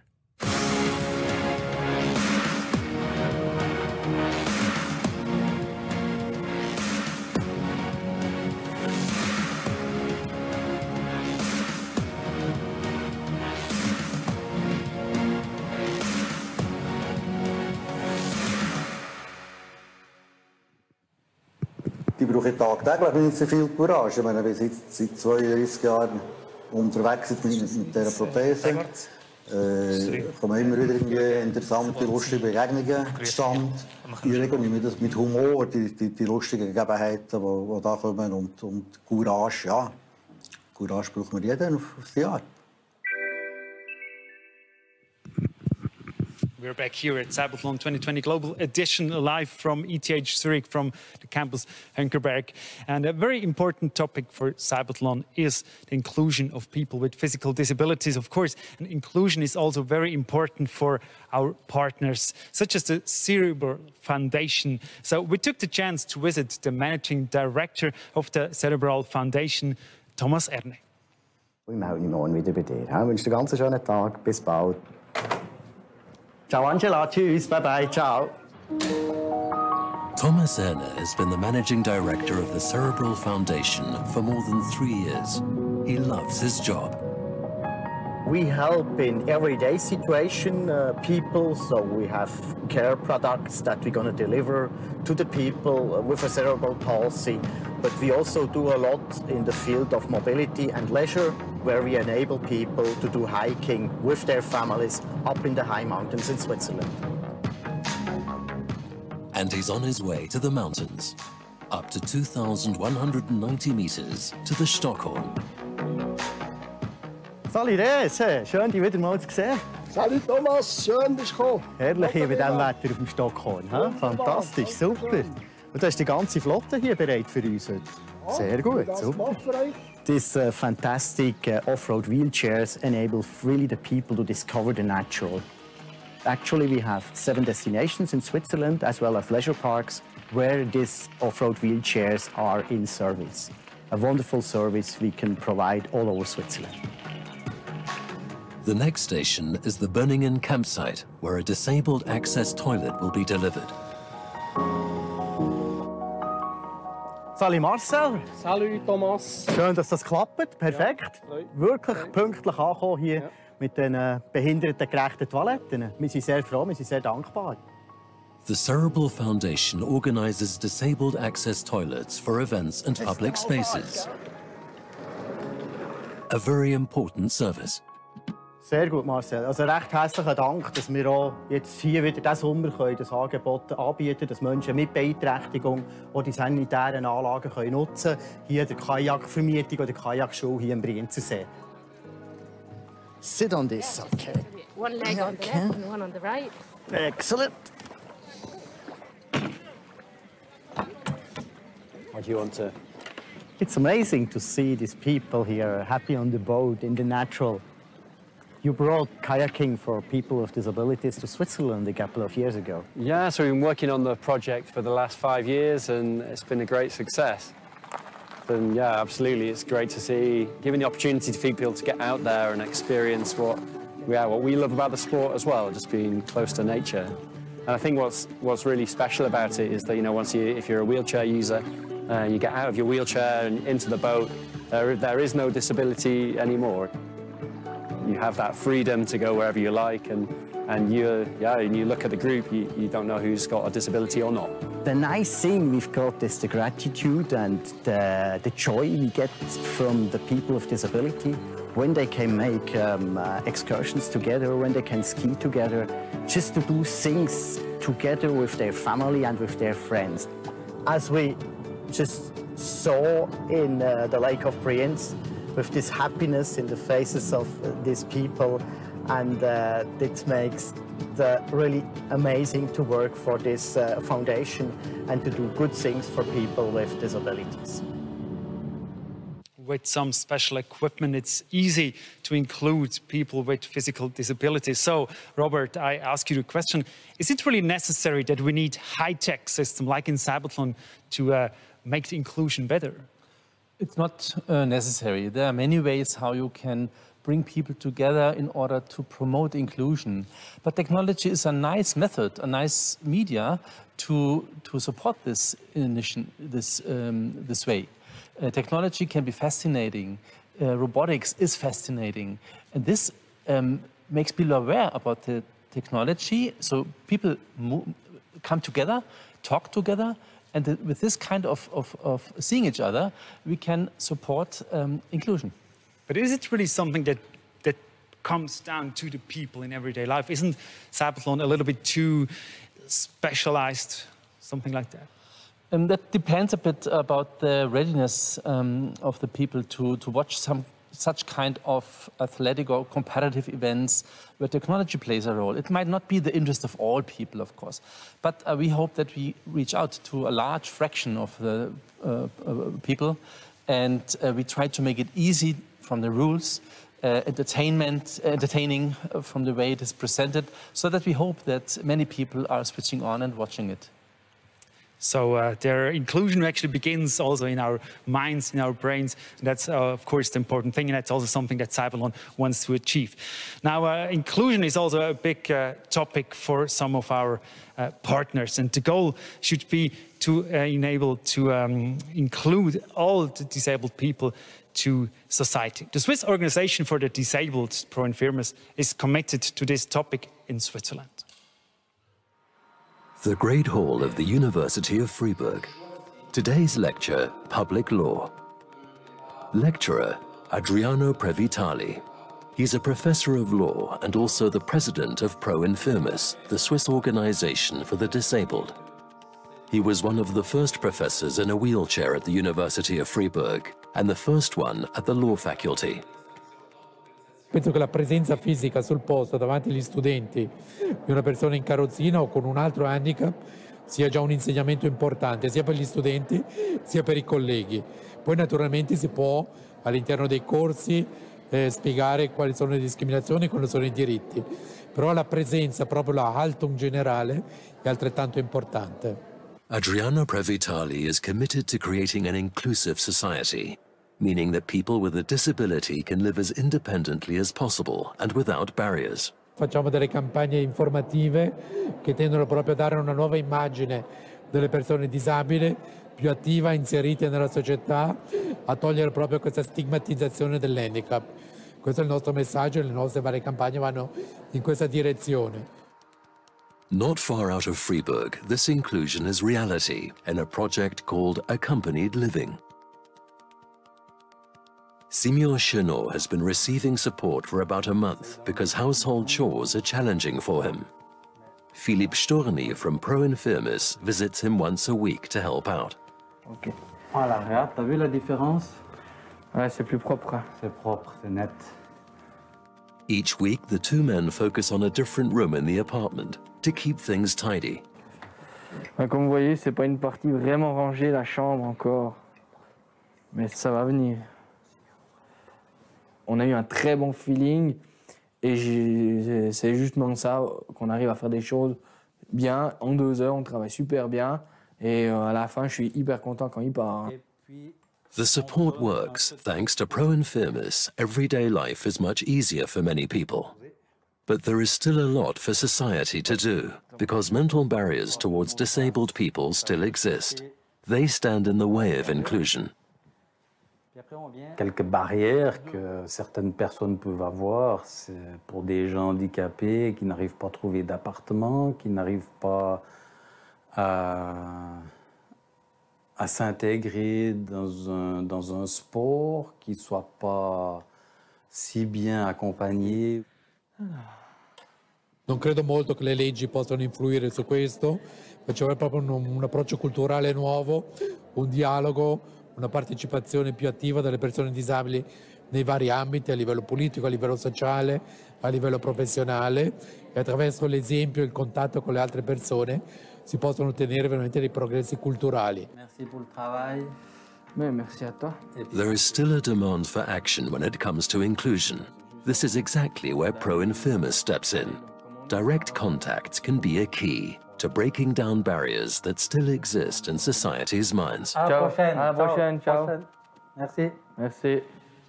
Very interesting clip here, and I want to introduce you now to our new guest. It's Sina Maria Magnali. She's a neurologist in the Schultes Clinic. We're going to get known to you a little bit later more and know more about your work, actually. We've talked before that inclusion begins in the mind. Would you agree? Oh, I would completely agree.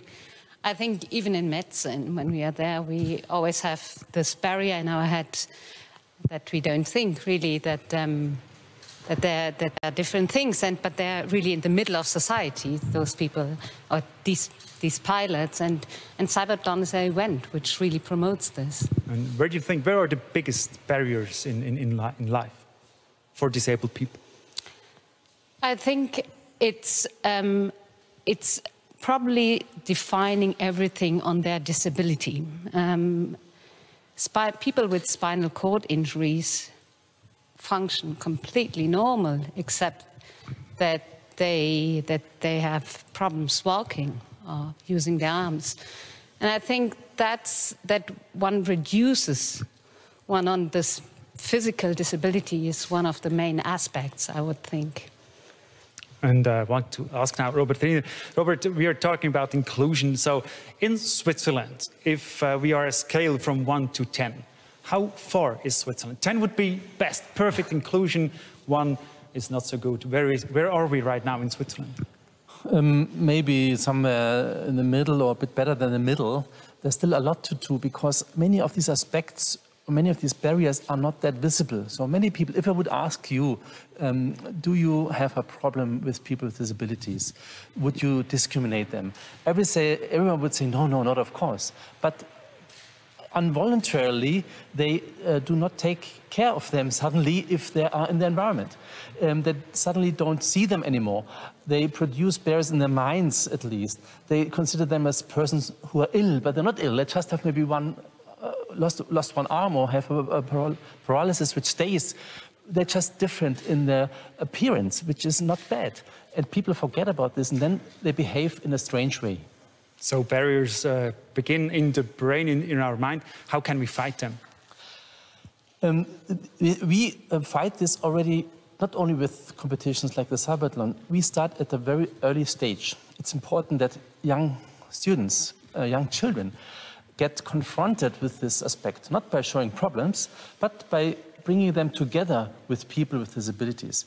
We launched a school project, CYBATHLON at School, where a person with a disability goes to school, presents technology, presents something which doesn't need to be related to the disability. It can be anything. But in this way, when the people see that this is a very normal person who's nice, who is not different to the other people, then they get used to this, used to that kind of, to disabilities in an early stage, which they hopefully keep for the rest of their life. We were talking about Switzerland. Where do we stand with the inclusion? Question to Sina. What do you think from the, on the scale from 1 to 10? Where do we stand in the world? I think there is an awareness there that inclusion is a big theme, and especially in comparison to other countries. For example, the more developing countries, I would suggest. But I think we are we have gone a long way, but there's still some places to go. There's some place to go, and in comparison to the others, we are probably on a good way. Yes. Now we want to have a look to Africa. What's the situation there? Well, so we actually had one African team, and it also represents the awareness of CYBATHLON and people with handicaps over there. I think it's far less behind. It hasn't really reached those sensibilities. We see this team right now in our picture. You can keep talking the situation in Africa. We have the Swiss, this team here, we can see them. They could not take part. Do you know more about it? So yes, so this is the participant from Tanzania who wasn't able actually to participate. I don't know the exact reason why it has come that he couldn't participate, but it was quite a disappointment for him not to participate from what he has said and read. And I think, like every team, he has very much trained for this event with much enthusiasm. So, yeah. Yeah, it was actually because the COVID-19 pandemic, they had in the team big problems and they could not take part. So yeah, it is a big challenge, the pandemic. Robert. Yes, the pandemic is a big challenge. That's just wearing the mask is already a problem with communication.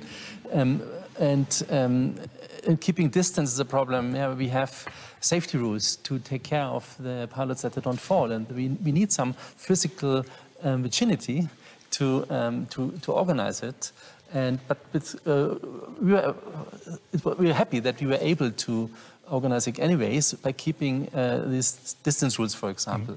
We just saw the SwissLimbs team in Tanzania, and how important is it that SwissLimbs brings also prosthesis to Africa? That's very important, because a problem in less developed countries is that they don't have, they cannot afford the technology. And it's also our goal to make technology not only visible to the general public, but also affordable. And that's, for me, one of the biggest challenges overall. I mean, we have great new technology, and we have a great situation in Switzerland also with respect to inclusion, because we are well advanced, we have the money for this. And that's a problem in other countries, of course. So there's one team who could not take part, the team from Tanzania, very unlucky. There are also other teams who could not take part because of the situation, but many other teams could take part. But all the pilots, they had to pass a physical medical test, and here we have some more information about that. Today is an important day for Thomas Krieg. Meine Erwartungen beim Medizincheck hier in der Schultestklinik sind, dass ich den Anforderungen für den CYBATHLON gerecht werde, dass meine Lähmungen den Spielregeln entsprechen, und ansonsten bin ich selber gespannt, was für neurologische Untersuchungen gemacht werden für den Wettkampf. Two doctors perform the checkup together. Bei einer solchen Untersuchung nehmen wir den neurologischen Status. Wir müssen festlegen oder diagnostizieren, wo eine Verletzung des Rückenmarkes stattgefunden hatte oder ob ein Bein oder ein Arm fällt. Das ist einfach, aber vor allem geht es um die Lähmungen an den Armen und an den Beinen. Und das ist eine standardisierte Untersuchung. The doctor Zina Marie Manjali tests Thomas's reflexes. Okay, so das Bein. Meine Beeinträchtigung ist eine komplette Paraplegie vom 12. Brustwirbel herab. Und passiert ist es auf der Bobbahn in St. Moritz bei einer Trainingsfahrt, wo wir einen Sturz hatten und ich den Rücken brach. Dann würde ich dich bitten, nochmal auf die Kante sich zu mobilisieren. The examination takes 45 minutes. Will he pass the test? But the Schultes Clinic does not just test Swiss pilots. Für den CYBATHLON 2020 haben wir die Aufgabe übernommen, alle Piloten rund um die Welt, wegen Corona natürlich, virtuell zu untersuchen mit von uns designierten Fachspezialisten, und machen die Untersuchungen gleich für alle Piloten. Und wir überwachen, dass diese Untersuchungen korrekt durchgeführt werden und dass auch keiner der Piloten eine Lähmung nur vortäuschen kann. Francesco Batella is one of the 57 pilots being tested by the Schultes Clinic. It's all about the pilot's safety. For me, I did this kind of test a lot of time in my life. It's a bit strange to do a virtual check like this. So I think then we can just confirm that you are eligible to participate in the CYBATHLON 2020. And we, as the medical team, wish you good luck. I am ready for CYBATHLON. We are doing the trainings, so we are trying to improve our time races, and we are quite ready for the races. The Schultes Clinic's commitment to the CYBATHLON is not without reason.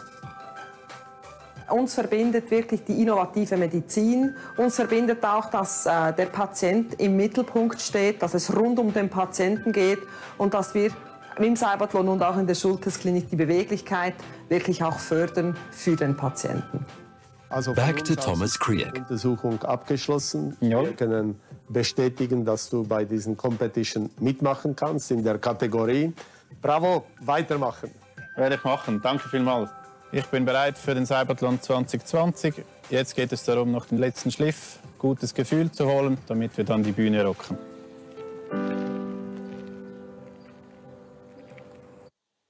I hope he has a good feeling tomorrow. Thomas Krieg, we're going to see him racing tomorrow with the exoskeleton. And back to Sina Maria Magnali, you're a neurologist at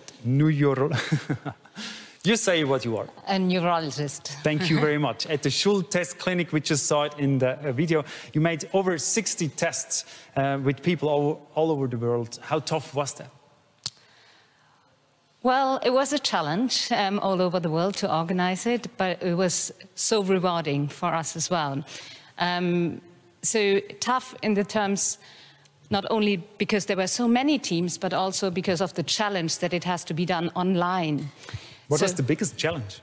So we don't see the patient. So that's always a problem as a doctor if you don't see the pilot. So we really had to rely on our neurological colleagues who were present domestically, whilst we were present virtually and while they were examining. So it was really a team effort over countries and over barriers, really. Now, the medical test, it's not only if they can race, but it's also about safety for the athletes. Can you tell us more about that safety topic? Yeah, so the safety issue is it's quite a high impact sport they are doing while they're racing. So what we first want to check if they are actually, if they have a lesion, but also if they fulfill the inclusion and exclusion criteria, and then if they are safe in terms of, do they have enough trunk stability, for example, to race all this time, if they have enough cardiovascular fitness to participate over this period of time and after this training effort. So it's really about like checking that again and seeing the patient physically or virtually. Yeah, that's really the problem. So, but that's actually the chance to CYBATHLON, because only now it's even possible to do all these checks worldwide. Yeah, that's what we learned now. It's a great learning effect of the CYBATHLON. We can organize remote events. We can provide medical support over distance with, of course, also support from local providers. And sometimes it's even an advantage. I know from one team, the Brazilian FES team, they could participate at the CYBATHLON because they did not need to travel that long distance and pay the money for it. So it's a great chance for many people. Very good part. Just one last short question. Were there cases where you could not leave the pilots take part? Actually, this year there were no pilots we couldn't include into the CYBATHLON, but that's also part because they have undergone a checkup before, like a document checkup, which has been done by the organizing team. So no, there were no pilots which were excluded from the race. Very good. Thank you very much for all this information. We have just a little break and we'll be right back.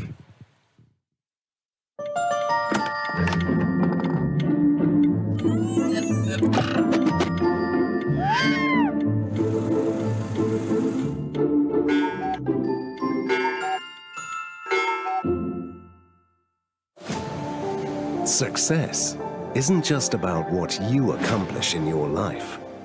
It's about what you inspire others to do. Live your version of freedom of movement. We support paraplegics for a lifetime.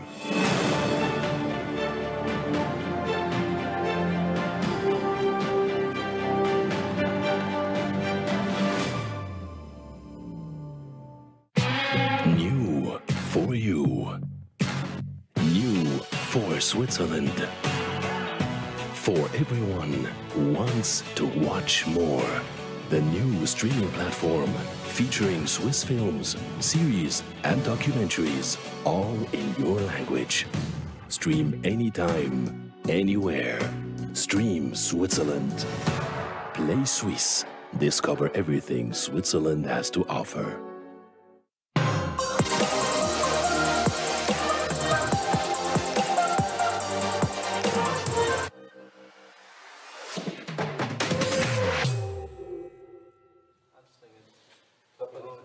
After all of the exo stuff and seeing where this technology is going and fully understanding what it's like to be in a wheelchair and, you know, or just to have the disability situation, what really is kind of turned into a happiness for me is seeing other people be able to regain abilities that they thought they once lost, or being able to accept the fact that they may not have those abilities, but being able to understand why, or, you know, or get through that.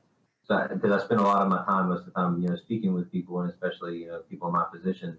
And one of the biggest things that's made me happy is seeing those people kind of witness firsthand that I'm able to do these things, and then having the realization, well, if he can do that, well, then I can do this. And seeing the transition from the I'm lost and I can't do it phase to the, you know, I'm going to figure out a way, you know, mentality. So seeing that come around with people has been a big helper for me over the years.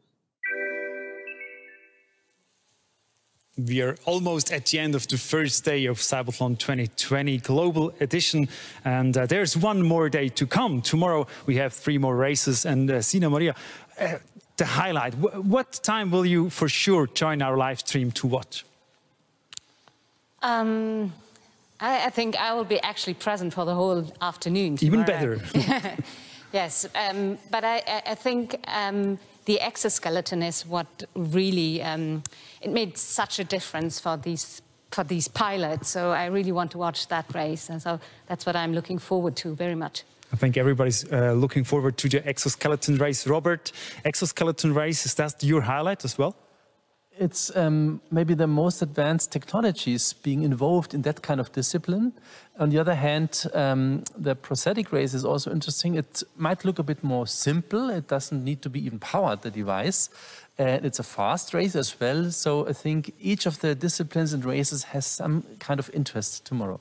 Yeah, there's not only the exoskeleton race or the powered leg prosthesis race, there's a lot more.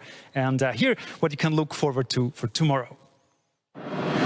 Tomorrow at the CYBATHLON 2020 Global Edition. Even more exceptional performances, impressive technologies, and thrilling emotions. And 3 more disciplines. In the powered wheelchair race, pilots with a walking disability must even maneuver their robotic wheelchairs over stairs. In the powered leg prosthesis race, pilots with above-knee amputation or dysmelia use prosthetic legs to overcome everyday obstacles. And in the powered exoskeleton race, pilots with a paralysis of the legs have to master a course with exoskeletons.